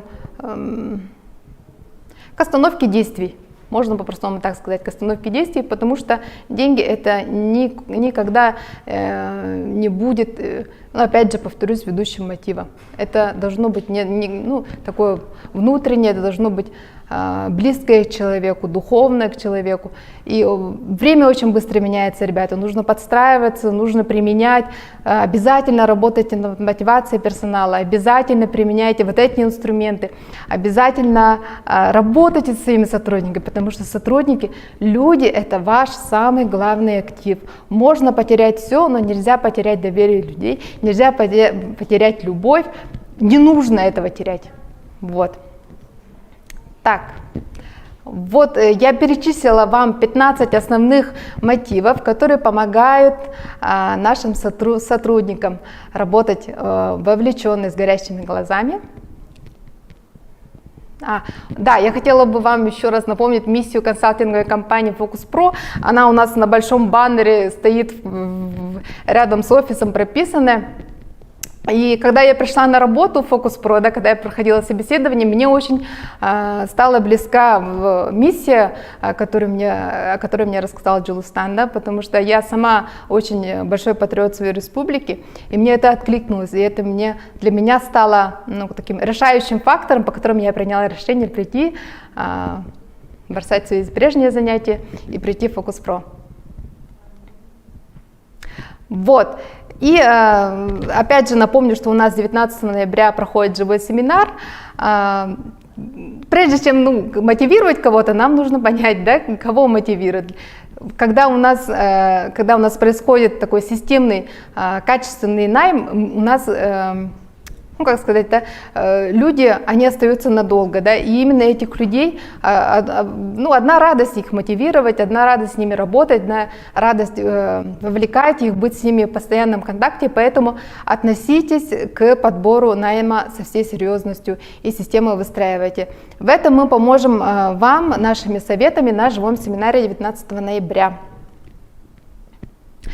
Так, до сих мы с вами прощаемся. Спасибо всем за внимание. Желаю всем вашим бизнесам всем расти. Желаю ваших сотрудников становились мотивированнее, сильнее. Ваша команда становилась только успешнее. Всем до свидания. Всем спасибо. И мы продолжаем. Сейчас у нас к нам в гости пришел наш выпускник Ника Николаева. Она по образованию звукорежиссер, менеджер, окончила Санкт-Петербургский университет кино и телевидения и Санкт-Петербургскую академию управления экономики. Сейчас она владеет магазином витаминов и БАДов iHerbs ИКТ в ТЦ «Атлант». Мечту стать врачом и заниматься профилактикой заболеваний воплотила в своем магазине. И она сейчас продолжает развиваться в этом и обучается в Международном институте интегральной превентивной и антивозрастной медицины на функционального и клинического нутрициолога. Да, так. Ника, прошу, да. Приглашаем. Здравствуйте. Мне куда смотреть? Сюда. Очень приятно. Так, да? Мне видно. Так, меня уже представила Айсына. Спасибо большое, что пригласили. Что бы я хотела сказать? Вы знаете, так как мне представили... Как листать следующий слайд?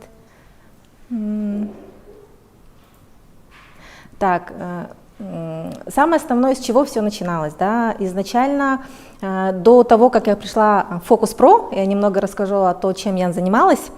Как мы все знаем, что какие-то идеи воплощения быть в определенном месте у нас приходят в какие-то пиковые переломные моменты. Это был у меня 2013 год, когда у меня родился ребенок. В 2013 году она родилась, соответственно, была осень, я решила, что дома достаточно холодно, надо наверное, приобрести бы коврики теплые для того, чтобы ребенок у меня не мерз. Потом подумала, что а почему я должна приобретать коврик только для нее? Можно приобрести эти коврики для всех, а можно же их еще и продать и на этом заработать. И вот моим первым инвестором был мой супруг, который дал мне 11 тысяч на закупку теплых ковриков в Китае.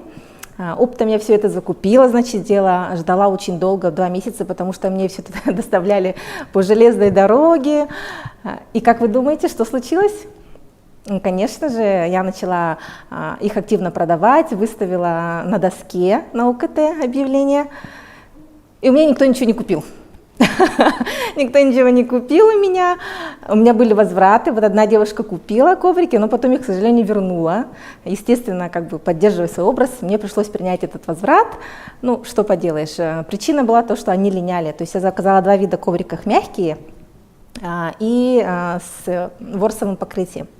Но эти коврики до сих пор живы, они у меня на даче. Кстати, это, наверное, просто у меня был неудачный маркетинговый ход, потому что коврики долговечные, прошло почти 9 лет, а они живые.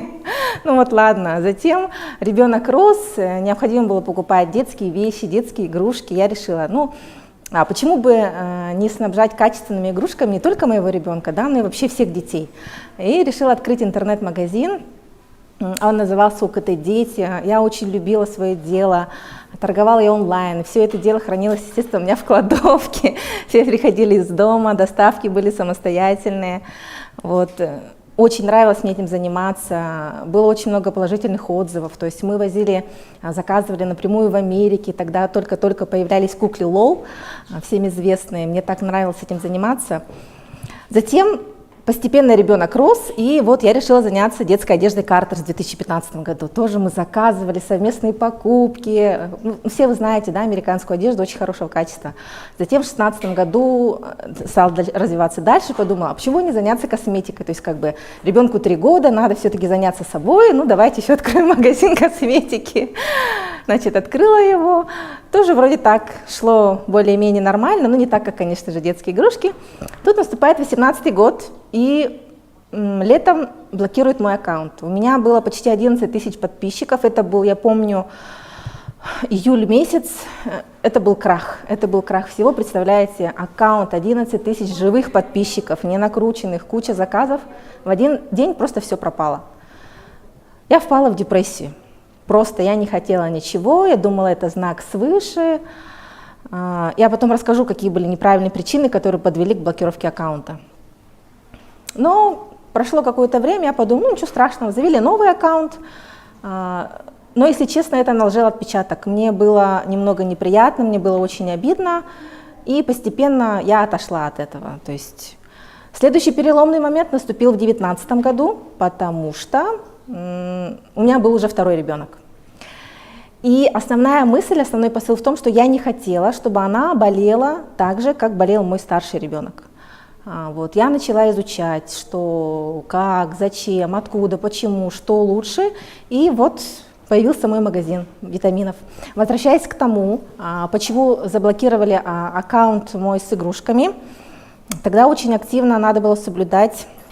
Кстати, к этому еще вернемся в витаминах, там будут параллели. Очень надо было соблюдать право интеллектуальной собственности.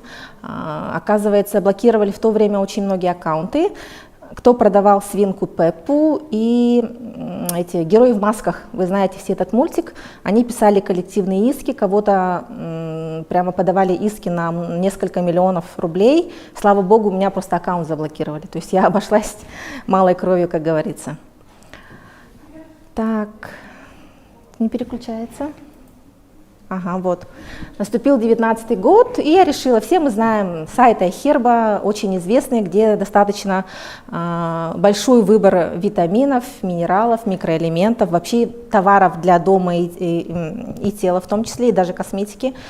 Я решила открыть полочку. Полочка у меня была в республике и полочка в доме торговли. То есть закупила какую-то минимальную партию. Там буквально, по-моему, 10 тысяч рублей я на все это потратила. Поставила, продала. Ага, дело пошло. Затем уже арендовала стеллаж, переехала в Ресничку Косметикс, которая находится в ТЦ Республика на 2-м этаже. Вот. Хорошо, все шло, никакой ответственности у меня не было, потому что я только арендовала, продавцы не мои, аренда не моя. Ну, условно, на аренду я тратилась, но продавцы не мои. И тут наступает пандемия, март 2020 года. Все, кошмар, все закрыли, что делать? Ну ладно, ушли в онлайн-формат, опять доставки из дома, торгую из кладовки, ну вы поняли, да? То есть у меня любимое место покупателя это была кладовка.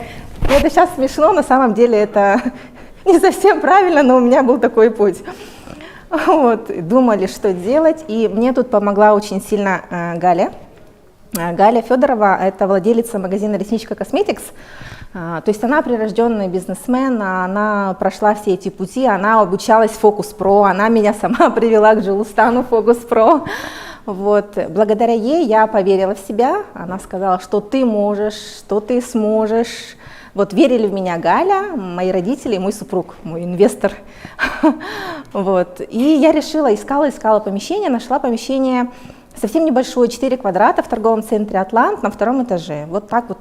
Когда мы все открылись, когда заработали торговый центр, у меня появился киоск. Всего 4 квадрата, казалось бы, да. Я стала думать, вроде бы интуитивно все делаю правильно, но в силу своего характера у меня все было немного расхлябано. Там немножко, где-то читала, там читала. И решила пойти обучиться. Куда идти? Естественно, Галя сказала, идешь в Focus Pro. Вот, записалась я, там Focus Pro тоже был долгий путь. У меня все это как-то получается, все шиворот на выворот, но при этом как бы получается, я пришла с конца. На первый поток не попала, сперва проучилась у Лины, потом пошла к Джилустану. Ну, в итоге все знания мне пригодились, хотя у меня все было разорвано. Самый положительный момент в том, что я познакомилась с очень классными ребятами. Вот основная миссия Focus Pro, как вы знаете, да, взращивать хороший конкурентоспособный рынок для того, чтобы... Не для того, чтобы, вернее, а на благо нашей республики. И вот те ребята, которые хотят сделать хорошее нашей республике, как раз-таки они все и приходят в Focus Pro, можно познакомиться, обменяться мыслями, там, знаю, как насытиться какими-то эмоциональными вещами для того, чтобы получить, как называемый, пинок в одно место, чтобы начать действовать. Потому что все мы думаем, да, я начну, когда-нибудь потом начну, и все сидим и ничего не делаем. Вот самый положительный момент, я пришла в Focus Pro в феврале. Сперва я проучилась у Лины Дмитриевны, потом у нас были курсы с Джилустаном, и потом я уже проходила у Айталины воронку продаж, и у Айсены воронка продаж была, да, у Айталины у нее найм персонала.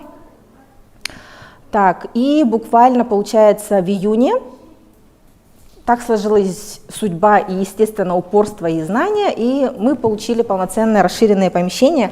У нас уже, получается, увеличилось помещение в 5 раз, и после того, как я прошла обучение, выручка увеличилась в 3 раза. Можно следующий? Не листает ничего. Вот так вот. Вот.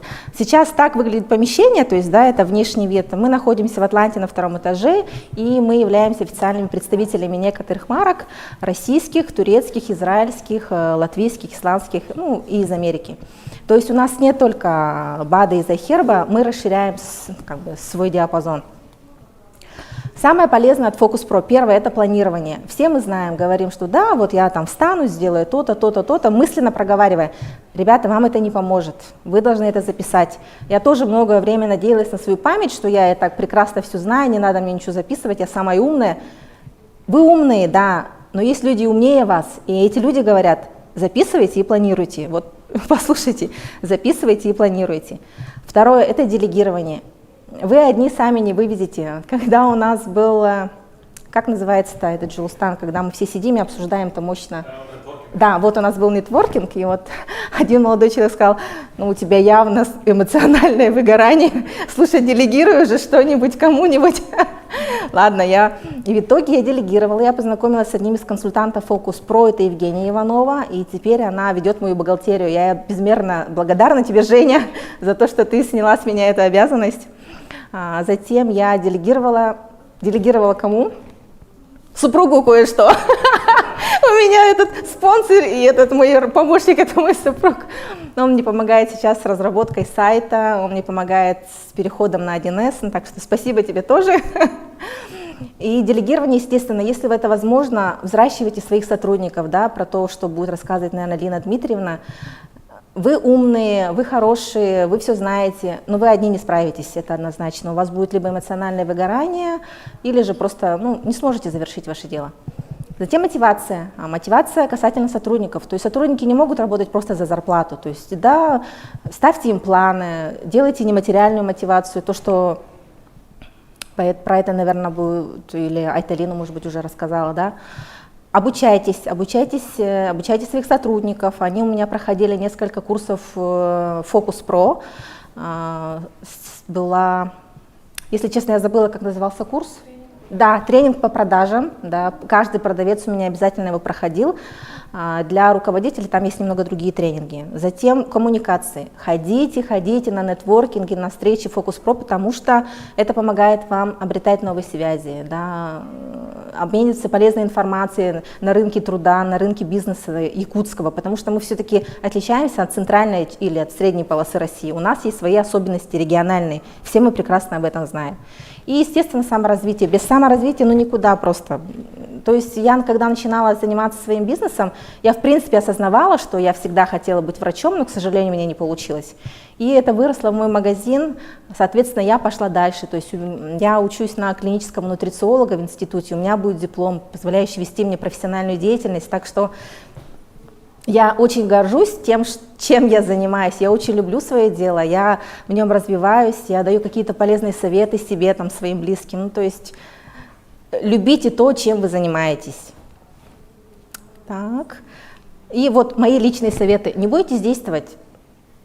Не получилось, ничего страшного, заблокировали ваш аккаунт, ничего страшного, пишут вам негативные отзывы, ничего страшного, не бойтесь действовать, действуйте.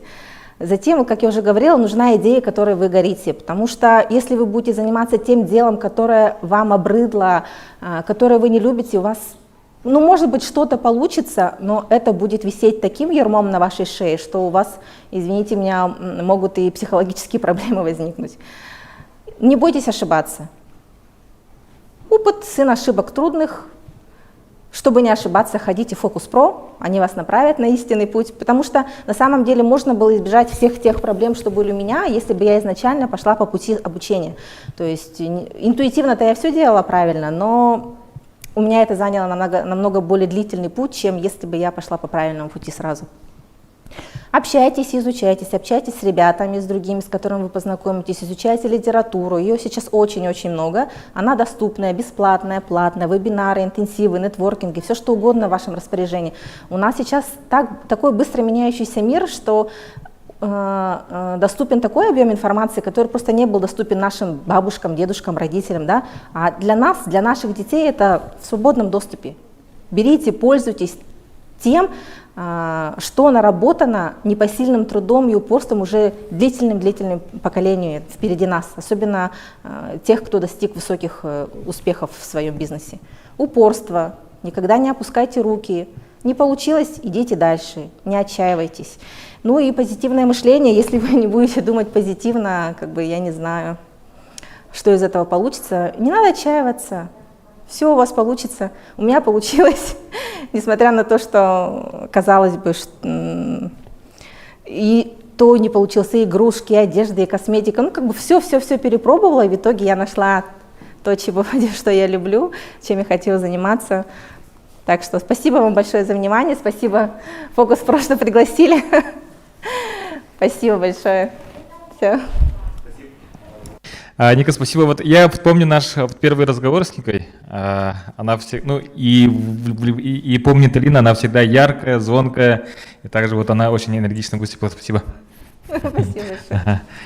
Вот, она всегда активно участвовала во всех семинарах, очень задавала нужные вопросы.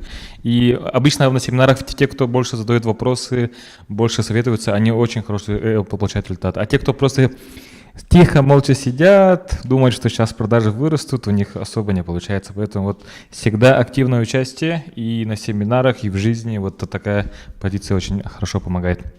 Сейчас я хочу представить следующего спикера, Лина Жиркова. Лина Жиркова – это сооснователь Focus Pro. Мы вместе как партнеры работаем в Focus Pro. На самом деле вот изначально у Лины больше опыта в консультациях. То есть я пришел к Лине сначала как к консультанту. Я хотел обучиться, как консультировать. У меня был опыт в управлении бизнесом, но не было опыта в консультациях, выступлениях, в семинарах и так далее. И я очень в то время сильно заикался, вообще не умел выступать, И вот Лина – это тот человек, который очень хорошо направляет, мотивирует любого человека, очень хорошо заряжает. И человек энергия, человек огонь, наверное, у нас, она, можно сказать, основное зарядное устройство, да? Зарядное устройство всего нашего коллектива. И также она вот заряжает всех наших клиентов. И сейчас она выступит на такую тему важную, как делегировать постепенно функцию директора другому человеку, потому что всегда самому находиться в текучке бывает много головной боли и так далее. И если это не делегировать в нужное время, чтобы выйти на следующий этап бизнеса, вот это очень важный момент, чтобы выйти на системное стратегическое управление. И сейчас Лина об этом расскажет. Это будет полезно, очень сильно полезно для действующих предпринимателей, также для начинающих предпринимателей, которые в будущем не хотят ошибаться, все равно это будет важно услышать. Передаю слово Лине. Моя тема – как воспитать исполнительного директора. Вот. И поскольку у меня всего 1 час, а эта тема очень на самом деле глубокая, я начну без собственного представления. Просто первый слайд – это кто я такая. Меня уже представили хорошо, и давайте пойдем сразу же к теме. Я люблю практичные советы, пойдем дальше. Следующий слайд. Так. Угу. Нет, вот. На каком этапе искать исполнительного директора? Итак, на каком этапе? Значит, смотрите, вы видите слайды, на которых написаны этапы развития компании. Стартап, ручное управление, системное управление компанией и системное управление группой компаний. В первом и во втором, на первом и на втором этапе в стартапе и ручном управлении владелец исполняет роль, совмещает функции и владельца, и исполнительного директора. И чаще всего это бывает как раз ловушкой. Вы чувствуете это, и часто ко мне обращаются именно с этим запросом. Вообще, как исполнительного директора надо воспитать? Так. И на каком этапе искать исполнительного директора? Это понятно, когда, смотрите, как стартап превращается в компанию с ручным управлением. Давайте посмотрим. Следующий слайд. Владелец, он же исполнительный директор, он сам руководит и продажами, и производством. И при этом, грубо говоря, он вложил деньги как владелец, или привлек инвестиции, и теперь запускает, получается, и производство, и продажи этого своего продукта. Вот. И когда он переходит в ручное управление, когда денег становится достаточно на минимальный прожиточный уровень, то есть стартап, можно сказать, выжил. И я хочу сразу привести пример в цифрах. Давайте так. Итак, был некий стартап, был некий владелец. У него было, допустим, 500 000 рублей начального капитала. И вот он что-то закупает на 500 тысяч. С учетом, значит, 400 тысяч у него идет на закуп. 100 тысяч у него идет на транспортный. Итого он потратил 500 тысяч. Привез товар. Привлек сотрудников. Открыл магазин. И у него, допустим, старший продавец, просто продавцы и рабочий. Допустим, так. Я хочу, чтобы цифры были, чтобы вам было понятно. Вот, итак, значит, и средняя зарплата, вот этих продавцы, старший продавец 1, продавцов 3 и рабочий 1. Итого 5 человек. 5 человек. Угу. Когда мы поймем, что стартап превратился в компанию, в живущую компанию, но с ручным управлением. Смотрите, допустим, у них товар, который они закупают, умножают, ну как обычно делают у нас в Якутии, умножают на 2, и то есть продают с наценкой 100%, и тогда должны заработать 1 миллион. И что из этого миллиона происходит? Выручка, значит, 1 миллион. Угу. 5 сотрудникам он платит минимальную заработную плату 35 тысяч рублей. Сколько 5 умножить на 35? Так, мне сейчас поможет Женя. Ага, это будет сколько? 5 умножить. 175. 175, ага. Так, и он должен назначить самому себе зарплату как исполнительному директору. Допустим, он назначает себе зарплату 60 тысяч. Вот ошибка бывает стартапов, когда они не назначают себе зарплату. Итак, этот, скажем, владелец был умный, он назначил себе зарплату, и средняя зарплата по сотрудникам была по 35 тысяч рублей. Итого сколько ушло на зарплату фонд оплаты труда? Фонд оплаты труда ушло 60 плюс 175, 235 тысяч. Угу. Хорошо. И теперь у него есть аренда, у него есть хозяйственные расходы, допустим, аренда 60, хозяйственные 5, итого 65 тысяч. Угу. И плюс у него есть еще расходы, например, на наружную рекламу, на привлечение блогеров, на таргет, скажем, да, на изготовление какой-то рекламной информации. Итого, скажем, это где-то еще 100 тысяч реклама. Итого, сколько у него расходов? 65. Нет, вот 165 и плюс 235, итого 400. Угу. И вот 400. Ага. 400 тысяч, 500 он потратил на закуп, плюс 400 у него ушло на всю эту жизнь. Угу. И чистой прибыли у него стало сколько? Осталось? 600. Нет. 1 миллион, потому что ему нужно повторный закуп делать. Он 500 из этого миллиона отправляет на повторный закуп. Тогда получится у него 1 миллион минус 500, из 500 400, 100 тысяч чистая прибыль. И он ее, скорее всего, отправит тоже на дополнительный закуп. То есть в стартапе владелец, он будет получать зарплату как исполнительный директор и не получать прибыли по факту. Угу. Понятно? Хорошо. Так, и теперь, что такое предприятие с ручным управлением? Следующий, давайте посмотрим слайд. Вот, и он отвечает и за продажи, и за производство. И следующий слайд. Подросли, и у него в продажах появились свой руководитель и свой ответственный за производство. а владелец оставил за собой учет финансов и управление этими руководителями. Управление этими руководителями. Итак, да, тот же пример рассмотрим. Это у нас был магазинчик. Значит, у нас был раньше 1 миллион выручка.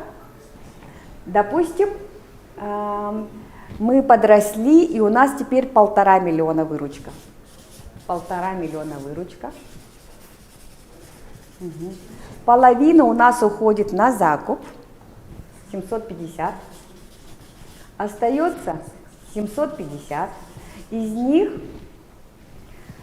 при той же зарплате сколько? Значит, он как исполнительный директор получает 60 тысяч рублей. 5 сотрудников у него получает те же 175 тысяч рублей. Появился закупщик. Появился плюс 1 закупщик, который занимается уже производством. Вот, и у него зарплата, скажем, допустим, хороший закупщик, допустим, у него 40. Ну, на самом деле, закупщику больше, ну, допустим, так, 40. Итого, зарплата у нас немножко выросла. Сколько стало? 60 плюс 175 плюс 40, 275. 275, ага. Аренда, хозяйственные. На том же уровне остались 65. Реклама и прочие. Я очень упрощенно говорю. На самом деле, конечно, у предприятия еще много бывает расходов. Я так сгущаю краски. Допустим, осталось на том же уровне. Неплохо живем 100. Итого, затраты 275, 65, 440. И вот теперь 750 минус 440 чистой прибыли у нас остается 440, 310 тысяч рублей. ТР. И вот теперь владелец стал получать свою чистую прибыль. Он, может быть, даже не все использует на себя, все равно на увеличение закупа деньги отправляет отсюда, но отправляет, например, по 100 тысяч.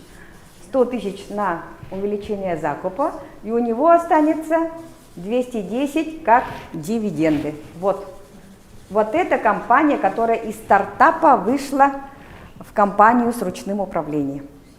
Хорошо. А наша тема, когда надо брать себе исполнительного директора. И вот следующий слайд. Следующий слайд. Когда владелец нанимает себе исполнительного директора, который будет руководить всей структурой компании, и в которой отдельную функцию будет выполнять по учету финансов, по продажам и по производству. Вот на слайдах четко понятно, да, взаимосвязь функционала. Но теперь давайте посмотрим, что такое организационная структура. Что это такое? Это распределение обязанностей, зон ответственности в компании. И когда за каждую область у нас отвечает отдельный человек. Вот. Но за все выполнение всех планов по выручке и по производству отвечает исполнительный директор, и он отчитывается только владельцу. Вот. И теперь мы можем спокойно его нанять на зарплату, которая у нас была определена с самого начала в размере 60 тысяч рублей. Это упрощенный пример, но на самом деле в жизни чуть-чуть, конечно, не так. И у нас тут еще и налоги есть, но как бы крупными мазками, скажем, вот таким образом. То есть вот это будет ключевой фактор. То есть зная, сколько я получал, сколько я самому себе платил, можно найти исполнительного директора. Итак, как мы будем его искать? Хорошо. Так, слайд следующий.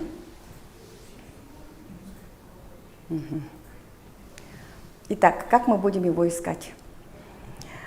Вначале, прежде чем начать воспитывать исполнительного директора, нам нужно понять, он вообще нам нужен или нет. И для этого нам нужно составить идеальную картину своего бизнеса.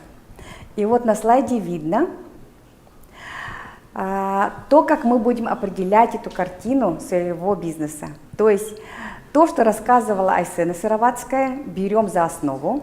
Это нашу воронку продаж, в которой есть такие параметры, как проходимость, конверсия, количество чеков, средний чек и выручка. И теперь по ним составляем картину, сколько же должно быть. Вот, например, в этом случае, ну вот, в начале, значит, у нас был тут 1 миллион выручки, да, компании. Средний чек, допустим, пусть будет 1000 рублей. Это большой. Для ровного счета. Количество чеков – это все в месяц. Все в месяц. Количество чеков 1000. Вот. То есть в день сколько заходило? 1000 делим на 30 дней. 33. Ага. 33 человека заходило в день. Угу. И теперь, получается, у нас есть некая проходимость. Проходили, зашли к нам. 33 человека купили, а проходили сколько? Нам вот это нужно знать. 33 человека в день покупали, а проходили сколько? Сколько заходило людей, которые заходили, возможно, не покупали. Нам нужно вот это понять. И, допустим, заходило, ну, в нашем случае, давайте какое-то допущение, пускай заходило 50 человек в день, а покупало 33. Итак? 66% покупало, получается. А это 100%. Вот. Теперь в нашем случае мы хотим, идеальная картина составляем, ненадолго, то есть на ближайшее время, на ближайший год, и смотрим, сколько мы хотим получать, начинаем с конца. Смотрим, сколько мы хотим получить. Допустим, разбег небольшой 2 миллиона. За 3 месяца мы хотим. Через 3 месяца 2 миллиона. Средний чек, сколько у нас должно быть? Вот это сколько в первую очередь мы должны получить выручки. Затем, сколько должен быть у нас средний чек? Мы хотим, чтобы что, чуть больше было или на том же уровне осталось? Вот, сколько? Например, 1100. Чуть-чуть нужно, хочу увеличить. Количество было 1000, а теперь я хочу, чтобы со средним чеком 1100 покупали на 2 миллиона. Сколько будет? 1818. 1818, значит, человек мне нужно. Хорошо. И покупала раньше 33 человека, а сейчас 1818, если разделить на 30 дней, в день сколько будет? 60. 60 человек. Хорошо. С такой же, допустим, конверсией, сколько должно зайти? 60 делим на 66%. 91 человек должен зайти. То есть, смотрите, у нас задача стоит увеличить проходимость с 50 до 91 человека в день, чтобы покупало 60 человек, и товара предложить им такого, чтобы они купили не на 1000 рублей, а на 1100. Да, что-то добавить, что-то интересные, дополнительные товары или какие-то модные товары или такие сезонные товары для того, чтобы увеличить средний чек. Это чья работа будет? Это будет работа закупщика. Хорошо. А конверсия, это чья будет работа? Заведующий, старшего продавца, например, да? Ага. Кто там старший? Старший продавец, например, отвечает. Или заведующая. Хорошо. А за проходимость кто отвечает? Маркетолог отвечает за увеличение. Да. Хорошо. Иногда бывает, что в маленьких продуктовых магазинчиках на самом деле вот этим занимается он же и закупщик или же заведующий. Допустим, в нашем случае это заведующий. Функцию маркетинга играет заведующая. Хорошо. Вот. Но для того, чтобы ставить им задачи и добиваться вот этого увеличения, насколько должно увеличиться, кто этим должен заниматься? Исполнительный директор. Вот сокращенно ИД. Так, итак, мы должны ответить себе на идеальную картину своего бизнеса, например, мы сказали это через 3 месяца. Через 3 месяца. Хочу так. Вот, начинаем с того, сколько мы хотим получить. Так, пошлите следующий слайд, посмотрим. Итак, мы ответили на вопросы «сколько?». И теперь второе. Составляем идеальную картину своего исполнительного директора. Кстати, давайте поясню этот термин. Это такой бизнесовый термин. Идеальная картина. Что это такое? Идеальная картина. Идеальная – это означает без недостатков. Недостатков. Значит, так, как я хочу. Так, как я хочу. Вот.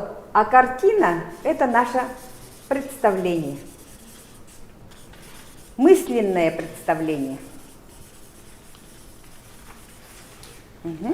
И вот эту картинку, визуальную картинку, мысленную нашу, так, как я хочу, мы превращаем в слайд, вернемтесь, в технические навыки и опыт описания и способности. Какой человек должен быть, какой подойдет мне на эту должность, какими качествами этот человек должен обладать. И смотрите, и цифры 2.1 – это обозначение того, что с чего нужно начинать. Все-таки подбираем вначале по способностям. Вот. И почему? Потому что технические навыки и опыт мы можем дать. Согласны? Хорошо, поехали дальше. Третий пункт. Следующий слайд. Когда мы расписали, какой должен быть наш идеальный исполнительный директор, какие у него навыки, то есть то, что он уже умеет, и какие у него способности, то, что у него уже получается, какой он уже на самом деле. Например, для того, чтобы вести четко учет финансов, нужно обладать, знаете, каким навыком? Педантичность, дотошность, желание найти иголку в стоге сена, умением пользоваться Excel, любить таблицы и любить анализировать их. И плюс еще самый важный навык – это когда уметь говорить «нет». Даже если тебя попросили, даже если плачут, просят, настаивают, злятся, обвиняют, говорить «нет», когда вопрос идет о деньгах. Вот. Вот такая некая твердость характера должна быть у человека. С другой стороны, он должен уметь продавать. Не зная то, как продается ваш товар, только организовывая процессы, только работая с сотрудниками, он не добьется результатов, потому что нужно знать подноготную вашего бизнеса. Вот. Поэтому любовь к продажам, любовь к деньгам у него должна быть прямо вот его способностью. Хорошо, технические навыки, может быть, он уже работал заведующим, может быть, он уже работает продажником, может быть, он знает техники продаж, может, он знает, есть опыт именно работы в продуктовой сфере. Вот это вы все описываете так, как вам хочется. Насколько он такой и какие у него способности. Угу. Хорошо? Об этом мы обычно проговариваем на семинарах по найму. Кстати, скоро у нас будет 19 числа. Ну вот, я не хочу об этом долго останавливаться. Идем дальше. После того, как мы это описали, следующий слайд – это где его искать. И способы у нас такие. Или, нет, вначале вернемся к третьему. Вырастить или пригласить. И в первую очередь приоритет надо отдать тому, чтобы вырастить изнутри. Из продавцов получаются замечательные заведующие, а потом замечательные исполнительные директора. Прямо на моих глазах несколько таких очень удачных опытов есть. Вот. Пригласить со стороны – это достаточно рискованно, знаете почему? Потому что у человека уже есть опыт, но причем опыт в другой сфере и не в работе с вами именно. Поэтому даже если он хорошо продавал на другом месте и хорошо организовывал эту работу, то не факт, что он может влиться в ваш сложившийся коллектив.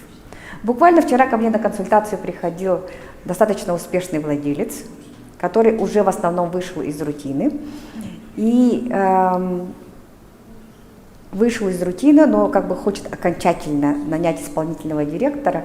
И он рассказал о своем опыте, что пригласил на работу опытного человека с хорошими результатами на предыдущей работе, но вышел конфликт внутри коллектива. Знаете почему? Потому что опытный человек, он пришел и начал советовать сразу. Сделаем это, сделаем то, сделаем это, сделаем то. На испытательном сроке получается. Поскольку он работал все-таки немножко в другой сфере, то продавцы встали в позу, настаивая на том, что они лучше знают, как продавать тот товар, который они продают. Вот. Как надо было бы поступать тому управляющему, то есть исполнительному директору, кандидату? Ему нужно было в первую очередь объявить, что он на испытательном сроке, то есть владелец должен это объявить, представить его таким образом. И все, что нужно делать человеку, поскольку предприятие уже хорошо работающее, нужно было просто ходить с листом бумаги, подходить к сотрудникам и спрашивать у них, что у них, в смысле, какие у них результаты, что бы им хотелось улучшить в своей работе. И так обойти, скажем, все структурные подразделения в этой компании, выяснить, что хотят, и выяснить, что им нужно. Смотрите, это две разные вещи. Что нужно и что хотят, вы понимаете, большая разница между этим. Но выяснив и то, и другое, нужно предоставлять то, что вы считаете нужным. Но при этом тогда получается, для того, чтобы, поскольку они уже сами заявили, что им нужно что-то, то тогда, когда кандидат будет рассказать, давайте сделаем вот так, потому что вы мне говорили, вот это нужно, то у них намного больше будет точек согласия. Надеюсь, я хорошо донесла до вас эту идею, да, что опытный человек, который мог бы действительно в вашей области сделать результаты, просто из-за того, что он пришел со своим накопленным опытом, да, может столкнуться с непониманием коллектива сложившегося. Поэтому лучше всего, конечно, вырастить. И вот, но и в том и другом случае, смотрите, что нужно делать. Четвертый пункт. Все равно нужна стажировка. Даже если он с вами работал, и вы его взрастили, тем не менее нужна стажировка. Смотрите, это я примерные сроки поставила. Будь то приглашенное лицо, будь то свой, ему нужно будет, даже если, например, это был закупщик, ему нужно стать на какое-то время продажником. Потом нужно стать продавцом, старшим продавцом. Потом нужно еще раз показать результаты в закупках и затем показать понимание учета финансов. Вот смотрите, в качестве прямого контакта с клиентом 2 недели, в качестве организатора вот этих контактов 2 недели, в качестве закупщика 2-3 месяца, потому что там быстрые результаты невозможны, ну, на мой взгляд, если, ну, со средней скоростью, скажем, закупки. Вот. И учет финансов 1-2 месяца. Это когда человек разобрался, как надо вести учет финансов в вашей области. Хорошо? И воспринял ваши технические какие-то там особенности. Так, 5 пункт. Внедрение статистик – это управленческая отчетность. Что такое внедрение статистик? Помните, мы говорили про проходимость, средний чек, выручку. Вот это все нужно представлять в виде графиков. Проходимость.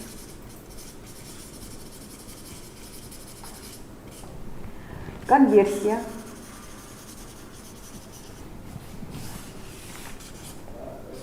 Выручка. По дням, потом получается по неделям. По дням, по неделям. И того, чтобы вывести в месяц. Конверсию тоже по дням, неделям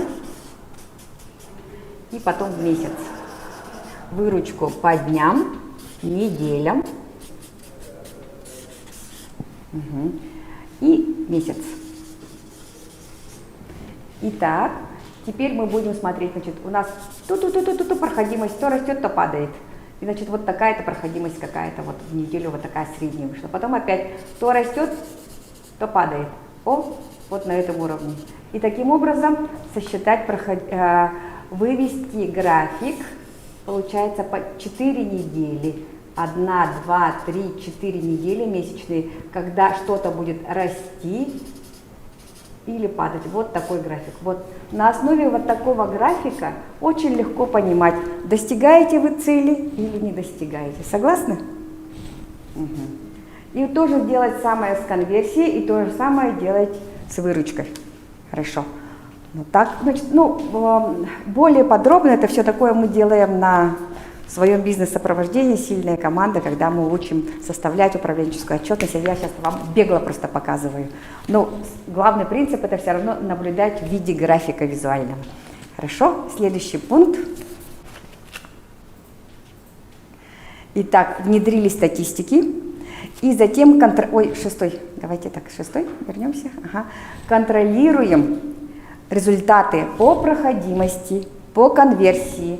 Тут не показала еще марже, то есть это разница между выручкой и ценой закупки, маржинальности, то есть это процент вот этой суммы, стоимость суммы маржи по отношению ко всей выручке, обороту в закупочных ценах, растет оборот или падает, и товарному запасу, растет он или падает.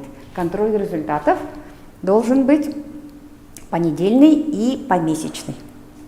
Так, 7 пункт. 7. И затем на основании того, управление на основе статистик – это такой очень зашифрованный специальный термин. Смотрите, вот у нас проходимость, например, росла или падала. Вот это как этим управлять? Смотрите, надо посмотреть на тренд. Тренд – это основное направление. Растущий тренд. Растущий тренд.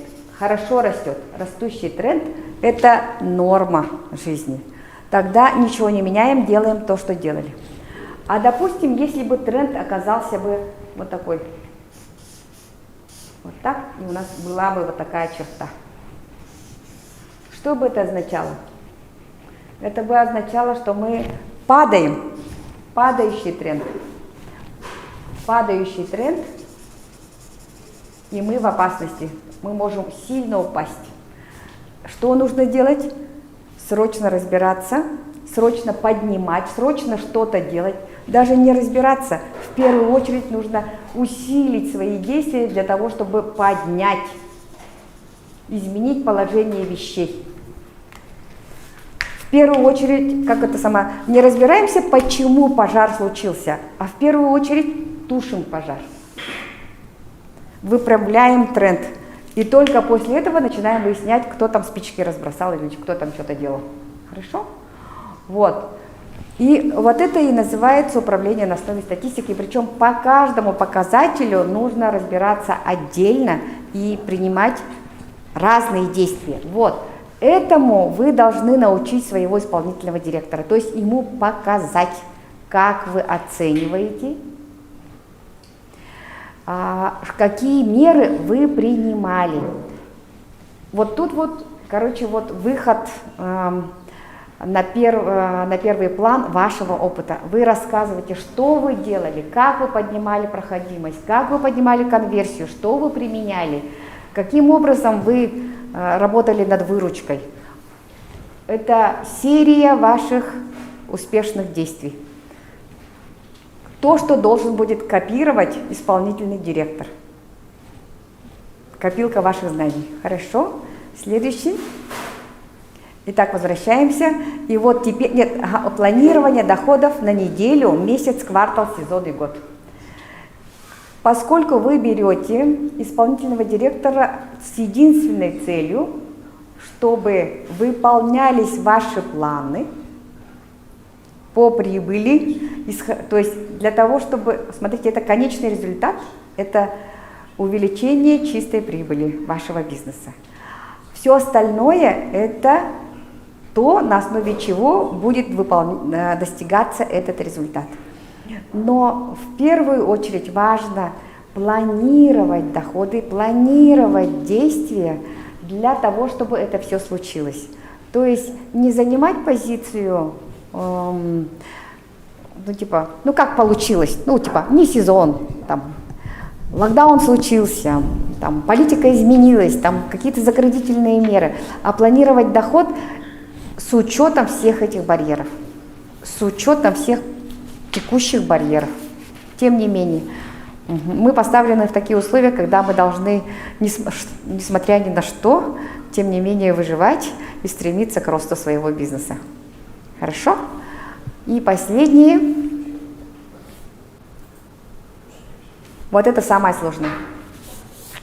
Здесь я показала треугольник управления. Вы своего исполнительного директора, как бы ни наобучили, какими бы советами ни снабдили бы, да, вы должны его еще вести какое-то время, до полной уверенности. Когда можно сказать, что вы воспитали исполнительного директора? Через месяц, через 2, через 3, полгода, год, 3 года? Можно сказать, что вы его воспитали только тогда, когда он увеличит ваши доходы и вашу прибыль по сравнению с тем, что вы делали один. И когда он это сделает самостоятельно. Вот поэтому все будет зависеть от того, насколько быстро этот этап пройдет. И на протяжении всего этого этапа вы обязаны его вдохновлять, направлять и подтверждать его малейшие успехи. Направлять это не означает, что вы должны ему говорить: вот, заработай 2 миллиона и все, не знаю как. Это не так. Направлять входит на самом деле, сейчас я прочитаю даже, что именно входит в направлять.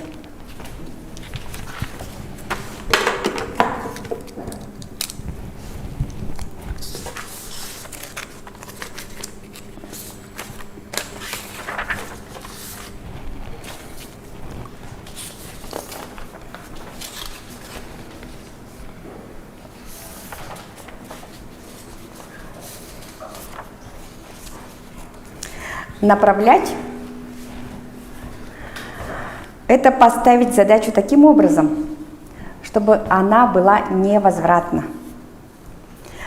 И затем фокусировать внимание вашего сотрудника именно на решение именно этой задачи.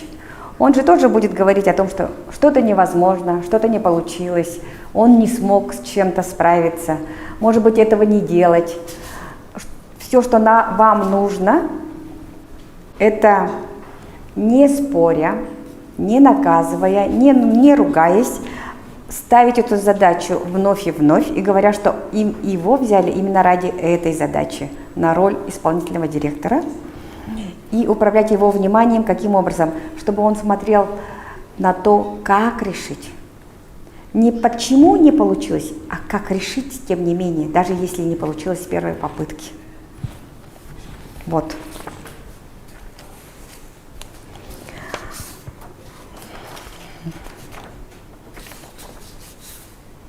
Вот 3 действия. Невозвратная постановка задач, управление вниманием и технология успеха. Технология успеха – это когда он обучается, когда вы его обучаете, и когда вы ему показываете, что можно решить эту задачу, может быть, не в первый раз, но с какой-то попытки. Просто количество действий, направление решения, оно приведет к исполнению. Вот в этом месте очень легко сдаться самому владельцу. Вот тут и нужно проявить собственную твердость и оставаться самому на цели. Угу. Да. И, конечно, люди разные. Иногда бывает такое, что люди бывают чрезвычайно эмоциональны от неудач. У некоторых бывают синдромы отличников. Но вот тут-то обычно мой способ, когда мы разбираем, какой барьер и как его решить, обычно я показываю на то, что нужно еще раз попытаться. Я говорю, я не знаю как, давай еще раз попытаемся. Что мы можем придумать? Что мы можем сделать? Давай напишем это на бумаге. Вот. И смотрите, это не один. Вот раньше, когда были владельцем и совмещали функции исполнительного директора, вы были один в поле воин. А теперь вас становится 2. И в тот момент, когда один падает, второй вдохновляет. Или наоборот, когда начинает владелец уже сердиться или расстраиваться, тогда его исполнительный директор вдохновляет. Поэтому иметь напарника, это просто даже с точки зрения бизнеса выгодно. Конечно, он будет ошибаться, и в этом месте вам надо запастись терпением.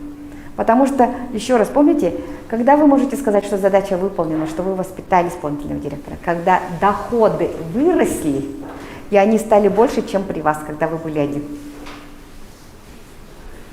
Вот, только тогда, и это может занять 1 год. Угу. Вот, поэтому, да, действительно нужно запастись терпением и оставаться самому на цели, потому что владелец обязан выходить из рутины. Почему? Возвращаясь к вот этим задачам.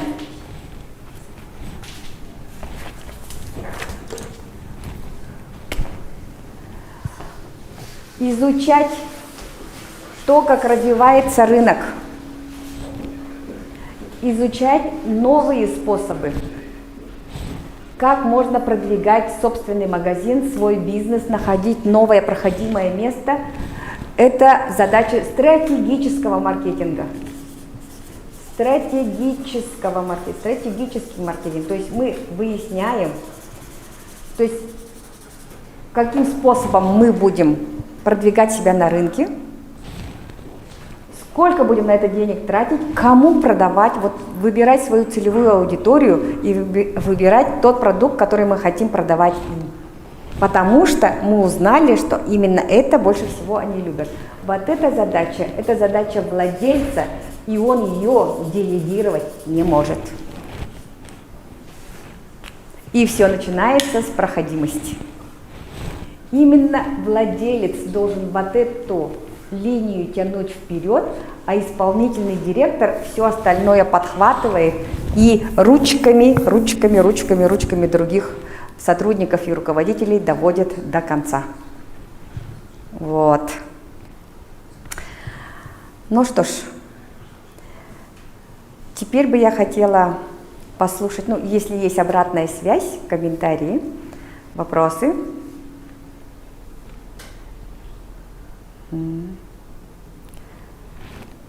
Узнать? Ну, нету. Хорошо. Ну, надеюсь, меня послушали.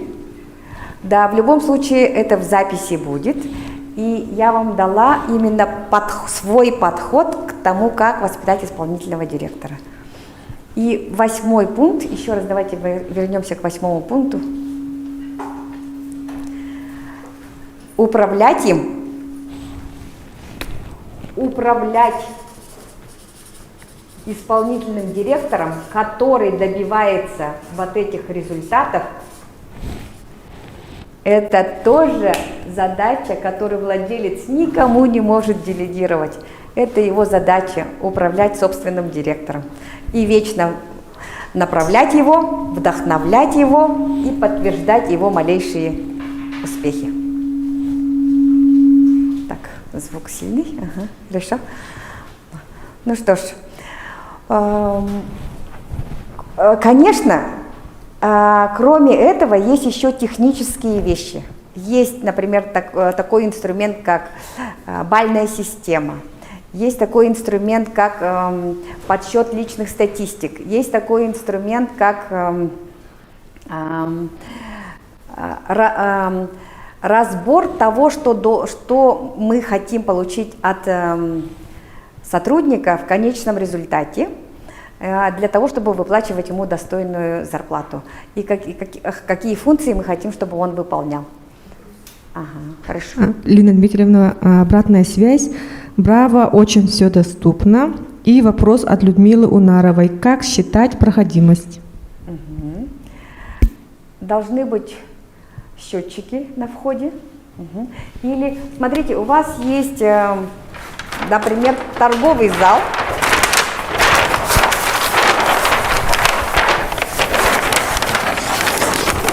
Ай, ладно. Торговый зал, и туда люди заходят ногами, живыми. Тогда тут счетчик. Так, есть у вас своя инстаграм-страничка, и туда в директ пишут запросы. У вас есть телефон, и туда поступают звонки.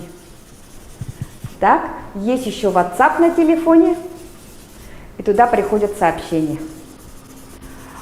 Вот это все, это и будет проходимость. Подсчитываем каждый день все сообщения, звонки, запросы, счетчик, показания счетчика. Все записываем каждый день. Обязанность продавца. Следующий вопрос. Если нанимать со стороны, то где находить их? Вы знаете, есть профессиональные сообщества. Я знаю, например, есть группы WhatsApp заведующих, есть группы WhatsApp официантов, есть группы WhatsApp HR руководителей. Да? Можно заходить в такие профессиональные сообщества и искать их там. То есть те очень способные люди, они обычно очень быстро находят работу. То есть за ними уже очередь. И они точно не ищут, наверное, там освободившуюся вакансию. Вот. По крайней мере, ему уже наверняка поступало какое-нибудь предложение. Если что, имей в виду, приходи ко мне. И вот поэтому, когда вы хотите найти способного человека, вам нужно ходить по магазинам или ходить туда, где вы ходите, и смотреть на способных, и им на всякий случай делать предложение. Ага. То же самое будут делать вашим сотрудникам. У нас открытые общество, и в этом месте просто вот тут есть такая разница между переманиванием, да, и предложением. То есть открытое предложение, оно делается вот всегда. А переманивание, когда вы хотите именно определенного человека прямо изо всех сил заманить к себе. Угу. Угу. Вот, и, значит, профессиональные сообщества, ну, понятно, вот эти площадки, где размещаются вакансии, и просто в тех местах, где вы ходите. Спасибо. Вадим Руфов задает вопрос. Мой мозг вскипел. Главный вопрос. Как понять, что человек может быть ИД? Во-первых, он должен хотеть. Он, конечно, если он не был таким исполнительным директором, он точно еще не может этим быть. Но он должен хотеть. Он должен хотеть. Может быть, он немножко боится, но ничего страшного. Этому нужно ему сказать, что мы будем, ну, не знаю, там 3 месяца учиться, стажироваться, я тебя бросать не буду. В любом случае, я тебя не оставлю. Угу. Вот, поэтому первое это желание, а во-вторых, смотрите, но все-таки я еще раз обращу внимание, все-таки это должен был тот человек, который любит продажи. Он должен знать ваше производство, это да, но он должен быть очень хорошим продажником. Почему? Почему это важнее, на мой взгляд? Потому что сейчас нынешняя, ну сейчас эра, да, показывает о том, что, ну, в смысле, сейчас такая конкуренция, и, в общем-то, в принципе, рынок насыщен. Угу. Поэтому всегда можно найти какому-то продукту аналог, да, или лучше продавать, чем конкуренты. Вот это очень, как бы, важное умение. И исполнительный директор должен свое внимание направлять на продажи в первую очередь, а потом только на производство. Продажи важнее. Вначале продать, а потом быстро, если что-то даже не получается, изменить и исправить это. Это легче, но вначале деньги. И последний вопрос. В качестве напарника можно увидеть ИД того, с кем имеешь дело? То есть, видимо, совладельца, 50 на 50. Да, конечно. Ага. Так оно и есть. Ну вот, например, в нашем Focus Pro, когда мы объединились с Джилустаном 4 года назад, да, функцию исполнительного директора несла я до 2 недель назад. Потом я эту шляпу сняла и передала ему. Ну вот. Это очень неплохо, очень неплохой, скажем, вариант, когда вначале один из партнеров несет эту роль исполнительного директора, а потом второй. Неплохой вариант. И потом тогда второй точно понимает, с чем боролся первый. Но он же наблюдал что-то, как действует первый, видел его ошибки, видел его слабые стороны, теперь он может это исправить. Вот. Поэтому это не так страшно, даже очень даже хорошо. Угу. И у вас будет больше понимания, как исправить что-то. Угу. Вот. Но еще раз помните, да, что у владельца функция управлять директором, она ежедневная функция, ее нельзя делегировать. Вот. Ну и вдохновлять его и подтверждать его успехи. Хорошо. Ну что ж, друзья, спасибо за ваше внимание, и я передаю слово Джилустану. Сейчас я хочу представить следующего гостя. Следующий гость, объясню еще раз, у нас сегодня вебинар будет до 5 часов, примерно еще 1 час остался, постараемся быстрее. Финальная часть это будет моя, как систематизировать все то, что вы узнали, как все то, что вы узнали, объединить, превратить в систему, потому что иногда мы понимаем, как сделать рекламу, но не понимаем, как мотивировать персонал. Иногда мы понимаем, как усилить коллектив, их нанять, но не понимаем, как сделать рекламу. Как вот все это выстроить поочередно и как это систематизировать. Те, кто будут до конца, до 5 часов, получите много бонусов, презентации, таблицы, также бесплатная консультация по телефону 20 минут с нашими консультантами и получите часовую консультацию с большой скидкой. Хорошо, сейчас перед моим выступлением я приглашаю следующего гостя. Макар Зырянов, это наш выпускник, наш курсант. Он у нас проходил обучение полгода назад, да? Да, полгода назад. Полгода назад. Общий экран включим. Раз. Ага. Давайте сядем. Сейчас будет в формате общения и интервью. Если вам интересно, задавайте вопросы в чате, мы будем обязательно спрашивать.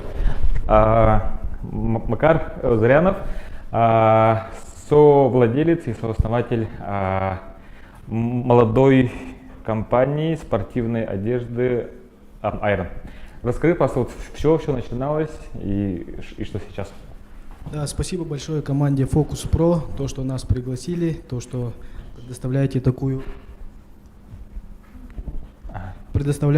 возможность поделиться опытом, рассказать о себе немного. Так, в общем, у нас компания по производству спортивной одежды. У нас, оказывается, очень много таких направлений, не только продажа, не только розница, но мы занимаемся и услугами. То есть предоставляем услуги в виде того, что экипируем сборные команды, рабочие коллективы, классы, школы и так далее. Сначала расскажу про идею. Вообще идея зародилась у нас давно, очень давно, когда уже спорт начал переходить на прямые трансляции. Вот когда мы начали уже смотреть прямые трансляции, спорт начал очень набирать высокие обороты. Вообще интерес. Вызывал интерес у очень многих людей, у очень большой целевой аудитории, тем более у нас в нашей Якутии. В общем, идея родилась именно тогда еще, как бы можно на этом заработать, потому что мы это любим. И конкретные шаги об открытии такого бизнеса начались уже в ноябре прошлого года. Ровно год назад? Ровно год назад, получается, да. У меня есть соучредители, с которыми мы по сей день работаем. Это Владислав Ядреев и Василий Наговицын. В общем, мы собрались втроем, истолковали все и начали уже принимать... А вы изначально были как друзья, да? Со школы или... С Владиславом мы с 8 класса по сей день всегда вместе ходим, а Василий Наговицын в нашу команду присоединился в студенчестве. Начали дружить именно со студенчеством. Так, и потом уже начали искать поставщиков, считать, высчитывать все. И в феврале уже официально открылись. Начали свою официальную работу, деятельность. Открылись мы сначала в доме быта. На 3-м этаже, в левом крыле, где вообще нет проходимости. Да. Вообще, в самом начале мы думали, что мы ничего не будем снимать, ничего не будем арендовать. Боялись арендной платы, почему-то очень боялись. Думали, будем продавать чисто по Инстаграму, все будет на аутсорсинге, курьеры, производство, все на аутсорсинге, и так и будем продавать всю жизнь. Думали, в день 10 футболок продадим, все нормально, у нас в месяц по 20 тысяч у нас, грубо говоря, будет выходить пассивного дохода. Именно пассивного мы думали. На деле оказалось совсем не так. То есть СММ тоже сами вели, всю страницу, весь Инстаграм, все сами вели. И продавали тоже сами. Все делали сами. Все сами. Но потом уже мы начали уставать и начали задумываться над систематизацией. Так, огласку такую сделаю, да, вообще у нас до этого бизнеса было тоже немало совместных проектов, и именно о систематизации мы начали думать здесь, о том, что бизнес это уже давно изученная наука, уже есть кое-какие инструменты развития бизнеса. А что у вас было до этого проекта? До этого у нас первым опытом была доставка воды, производство питьевой воды «Родничок». После этого я сам с другим другом открыли автохимчистку самообслуживания, также занимались химчисткой мебели и озонированием помещений. Но мне это не очень сильно нравилось, не очень сильно любил это. Я как спортсмен... С 3 класса я начал заниматься вольной борьбой, и меня втянуло в спорт, и по сей день я именно вот в спорте обозреваю, смотрю, наблюдаю, знакомлюсь с людьми из спорта именно. И вот именно моя сущность заключается в этом, именно в спорте. каждый день стараюсь тренироваться, заниматься физическими упражнениями. Да. И сейчас из-за спортивной одежды тогда еще больше общения было и Да. со спортсменами, и с теми, кто хотят заниматься спортом, или Да, да. Поэтому именно вот за спортом мы очень много наблюдали. Мы просто наблюдали. А потом уже решили то, что будем заниматься именно спортивной такой деятельностью. Ну, у нас деятельность именно спорт. Именно спортивные костюмы, спортивная одежда, направленная на это. И вот, да, и начали уже работу, как бы втроем. Все сначала делали сами. Но потом мы пошли на стратегическую сессию к Лене Дмитриевне. Ага. Она там очень хорошо нам все обрисовала.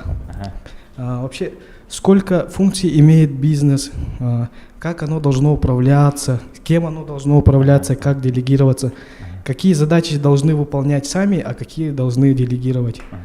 Да, мы почему-то думали, что всю жизнь мы будем делать все сами. Да, и будем миллионерами туда-сюда, мечты будем. Оказалось, человеческие ресурсы маленькие. Да, и поэтому человек должен заниматься каким-то одним делом. Ну, именно направлять весь свой фокус. Вот именно тогда только будет результат. И вот тогда мы уже начали набирать наши первые штаты, наших первых сотрудников. Сначала набрали продавцов, потом из этих продавцов взрастили менеджеров по продажам, так как наши основные продажи идут через Инстаграм. Там надо 24 часа в сутки именно сидеть в директе и в комментариях отвечать, продавать. В это время мы еще успевали следить за остатком, каких размеров, каких футболок, сколько осталось. Сначала занимались чисто футболками, потом потихоньку начали наращивать ассортимент. Прибавили там борцовские трико, такие рашгарды, ну, именно компрессионную одежду. Потом добавили там свитшоты, там худи всякие. Потом к нам начали поступать заказы. Очень много начало поступать заказов. Именно от команд, от коллективов. И мы начали набирать коллективные заказы. И начали оказывать услуги. Потом вот на стратегической сессии и в дальнейшем на курсах мы поняли то, что наш бизнес это не только продажа футболок, не только розница, не только продажа. А у нас, оказывается, и розница есть, и оказание услуг есть. И ассортимент очень большой. К тому времени уже начались работы по подготовке к играм Манчары. И команды начали экипироваться. Мы планировали взять на экипирование 2 команды в 2020 году. А на деле получилось 7 команд. И результаты наши превзошли ожидания. Мы где-то ориентировались в месяц где-то продавать. Ну, когда только начинали, там на 300 тысяч, на 400 тысяч, а на деле вышли совсем другие суммы, шестизначные, семизначные, да, получается. Сами даже удивились этому. Оказалось то, что мы очень ошибались в том, что мы боялись найма, боялись аренды, боялись всяких этих аутсорсингов, то, что мы очень много платим. Мы думали то, что мы за аренду платим и теряем вот эти деньги. А на самом деле мы за аренду платим, и у нас еще возможности усиляются. Нам это очень хорошо именно Лена Дмитриевна нам объяснила. Сначала я отнекивался. Как в якутском бизнесе принято, да? То, что якутские бизнесмены, они все знают сами. Они все короли, там все с коронами ходим. Мы все знаем, нас ничему не научишь новому. И вот во время стратегической сессии мы поняли, что надо все наращивать. И как Лена Дмитриевна нам пояснила, то, что мы не хотим раскрывать все свои секреты, потому что мы наймем менеджера, и нам придется раскрыть секреты, и он скопирует наш бизнес. Лена Дмитриевна объяснила это очень простыми словами. Вы очень логично рассказываете свою нелогичность. Да, тогда мы поняли то, что именно если будем идти вот по такому же пути, мы не будем развиваться. Мы мечтали то, что мы выйдем на Россию, туда-сюда, но на деле оказалось то, что такими темпами мы никогда не выйдем на Россию, никогда не дойдем до таких цифр. И начали уже набирать штат. мы набрали себе дизайнеров, у нас очень много дизайнерской работы, и начали именно строить сильную команду, хорошую команду, именно и начали набирать единомышленников. У нас сейчас в штате 3 дизайнера, они очень хорошо справляются с результатами, и они тоже имеют свои интересы, и им это очень нравится. Также у нас сейчас отдел продаж из 3 человек, которые тоже любят продавать, которые тоже с нами в одной, можно сказать, в одной теме, в одной лодке, да, подводной лодке. Также у нас есть продавцы-консультанты. Недавно мы открыли новую точку продаж в Саха-экспо-центре и набрали туда именно продавцов-консультантов, чтобы продавать в розницу, свободные продажи. И сейчас идем на сильную команду, ну то есть уже учимся и начинаем внедрять те инструменты, которые мы научились. Напомню, да, то, что в начале весь SMM делали все сами. Но потом, как мы сходили на курсы усиления, поняли то, что оказывается вот человек именно смотрит, сначала подогревается. Он смотрит наш контент, изучает наши товары, подогревается. А у нас этого не было. У нас просто купи. Есть вот это. Вот это купи, а это не покупай. Типа, да? И в курсе мы познакомились с Татьяной Потаповой. С ней уже все обговорили, согласовали и начали совместную работу. Пользуясь случаем, хочу поблагодарить команду Татьяны и Ангелину, это наш менеджер, который к нам привязан. Очень хорошо ведут, нам очень нравится. И то, что они понимают в этом, они знают, и они именно разбираются в этом.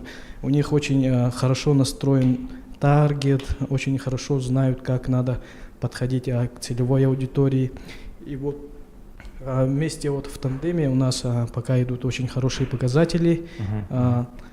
Несколько уже продаж по России мы уже совершили. Уже с других регионов? С других регионов, да, у нас очень хорошо заказывают. А вот они с других регионов узнают как? Через сарафаны или? Через Инстаграм они узнают. По таргету. Мы именно настраиваем таргет.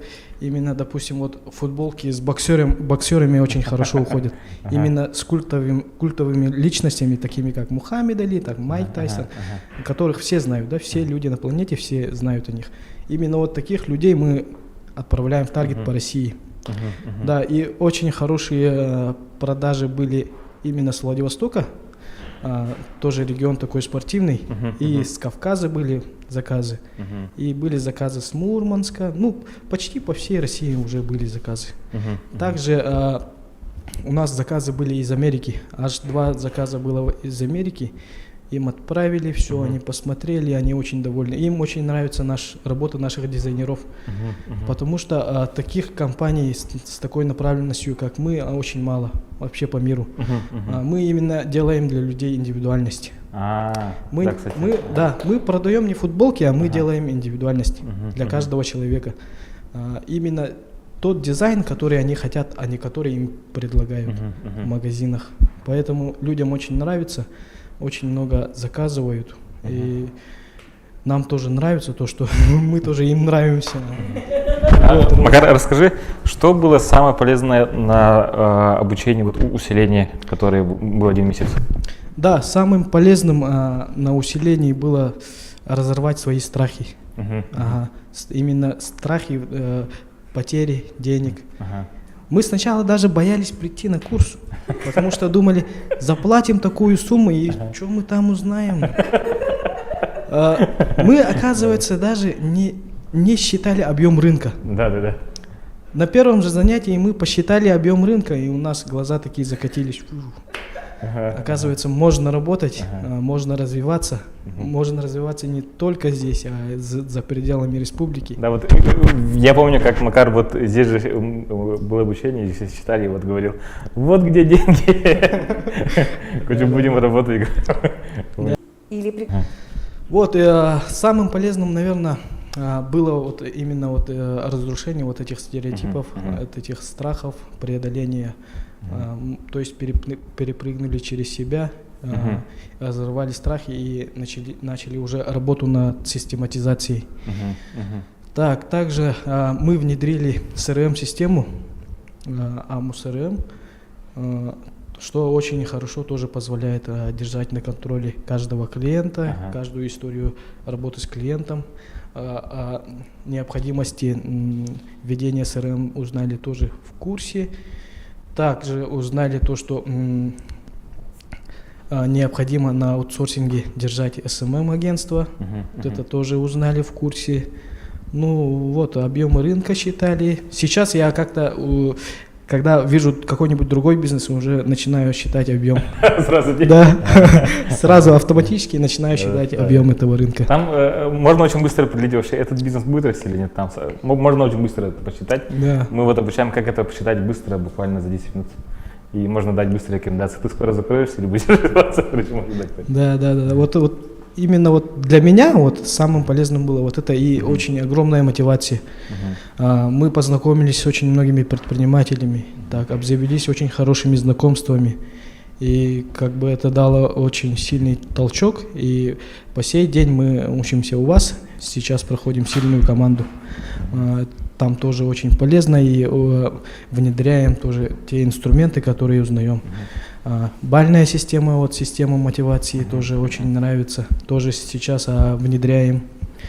Ну и вообще там ДДС, движение денежных средств, как надо считать, как надо планировать. ДДС у нас нормально стоит, а именно по планированию мы сейчас учимся. Да. Хорошо, Макар. И последний вопрос. Что у вас в планах в ближайший год, два, три? Что хотите сделать? У нас очень много планов. У нас планы постоянно меняются. И самое главное, мы хотим свой бренд именно развить до такого уровня, чтобы о нас узнали не только в республике, не только в России, но и в странах СНГ и таких державах больших, спортивных, как США, например, Япония. Да, и именно работаем над этой целью. Может быть, собственное производство в ближайшем будущем, но об этом думаем. Очень много дискуссий проводим, очень много анализа насчет этого. В один день думаем то, что все открываем, на следующий день, не стоит. И вот сейчас анализируем, будем смотреть. И ближайшая задача — это плотный выход на российский рынок. Супер. Круто, спасибо, Макар. Очень вдохновляющая история. Буквально за 1 год. Получается, тогда... Меньше года. Даже меньше года, да? Да. Ага, то есть сначала в декабре пришли на стратсессию, я помню. Нет, в марте. Стратсессия была в марте, да? В марте был. Понял. Ага, круто. Тогда, оказывается, вот откуда началось все. Со стратсессии семинара Алины. Да. Хорошо. Сначала, я поначалу только наблюдал в Инстаграме. У меня очень много выходило именно рекламы. Тогда я смотрел именно на тебя. Тогда у вас не было команды, по-моему. Вас было мало, да. И я думал, где в Якутске можно найти именно вот такую компанию, где можно обучиться именно строить систему, именно как должен вообще бизнес работать. И потом у вас как раз начала формироваться команда, увеличиваться. И вот тогда мы решили прийти. Вот. Очень всем бы хотел посоветовать молодым предпринимателям, кто только начинает, и даже тем, кто уже давно работает, именно приходите в Focus Pro, обучайтесь, это очень интересно и это очень мотивирует. Научитесь ставить цели и ничего не бояться. Супер. Спасибо. Спасибо, Макар, за рекомендацию. Вот сначала Макар с коллегами, с партнерами пришли на стратсессию, это небольшой семинар, потом они пришли на усиление, это одномесячное сопровождение, потом Макар отправил жену в Гатади, то есть отправил жену, а потом уже пришли еще на сильные команды, то есть они вот наши постоянные клиенты, которые решают быстро одну задачу, потом уже быстро решают с помощью одного нашего семинара, потом уже переходят на новый уровень, еще в другую задачу и очень быстро развиваются.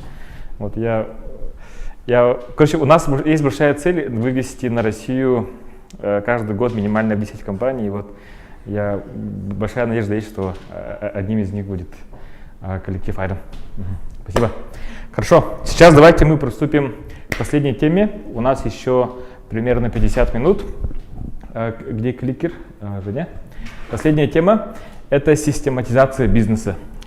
Почему это важно систематизировать бизнес? Потому что бизнес состоит из очень большого количества факторов. Иногда пандемия, иногда коронавирус, иногда бывает так, что влияет конкуренция, сотрудники уходят, сотрудники приходят, почему-то не работают. Вот очень много факторов.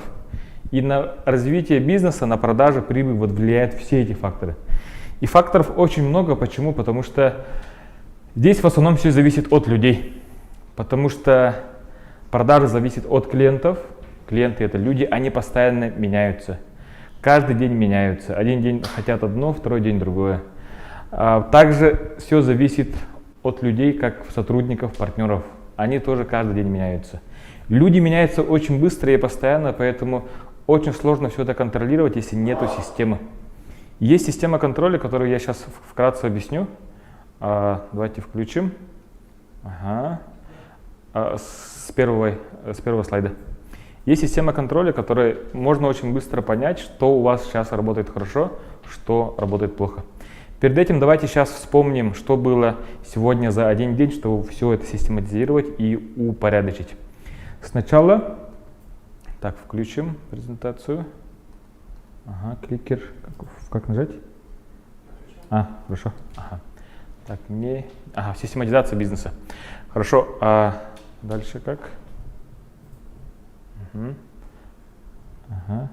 Почему не работает кликер? Так, то есть у нас прошло 6 разных тем, и давайте мы сейчас будем это совмещать, систематизировать. Для тех, кто послушает до конца, я также напоминаю, что у вас будет бесплатная телефонная консультация с нашими консультантами. Они могут пообщаться либо завтра, либо послезавтра. Также отправим презентации, которые сегодня были. И также будет бизнес-диагностика, консультация. Вот я скоро объясню. Всего лишь за 1500 рублей вы получите полное понимание, как систематизировать ваш бизнес. И также для некоторых будет выгодно перейти на наши услуги сопровождения, и будет большая скидка на 10 000 рублей. Так, что с кликером? Спасибо. Хорошо. Давайте посмотрим про систематизацию. То есть, с чего мы сегодня начинали, вот именно посмотрим на цифры, на аналитику, потому что бизнес — это всегда цифры, это показатели продажи, расходы и прибыль. Все хотят увеличиться в прибыли в 1,5 раза, в 2 раза, в 5 раз. Допустим, у вас сейчас прибыль 100 000 и хотите увеличиться в 5 раз. Допустим, у вас продажи сейчас дохода 1,5 миллиона, хотите до 2 миллионов, допустим. Для этого давайте вспомним вот начало. Для этого мы смотрели показатели объем рынка, доходы, расходы и прибыль. И считается, что можно выйти до уровня 30% с прибыли. С рынка, это доля рынка 30%, это потолок рынка. Потому что всегда есть конкуренция. Давайте мы посмотрим детально, по всем показателям. Вот доходы, расходы, прибыль зависит от рынка. И давайте расходы еще раз распределим. То есть это зависит от прямых расходов. У кого-то закупочная цена товара, у кого-то сырье, упаковочная часть, у кого-то это зарплата мастеров, допустим, в автосервисах и салонах красоты. И остается, допустим, маржа 600 000, и оттуда вычитаем все постоянные расходы, которые не относятся к прямым расходам. Это аренда, зарплата, налоги, коммуналки и так далее. И прибыль, допустим, 100 000. К сожалению, у очень большого количества предприятий бывают такие ситуации. Продажи больше миллиона, остается почему-то очень мало. И сотрудники иногда не понимают, думают, что все эти 1,5 миллиона идут в карман руководителю, предпринимателю. И говорят, зачем мне еще больше работать, потому что эти деньги, у предпринимателя будет еще больше денег, а у меня зарплата не будет расти. А у них зарплата не растет, потому что доходов больше нету, и прибыли мало, и не с чего расти по зарплатной части. Поэтому мы всегда советуем, рекомендуем показывать все цифры, показать эти цифры, и тогда сотрудники понимают, что, оказывается, прибыли очень мало, и нужно увеличивать совместными усилиями, тогда и зарплата будет больше. Прибыль все равно растет только тогда, когда больше, зарплата растет только тогда, когда больше прибыли. И давайте вот все эти показатели упростим, то есть отнимаем 3 ноля, то есть 6 тысяч это означает 6 миллионов, 100 тысяч это означает 100 тысяч прибыли. И чтобы было в прибыли в 5 раз больше, то есть нужно вот контролировать хотя бы вот эти основные показатели.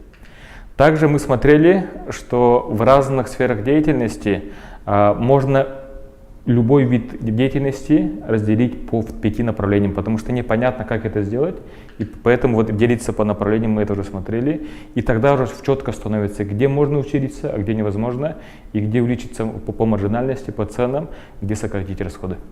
Смотрели общепит, смотрели магазин, смотрели услуги, это смотрели как Focus Pro, и так можно желательно быстро распределить все расходы, доходы и по разным направлениям.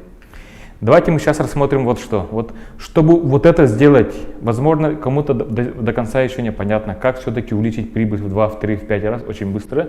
Возможно, для кого-то до конца непонятно. Вот рассмотрим, с помощью каких инструментов это сделать. И в чем мы можем вам помочь. Чтобы вот это сделать, все начинается с рынка, потому что доходы, продажи не могут расти там, где рынка нету. Если объем рынка очень маленький. К сожалению, бывает очень много бизнесов, которые открываются там, где рынок очень маленький. Обычно это наши местные предприниматели, которые страдают тем, что пытаются придумать что-то слишком крутое, инновационное, а там спроса нету. И как мы смотрели, вот дорогие наши гости из других стран, тупо открывают там, где много денег, и жестко работают там, где объем рынка очень большой. Допустим, есть объем рынка 6 миллионов. Для того, чтобы хорошо понять свой рынок, здесь работает маркетинг.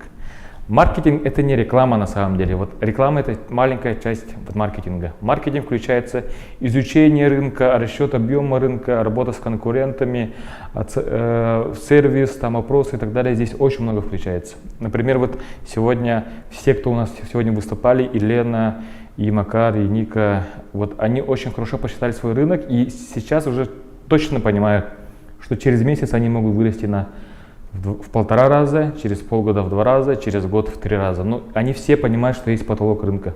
И они уже ставят более адекватные цели. То есть не берут большие кредиты, чтобы увеличиться там в 100 раз, потому что объем рынка маленький, и можно увеличиться только в 3 раза. И тогда они уже целенаправленно, с минимальными расходами постепенно растут. Когда человек знает свою цель, к чему можно прийти, и адекватную цель, которая более-менее реализуемая, человек уже более спокойно относится к цели и спокойно идет поэтапно к ней.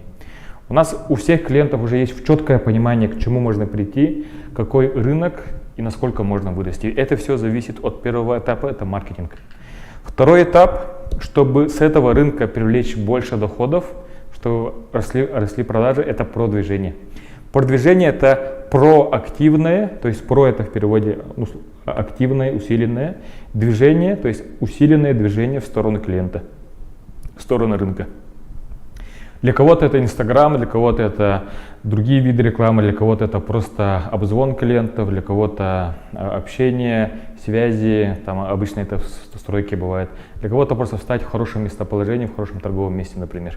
У всех методы разные, вот мы здесь помогаем понять, какой вид продвижения для каждого предприятия будет эффективнее всего.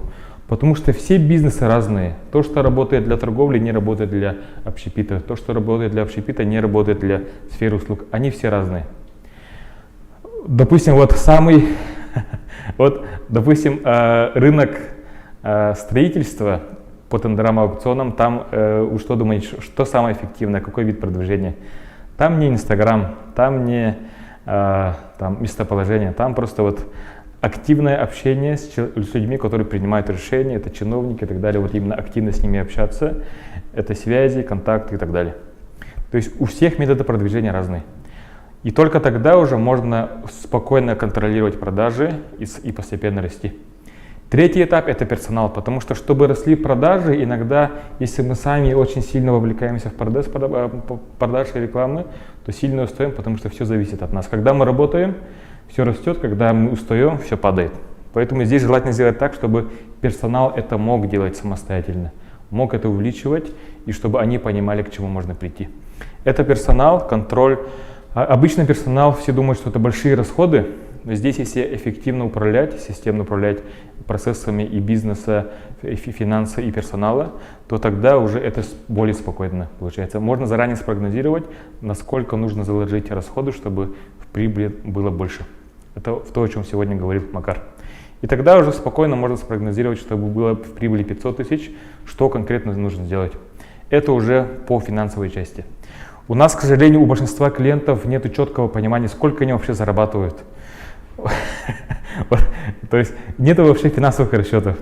Большинство предпринимателей, это как сказать, они очень оптимисты, и они очень хорошо на энергии двигаются, но иногда забывают там считать нюансы и детали и так далее. Если нету там большого штата аналитиков, финансистов, то бывает так, что вообще в каше в отчетности. Поэтому здесь очень важна часть систематизации по финансам. Когда мы это оцифровываем, то человек сразу понимает, что конкретно сделать, чтобы было больше доходов и прибыли.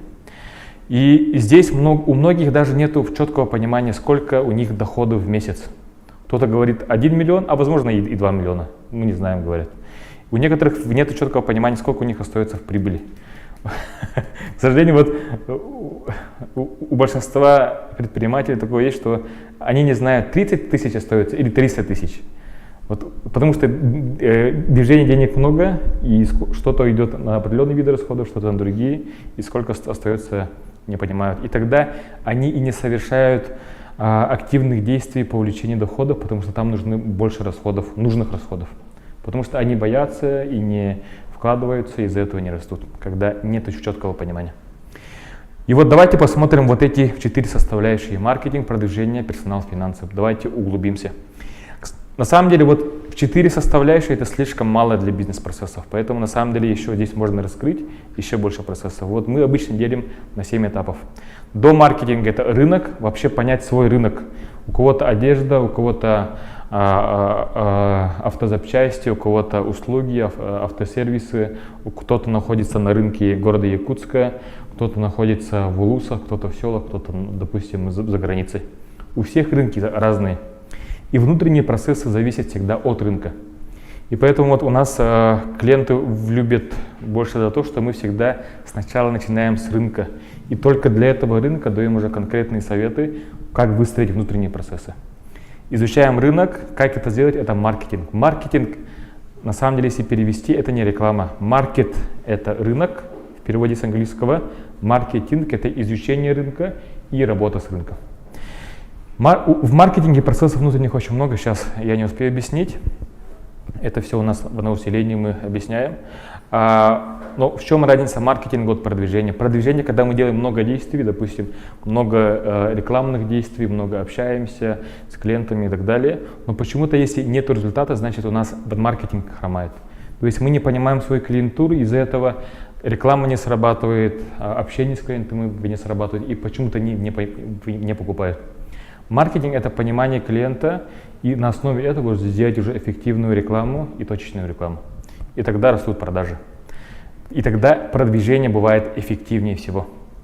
4-й этап – это продажи, когда все 3 этапа делаем эффективно, много через рекламу приходит заявок, но почему-то не растут продажи, потому что либо мы сами не умеем продавать, либо наши сотрудники не хотят продавать, либо не умеют продавать. Обычно бывает так, что сам руководитель продает хорошо, но почему-то сотрудники продают плохо, либо недостаточно хорошо.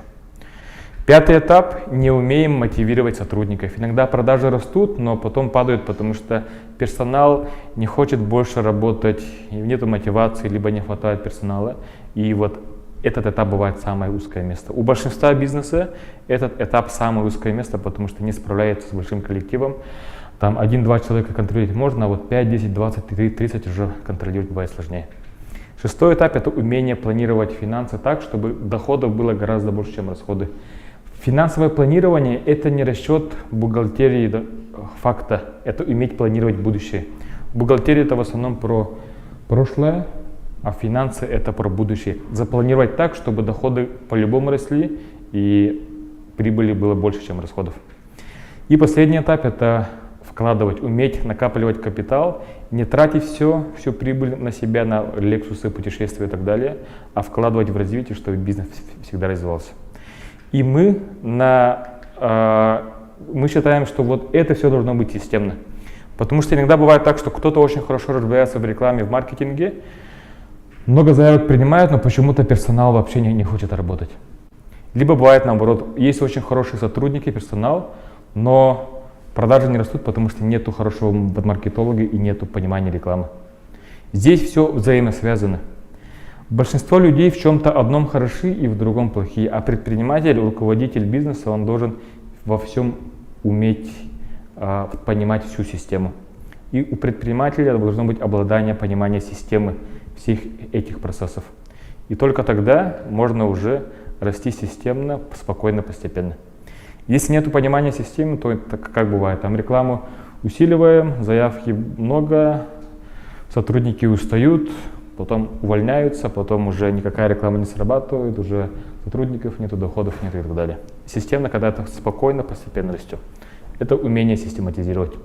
Вот мы именно экспертны в том, чтобы это систематизировать для любого бизнеса. Все начинается с рынка, подстраиваем под рынок и потом все внутренние процессы смотрим. И у нас все наши услуги сопровождения, где у нас включаются и семинары, и консультации, когда адаптируем под каждого, делится по всем этим частям. Вот у нас сейчас основные две услуги — это сопровождение усиления, которое длится 1 месяц. Здесь мы больше обращаем внимание на рынок, маркетинг, продвижение, продажи. Для тех коллективов, у кого больше 5 сотрудников, там 5, 10, 20, 30, мы рекомендуем сопровождение, дальше сильная команда. То есть сначала усиление, потом сильная команда, потому что когда сотрудников много, уже сложно контролировать каждого человека, каждый финансовый процесс, и уже начинается каша-малаша в управлении. Поэтому вот для некоторых, у кого меньше 5 сотрудников, только сопровождение усиления. Для тех, у кого больше 5 сотрудников, сначала сопровождение, потом сначала усиление, потом сильная команда. Как с помощью всех этих знаний и опыта выйти на новый уровень? Как выйти на новый уровень прибыли? Допустим, вы сейчас зарабатываете 100 тысяч, выйти на уровень прибыли себе 300 тысяч, либо на 1 миллион и так далее. Как это сделать? Как систематизировать все эти процессы и применить в действии? Давайте мы сейчас расскажем, как мы помогаем систематизации процессов. Вкратце объясню, покажу в несколько видов наших услуг и расскажу отзывы. Есть большое количество услуг, и мы всегда подстраиваем под клиента. Изначально я начинал как консультант, индивидуальной консультации. Сейчас у меня консультации стоят 7 тысяч рублей, у меня и у Лины 7 тысяч рублей в час. Но чтобы консультация проводилась эффективно, нужно 4 часа. Потому что за 1 час особо ничего не успевается. Чтобы выстроить систему, чтобы человек конкретно понял, что делать для своего бизнеса, нужно хотя бы 4 часа, это получается 30 тысяч. Мы понимаем, что это для многих недоступно, и мы не рекомендуем для малого бизнеса, потому что в основном такие консультации ведут большие компании, у которых 50 сотрудников, 100, 300 сотрудников, и они благодаря таким консультациям растут в прибыли гораздо больше, там 500 тысяч увеличения прибыли, 1 миллион. И для них это выгодно. Поэтому мы для малого бизнеса придумали формат семинары и вебинары. Живые семинары, вот ровно такие же семинары у нас стоят 5-7 тысяч, ровно такие же семинары. Если формат онлайн, то у нас, конечно, гораздо дешевле. Кто-то купил за 500 рублей, кто-то за 1000 рублей. Также у нас есть сопровождение. Мы изначально начинали сопровождение с больших компаний. То есть я и Лина работали с большими компаниями. Сопровождение стоит от 1,5 миллиона. Это за 1 год. Ну, в месяц 150, за 1 год 1,5 миллиона. Это минимальный тариф, у некоторых 2-3 миллиона, это зависит от компании. Сейчас мы так сопровождаем сильно 6 компаний больших, большие производства, торговые сети и так далее. При этом у нас по последние 4 года, когда мы работали, было много заявок именно с малого бизнеса и с начинающего бизнеса. Поэтому мы вот год назад придумали конкретно для них именно наши услуги сопровождения. Это сопровождение на 5 месяцев, это усиление плюс сильная команда, стоимость в 4000 рублей, это суммарно 5 месяцев. И также сопровождение, усиление 1 месяц. 1 месяц, вот у нас скоро стартует в конце ноября, можете успеть записаться на это сопровождение.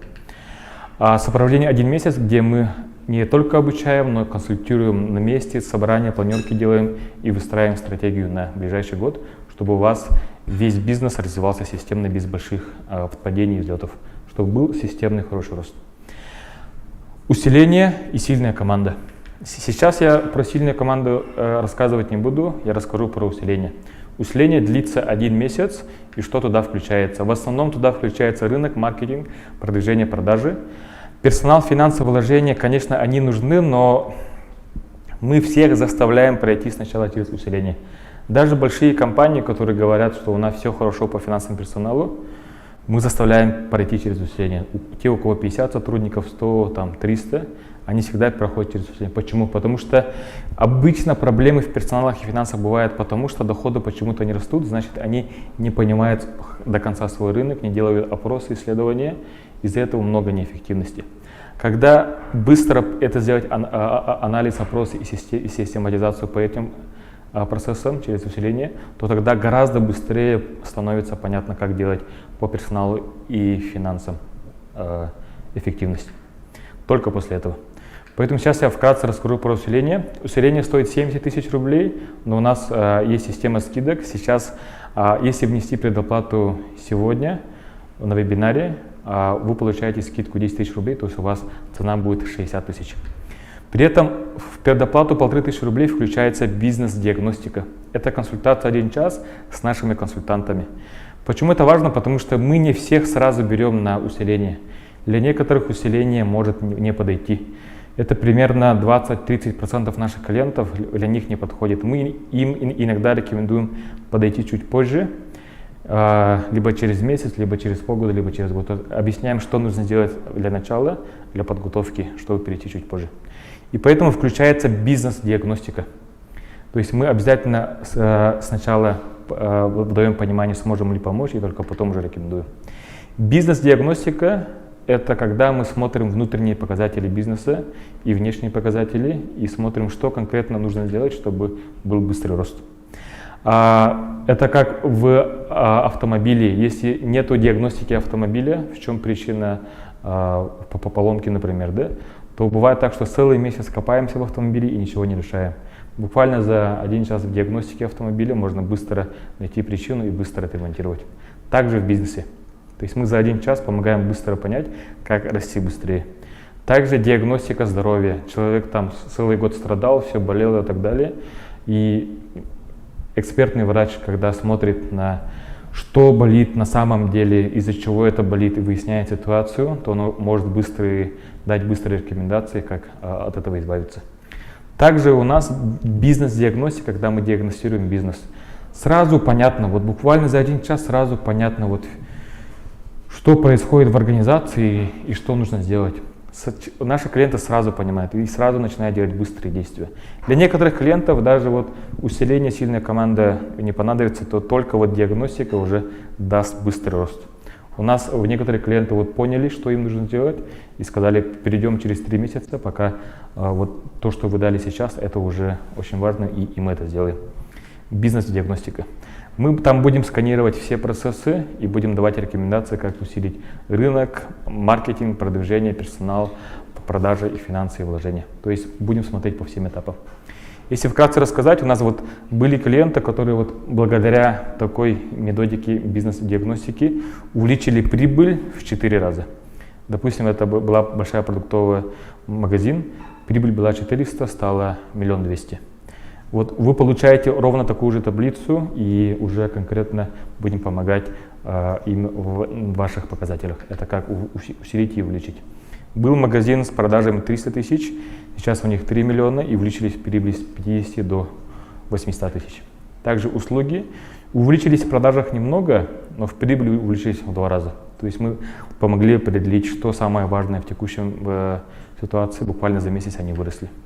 Также услуги, это другой вид услуги, они увеличились почти в 3 раза, долгое время не могли расти, почти думали закрыться, потому что вложений было много, а прибыли было очень мало, 50 тысяч, а энергии было очень много. То есть этот человек раньше работал по найму за 100 тысяч рублей, ушел с найма и как бизнесмен зарабатывал даже меньше, 50 тысяч рублей, хотя очень много работал и старался. И помогли буквально это, по-моему, за 5-6 месяцев, по-моему. Увеличение прибыли в 8 раз. Бизнес-диагностика. Бизнес-диагностика раньше я проводил самостоятельно за 7 тысяч рублей, это 1 час. Сейчас буквально за то же самое, ровно то же самое, по-моему, по моей методике проводят наши консультанты. Кто-то опытный предприниматель, кто-то руководитель компаний, которые работали в других местах, и они экспертны и дадут быстрые советы и консультации. Чтобы оплатить диагностику, также диагностика будет как предоплата на усиление, то есть у вас сохранится скидка 10 тысяч на усиление, которое стартует скоро в конце ноября. Чтобы оплатить диагностику, уже многие оплатили. Если еще не оплатили, то сканируем, делаем скрин. Если хотите чуть позже оплатить, делаем скрин. И если хотите прямо сейчас, то нужно отсканировать и оплатить. Быстро объясню это, как сделать. Сканируете, то есть открываете фото и наводите на экран. У вас выйдет сверху вот такое окошко, нажимаете туда. Потом выйдет такое окошко, и здесь обязательно не забудьте указать номер телефона в комментарии, потому что если вы не напишете, мы вообще не сможем понять, от кого пришла оплата, 1500 рублей. И нажимаете «Оплатить», и все, и оплата проходит. В любом случае, даже после того, как написали в комментарии номер телефона, то сообщите нам в номеру, это наш рабочий номер, напишите сюда, вот 8 914 290 32 53 32, напишите туда и отправьте скрин по WhatsApp. Если у вас не получается таким образом оплатить, в некоторых банках не получается это, то напишите по WhatsApp, по номеру телефона, это наш рабочий номер, напишите туда и спросите, что и как сделать. Еще раз показываю QR-код. QR-код открываю, и давайте буквально 30 секунд подождем. Возможно, кто-то хочет прямо сейчас оплатить. Буквально 30 секунд, и я объясню дальше, что будет на усилении и как можем вам помочь. 30 секунд. Если есть вопросы, спрашивайте. В чате я сейчас посмотрю и буду отвечать. У нас еще примерно 20 минут презентации, будем объяснять, как можем вам помочь.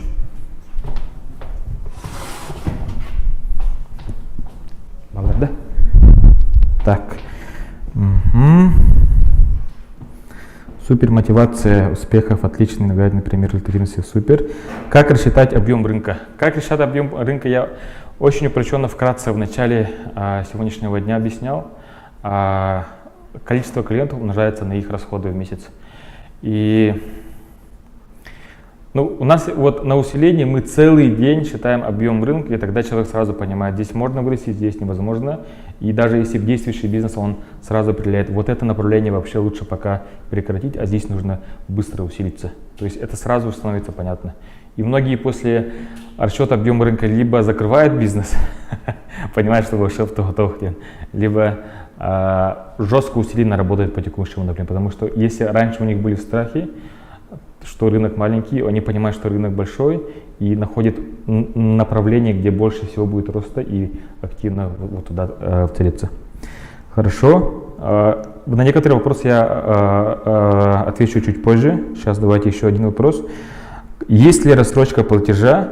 Рассрочка платежа, на самом деле у нас услуг рассрочки нету, но напишите по номеру телефона в директ, на рабочий номер, они вам объяснят, что и как можно сделать. Если небольшой срок отсрочки, можно сделать. Можно ли выбрать консультанта? На самом деле у нас выбирать консультанта нельзя, мы сами делаем, но можем в качестве исключения, если напишите, кого именно хотите, можем передать информацию, и консультант должен согласовать. А консультант должен согласиться. То есть мы на самом деле сами распределяем консультантов. Все консультанты у нас имеют хороший опыт в управлении. Кто-то действующий предприниматель, кто-то работал как руководитель в других бизнесах, и мы всегда их обучаем. То есть ровно то, что мы умеем, они умеют, и даже иногда лучше, чем мы сами. Хорошо, идем дальше. Давайте расскажу про усиление. Только после диагностики мы можем посоветовать вам, что больше будет полезно. Сначала диагностика, только потом усиление. Диагностика, мы должны сначала определить, сможем ли вам помочь.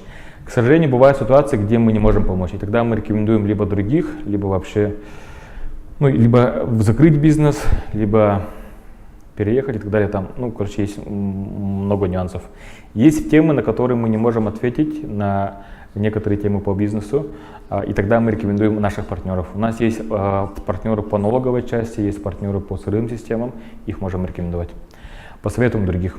Можем, если мы понимаем, что можем помочь, тогда мы должны определить, вам нужно прямо сейчас, либо чуть позже. И некоторым мы советуем подойти через 3 месяца, через полгода. Если прямо сейчас, то мы должны понять, что вам нужнее всего. Небольшая консультация, сопровождение 1 месяц усиления, либо сопровождение 5 месяцев, это сильная команда плюс усиление, либо для больших коллективов, у кого 50 сотрудников, 100, 200, 300, сопровождение на 10 месяцев. Это, ну, пока на сопровождение в 10 месяцев у нас забито, мы сможем взять только после февраля, у нас пока здесь забито. Сейчас у нас основная услуга — это усиление, и здесь мы рекомендуем всем. Это как для больших бизнесов, как для малых бизнесов. В начинающих не особо... Для начинающих предпринимателей усиление не очень подходит. Мы обычно... Для начинающих мы хотим запустить что-то через 2-3 месяца, как онлайн-курс, наверное, сделаем. Усиление у нас проходит в живом формате, и в основном это нужно для действующих предпринимателей. Усиление подойдет для начинающих предпринимателей только для тех, кто рискует большими деньгами. Если вы берете кредит на 1, 2, 3 миллиона, либо вы много вкладываете, то только в таком случае. Для большинства начинающих предпринимателей мы советуем расти потихонечку, с небольших вложений и расти спокойно, без больших рисков. Если у вас есть большие риски вложений, то усиление обязательно, если даже вы начинающий. Давайте расскажем про усиление. У нас вкратце, было много отзывов, сейчас вкратце объясню еще другие отзывы. Наверное, знаете, вот сфера женской одежды, магазин Густо.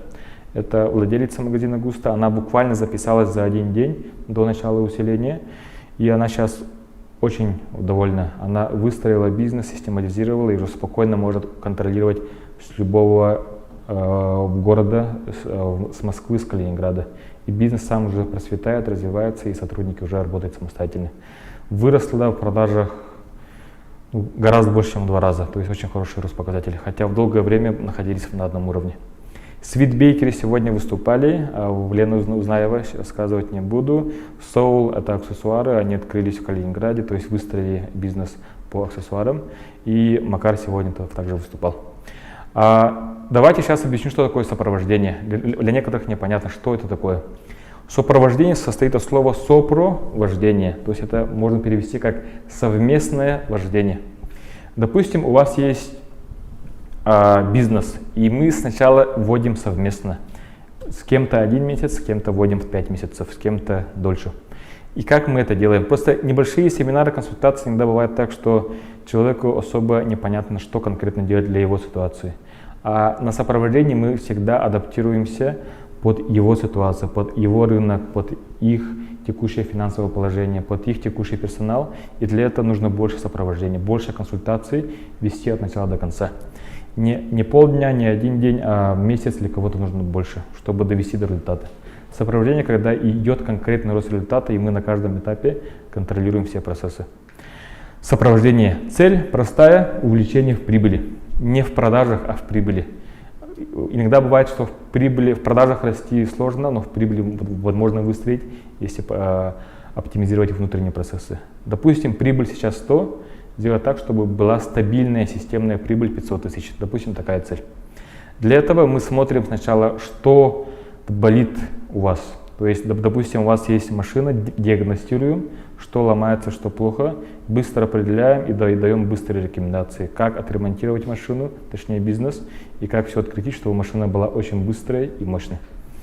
Сопровождение, когда по центру это вы, то есть это президентское сопровождение, вот по центру машины это вы, а вся наша команда вас сопровождает. У нас сейчас довольно большая команда, больше 20 человек. Здесь у нас 1/3 это действующие предприниматели, вот они делятся своим опытом, и они систематизировали свой бизнес с помощью нас и хотят, чтобы то же самое было у других бизнесов. Хотим, чтобы каждый бизнес в Якутии был системным и работал эффективно, слаженно, эффективно, как одна большая команда.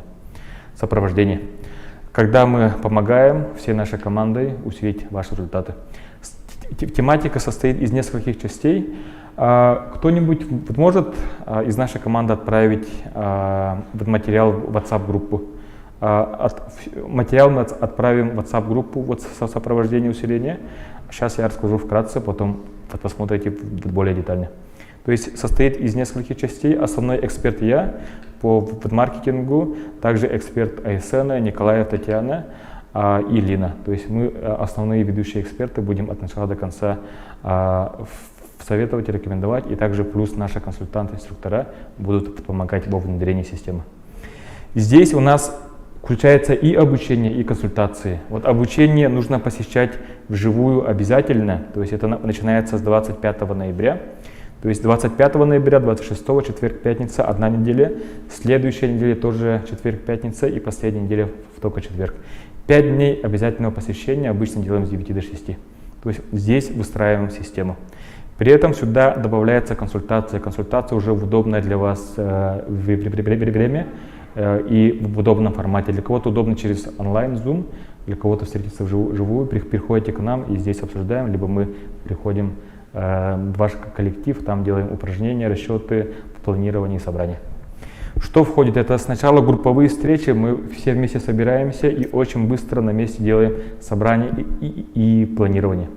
На самом деле, вот многие воспринимают наши групповые встречи как обучение, но у нас, по идее, не обучение. Мы заставляем работать сразу на месте. По сути, никакие лекции, теории, никаких результатов не дают.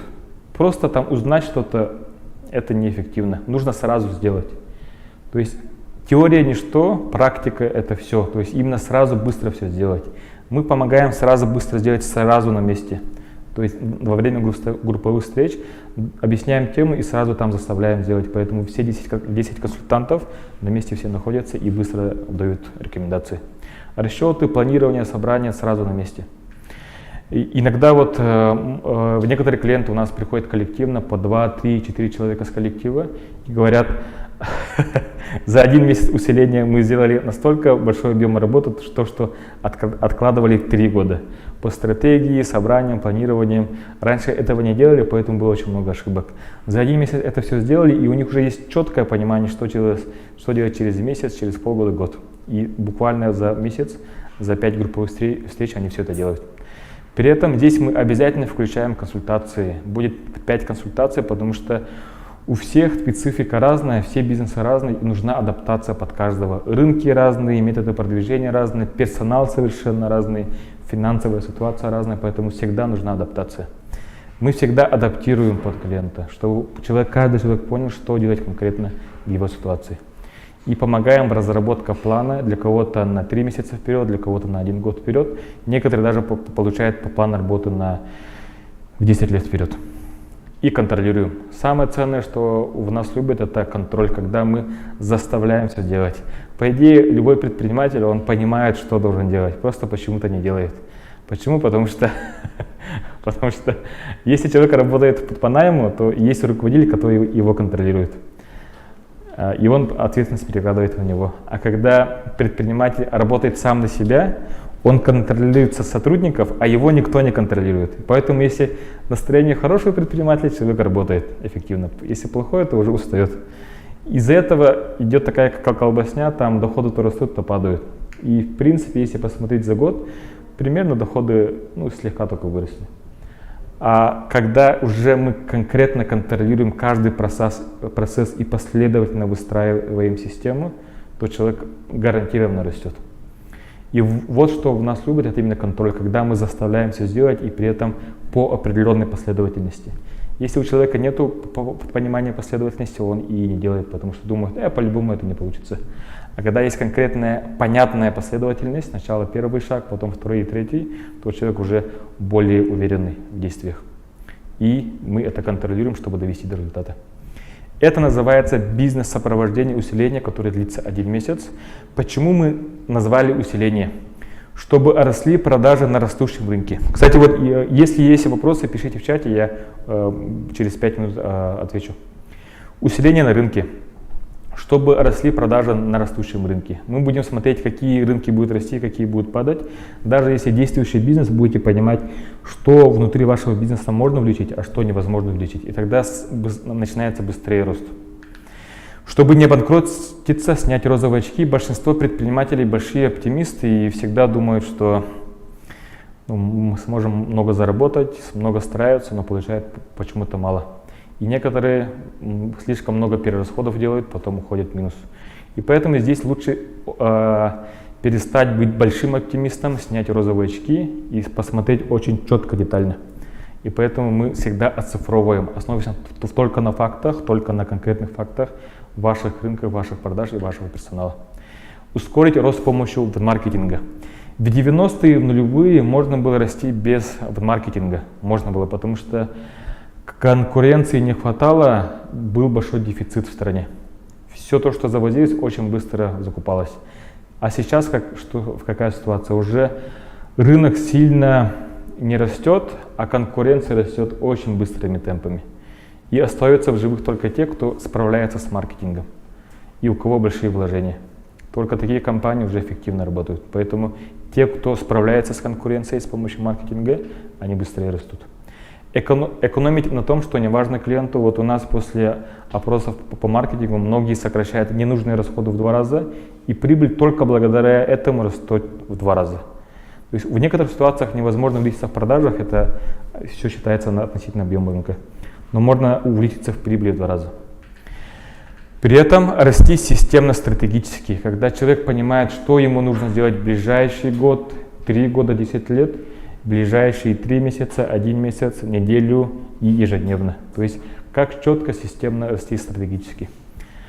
Большинство предпринимателей в Якутии, они очень несистемные. 1 месяц делает одно, потом 2, 3, из-за этого вот все бывает очень плохо, хорошо. И нет понимания системности. Вторая большая тема – это продвижение продажи. Это уметь увеличивать доходы с ростом прибыли. Не у всех это получается. Доходы растут, но почему-то расходы догоняют и прибыль падает. Делать точечную эффективную рекламу. Быть уверенным в доходах, чтобы обеспечить все расходы и осталась хорошая прибыль. Вот это очень важный момент, потому что, вот, допустим, сегодня рассказывал Макар, что некоторые просто не уверены, смогут ли они осилить такие расходы по аренде, по дополнительным сотрудникам. Из-за этого они боятся, потому что вдруг продажи не вырастут.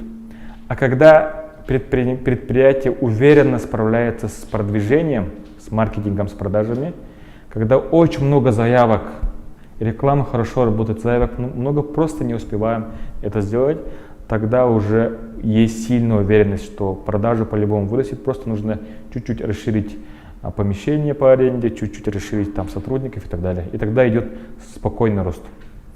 И чтобы коллектив был уверен в стабильном росте. Вот самое важное в продвижении, в рекламе, в продаже, это даже не сама реклама, а чтобы коллектив был уверен в стабильном росте. Потому что все равно к вам не придут сильные сотрудники, если они будут понимать, что у вас продажи не вырастут в ближайший год.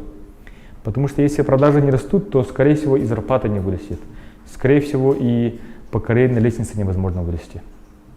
А если человек приходит, видит, что у вас очень много заявок, очень много клиентов у вас хотят купить, просто предприятие не успевает. Тогда он будет понимать, что если я здесь буду работать, то по-любому продажи вырастут, и я смогу вырасти как по карьерной лестнице, и тогда приходят сильные сотрудники. Сильные люди приходят только в сильные компании, где справляются с рекламой и с продажами. Некоторые с этим не справляются, поэтому всегда находятся на одном уровне, особо не растут. Здесь какая стоимость? Стоимость сопровождения усиления 70 тысяч рублей, стартует 25 ноября. Сильная команда также стартует 25 ноября. То есть сначала усиление, точнее, 25 ноября, и кто-то потом дальше пойдет на сопровождение в сильные команды. Сейчас про сопровождение усиления. Если внести предоплату, кто-то уже внес предоплату, у вас скидка 10 тысяч сохраняется до среды. До среды у вас будет такая скидка, это до какого? 17, по-моему, да, до 17 ноября. Мы обычно рекомендуем приходить коллективно. То есть обычно, когда коллектив приходит вместе, то процесс гораздо быстрее идет. Поэтому мы придумали систему скидок для коллективов. Когда человек приходит один, если большая команда, когда человек приходит один, то он не успевает все это сделать, потому что он понял, но если есть команда, то он должен всем объяснить и пересказать. И то, что мы обучали, консультировали 40 часов, он также не объясняет 40 часов. Обычно он говорит за полчаса-час, и люди не понимают. Иногда даже из-за этого бывает больше конфликтов. Некоторые сотрудники ходят, там ссоры и конфликты возникают. А когда команда приходит вместе, хотя бы 2-3 человека, то они начинают очень быстро работать. Очень быстро начинают друг друга понимать. У нас вот иногда приходили партнеры, иногда муж, жена, там, иногда вот семейный бизнес, родители и дети приходили. Они начали друг друга быстрее понимать. До этого много ссорились, и много было несогласий. Нет, мы хотим так, а не так, и так далее. То есть не понимали систему взаимосвязи. Стали понимать всю систему и стали просто друг друга усиливать. И за счет этого у них и лучшие семейные отношения, и партнерские отношения, и лучшие отношения в коллективе. И сразу на месте же планируют и делают собрания, и то, что откладывали 3 года, начинают уже быстрее делать. Поэтому мы рекомендуем приходить с коллективом, если у вас большой коллектив, и рекомендуем приходить с коллективом, поэтому у вас система скидок. То есть если 1 человек, то у вас скидка 10 тысяч рублей, если 2 человека, то скидка уже 60 тысяч рублей, получаете за 80 тысяч. Если 3 человека, то получаете за 100 тысяч рублей целых 3 человека. Для этого просто нужно внести предоплату 1500 рублей по ссылке, которая у вас была. За 1500 рублей получаете и возможность скидки, перейти на усиление, и также получаете бизнес-диагностику, консультацию. Для этого предоплата 1500 рублей включается диагностика 1 час. За 1 час мы полностью проясняем, что конкретно вам нужно делать. Сопровождение усиления подходит, в основном мы рекомендуем только для тех, у кого больше 5 сотрудников, от 5 до 50. Если сотрудников больше, то иногда мы сопровождаем индивидуально большие коллективы. При этом мы рекомендуем, если у вас коллектив меньше 5 человек, то мы рекомендуем это только для тех, кто хочет быстро расшириться. Если вы хотите спокойно расти, работать как самозанятый, то усиление особо и не нужно. Если хотите в ближайшие полгода вырасти и в продажах, в прибыли, в коллективе в 2-3 раза, то усиление нужно, потому что, чтобы не совершить большие ошибки и не обанкротиться. Какие основные трудности в бизнесе решает, когда вы постоянно занимаетесь текучкой? Когда расходы почему-то растут быстрее, чем доходы быстрее, чем расходы растут быстрее, чем доходы. Когда сложно передать важные функции сотрудникам. Из-за этого все делаем самостоятельно. Когда сотрудники не хотят работать на результат, хотят работать 9 до 6 и на небольшой оклад. Когда сложно найти сильных сотрудников или усилить текущий штат. Из-за этого все делаем самостоятельно и сильно устаем. Нет справедливой системы оценки труда. Из-за этого, когда даже приходят хорошие сотрудники, они быстро уходят, потому что есть те, кто работает неэффективно, есть те, кто работает эффективно, и те, кто работает неэффективно, они постепенно втянут вниз эффективных. И поэтому эффективные из такого коллектива уходят. Чтобы записаться, также показываю в QR-код, либо сфотайте, либо сделайте скрин, 1500 рублей. 1500 рублей у вас будет такая ссылка, и нужно обязательно ввести номер телефона. И все равно в любом случае напишите нам по WhatsApp, отправьте скин, что вы оплатили, и либо если у вас не получается, для некоторых банков не получается. Получается только, по-моему, у Сбербанка, Тинькофф, да? У некоторых банков не получается оплатить через этот код. Так, и есть еще одна хорошая новость. Для тех, кто уже точно знает, что ему усиление по-любому нужно, есть еще больше скидок, то есть дополнительная скидка 10 тысяч рублей. Это при полной оплате прямо сегодня, либо завтра. То есть, если усиление на одного человека стоит 60 тысяч рублей, то у вас будет 50. Если 2 человека 80, у вас будет 70. Если 3 человека 100, у вас будет 90 тысяч. Для этого просто можно через QR-код оплатить прямо сейчас вот эту сумму. Еще раз показываю. 1 человек 50, 2 человека 70, 3 90. То есть полностью оплатить при полной оплате.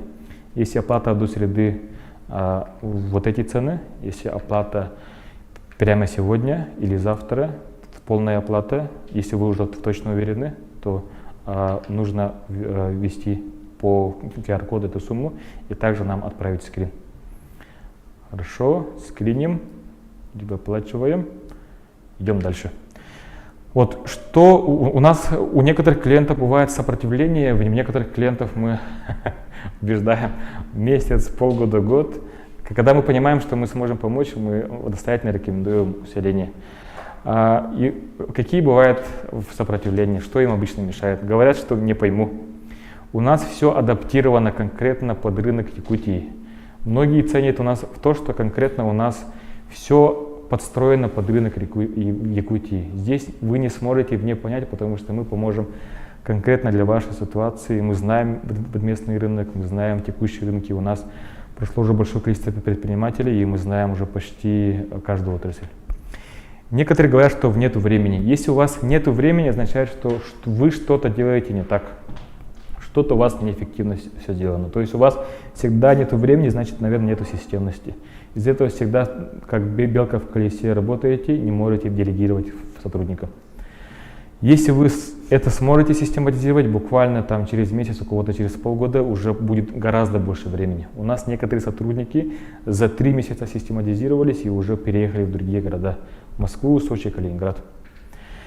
Если вы думаете, что у вас нет денег, но хотя бы вы действующие предприниматели, то это хорошие расходы, вложения в развитие. Потому что если вы сейчас вложите, например, там, в закуп товара, оборудования и так далее, вдруг это не сработает, эти вложения не окупятся.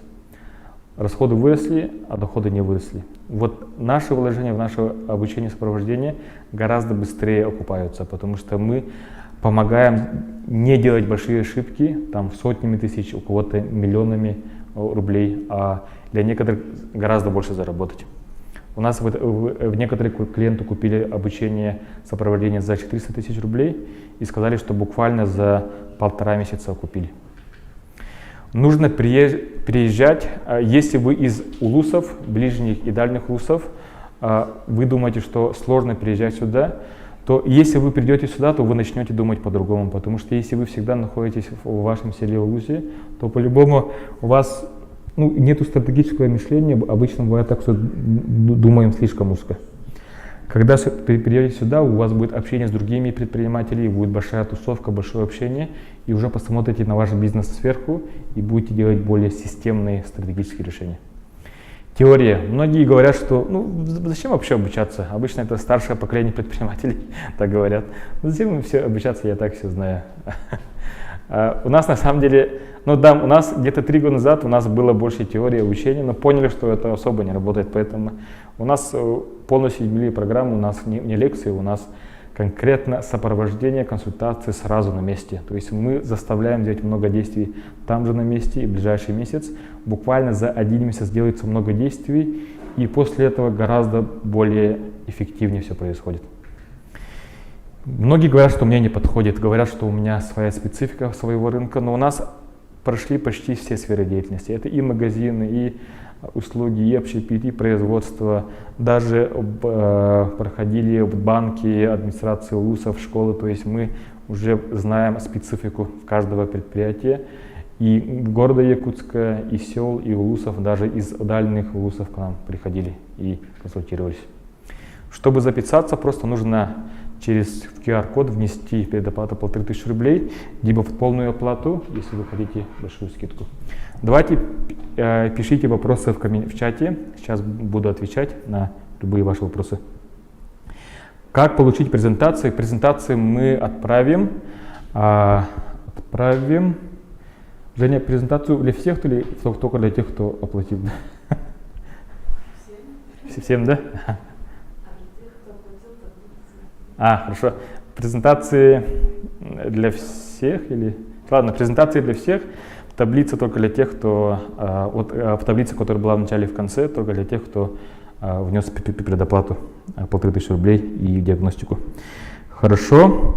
Так, что можете предложить для начинающих? Был вопрос, я ранее отвечал. У нас конкретных услуг для начинающих нету, у нас будет после Нового года, где-то через 2-3 месяца мы хотим сделать. Хотим делать давно, но мы в основном работаем с действующим бизнесом именно по систематизации, чтобы у них был очень эффективный системный рост. Для начинающих предпринимателей бывает просто много страхов, неуверенности, поэтому здесь бывает процесс дольше. Если все-таки вы хотите сейчас заранее обучиться, то можем посоветовать наш онлайн-курс для начинающих «Старт». Небольшой онлайн-курс длится где-то неделю-две, можем дать доступ. Давайте отдел продаж Хайринги, отправьте программу обучения «Старт». Это онлайн-курс, онлайн-обучение, стоит всего 5000 рублей для начинающих. Отправим в группу WhatsApp. Так, еще оплатила Наталья Секова. Хорошо, супер, ждем вас. Как получить презентации, ответили. Про транспортировку товара и груза, не понял вопрос, оплатила. Если нас двое, оплачивать за двоих по 1500 рублей. Альбина Никифорова здесь, оплачивать за одного человека, если у вас один бизнес. Если у вас два разных бизнеса, то это две разные консультации, потому что мы смотрим конкретно, индивидуально под каждую ситуацию. Поэтому, если один бизнес, это 1500 рублей, если два разных бизнеса, то это 3000 рублей. Скидка действует только на усиление в ноябре, либо можно подойти в следующем году. Так, скидка, давайте сделаем, будет действовать и на следующий год. То есть сейчас, чтобы записаться с полной скидкой, нужно до среды все равно оплатить. Если вы можете до среды оплатить, то получаете максимальную скидку и можете прийти в следующем году. У нас будет в середине января. Так, дальше вопрос. Альбина, если одно предприятие ответили, ок, спасибо. Ради этого стоит приехать. Альбина, я не предприниматель и хочу проконсультироваться про открытие своего дела. К сожалению, мы пока для начинающих предпринимателей не консультируем. Можете на моей странице Instagram. Есть много бесплатных видео, где четко мы проясняем, где много денег, где мало денег. Также мы подготовили большой объем видео, который мы будем каждые 3 дня постить. Там и для начинающих, и для действующих предпринимателей. И там будет вот вся эта аналитика. Мы хотим дать много бесплатной пользы. Также, если все-таки хотите, то можете купить онлайн-курс «Старт» для начинающих за 5000 рублей. Так, дальше. Кого лучше привести с собой на курс усиления: администратора, продавец или СММщика, как маркетолога?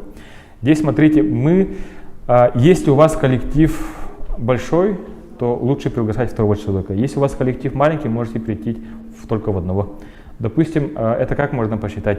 Мы рекомендуем перейти только для 20% коллектива. Допустим, если у вас в коллективе работает 10 человек, из них 20% это 2 человека. То есть пригласить 2 самых активных. То есть это самого себя, конечно же, и заместителя. То есть 2 самых активных. Если у вас коллектив 5 человек, можете прийти в одного. Но если у вас в ближайший год есть сильное желание вырасти до 10 человек, конечно, можете пригласить заместителя, 2 человека. Но если только есть сильное желание вырасти. Если коллектив меньше 5 человек, то можно и в одного прийти. Если коллектив большой, например, 30 человек, то из них 20% это 6 человек. То есть вот мы обычно рекомендуем 20% коллектива самых активных. При этом, как понять, кого лучше пригласить, продавец либо маркетолог? Лучше пригласить тех, кто влияет на увеличение продаж. То есть, если маркетолог больше влияет на продажи, то лучше его. Если больше влияет продавец, то лучше его. Кто больше влияет на то, чтобы у вас было больше в прибыли и в продажах? Например, у нас бывает так, что в коллективах, где работает 1000 человек, спрашивают: нам лучше пригласить продавца или финансового директора, допустим, да? Кажется, что финансовый директор не принимает участие в маркетинге, в продажах. Но мы советуем тех, кто влияет на продажи и прибыль. Допустим, в некоторых больших компаниях все-таки бухгалтера, финансовые директора, они сильно влияют на продажи и прибыль. То есть они просто могут сказать: здесь мы не будем давать деньги, это большие расходы, то есть они влияют. Если они начинают больше понимать суть бизнеса, процессы, тогда они уже будут давать больше денег, расходов на нужные расходы, которые увеличивают доходы и прибыль. Поэтому вот посмотрите, кто влияет на продажи и прибыль, вот их и пригласить с собой. Так, дальше. Кого лучше привести с собой? Диагностика сегодня надо оплачивать. Да, Александр Савинов, нужно диагностику оплатить сегодня. Сегодня, если у вас такой возможности нету, то максимум завтра, то есть сегодня либо завтра. Сделайте сканирование, либо напишите нам по WhatsApp. WhatsApp рабочий номер я показывал. Напишите по WhatsApp, что хотите оплатить, и напишите, что хотите оплатить завтра, не сегодня. Номер телефона 8 914 290 53 32. Хорошо, жду еще вопросы. Пишите любые вопросы, я отвечу, даже если вопросы не конкретно про усиление, возможно, из других тем, которые были сегодня, отвечу.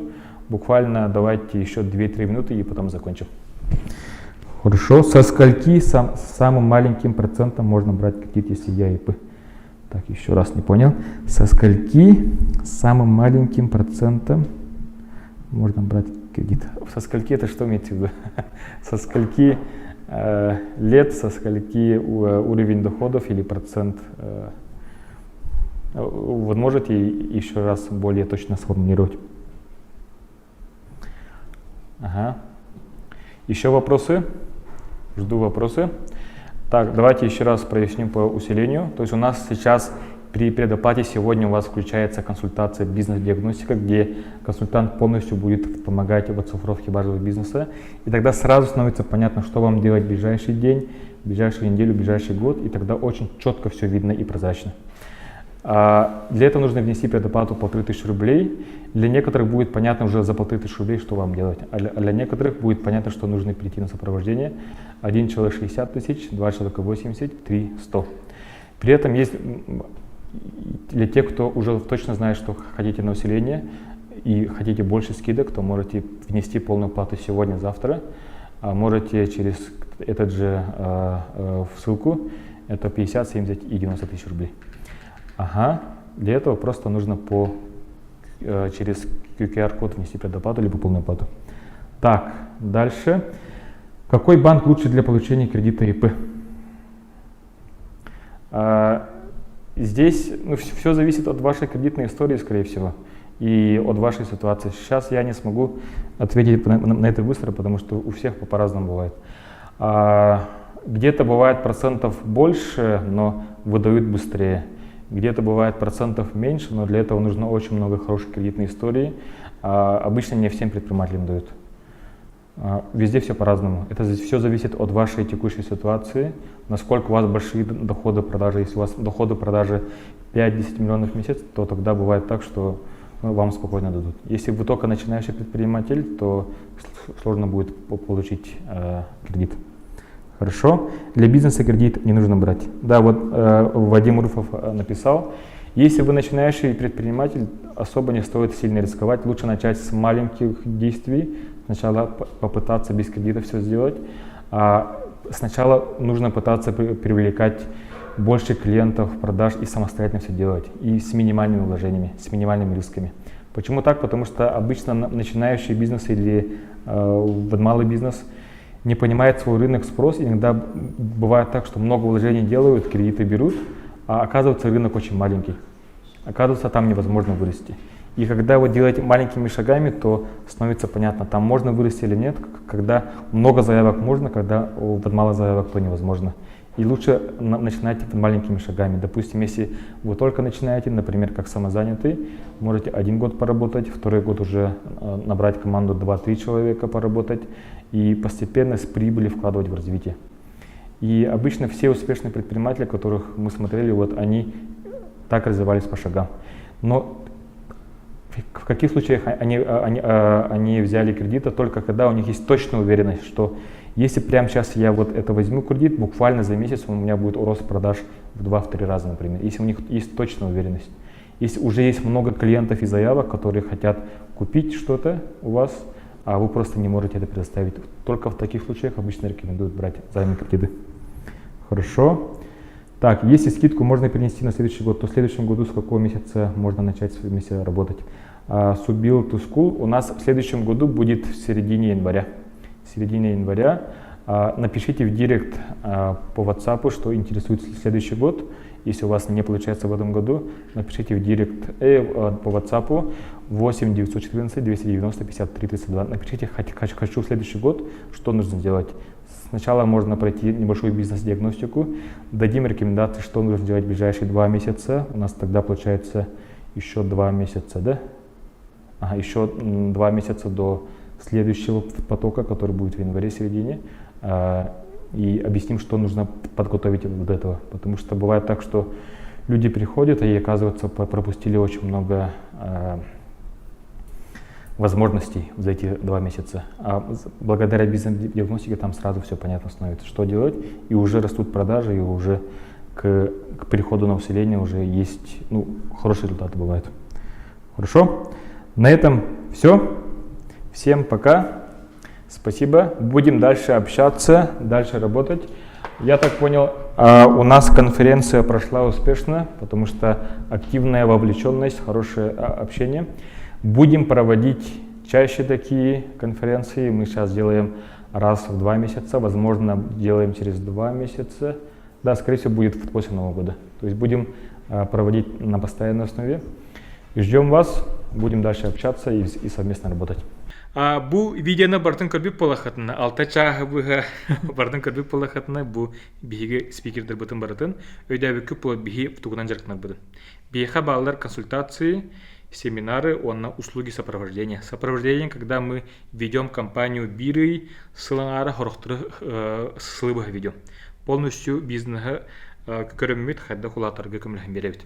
Биеха бу бири да сопровождение хотура халанықтақ, усиление денаттақ. Усиление, когда мы увеличиваем продажи, усиливаем продажи. Ол онукка билеген записанный хотын сөпкүйт, Максимтан кәлләқ хатине промокод усиления от Gelix Max эйха 5 скидка было. Ол скидка үлелеға до конца Нового года. До Нового года, до конца этого года. Оно идти сопровождение хорықтырға басывады басыном, идти бастар 5 тақсыл өттәқ болақы. Оны химбир специфичная услуга хорохторга бассын хеп орха басымын хеп олин бие хаяндаганы бастан консультация оңарут. Консультация бит бие 1 час егер бартын анализты бит, исихин көрөбит, оны эхигирны кытыгар, эхи бизнес кытыгар, эхиги үлехтерге тигер, финансовая ситуация кытыгар, тох көмлөн хөбүдеңге на ближайший год стратегия она тохор бит. План работы оңарга көмлөн беребит. 1 час егер биеге консультанттар бит, оны бартын ырытан берелер. Ити хыната жигени хетте тегинче, оны бу Максим подписчиктергер биһиги улахан скидка оңорбут 9 мехакка ити консультациялар хатын сөпкөт. Ол ону хайырга ме бу Focus Pro Instagram'агар хуруюм. Консультация Gelix Max дете хатине эхе до 24 ноября болога скидка 9 мехакка келехан сөпкөт. Ынгарабыт кетехебит будем вместе работать. Бу усиление ден верх меха сүрдаган көмөрөспөтө. Төгөдәмен традиционный бизнесны жартамаппын, бу блогерствонан кайсыгадынан баран хер бинесибестен меха хим бир көмөрөспөтө. Уже мен кайда халгыр лекпин хебү тугу хепкө туханыкпын аданы. Онун бу традиционный өскөтүн эхи бизнестагы болахатына бу олока хека самай туден велибин. Оны бирге турман курбаниттер бу ханыгы биремене гытта тетимнакты кайда не бу Focus Pro эхига хамай тухалак инструменттер бере кене хантанара элбек уну халгыны кепсәбәт кене бу кыҗык үлели инструменттери оны кейстери берерден велибин. Те онан бирге турман турбу сылыр гытын сетихин тохтаман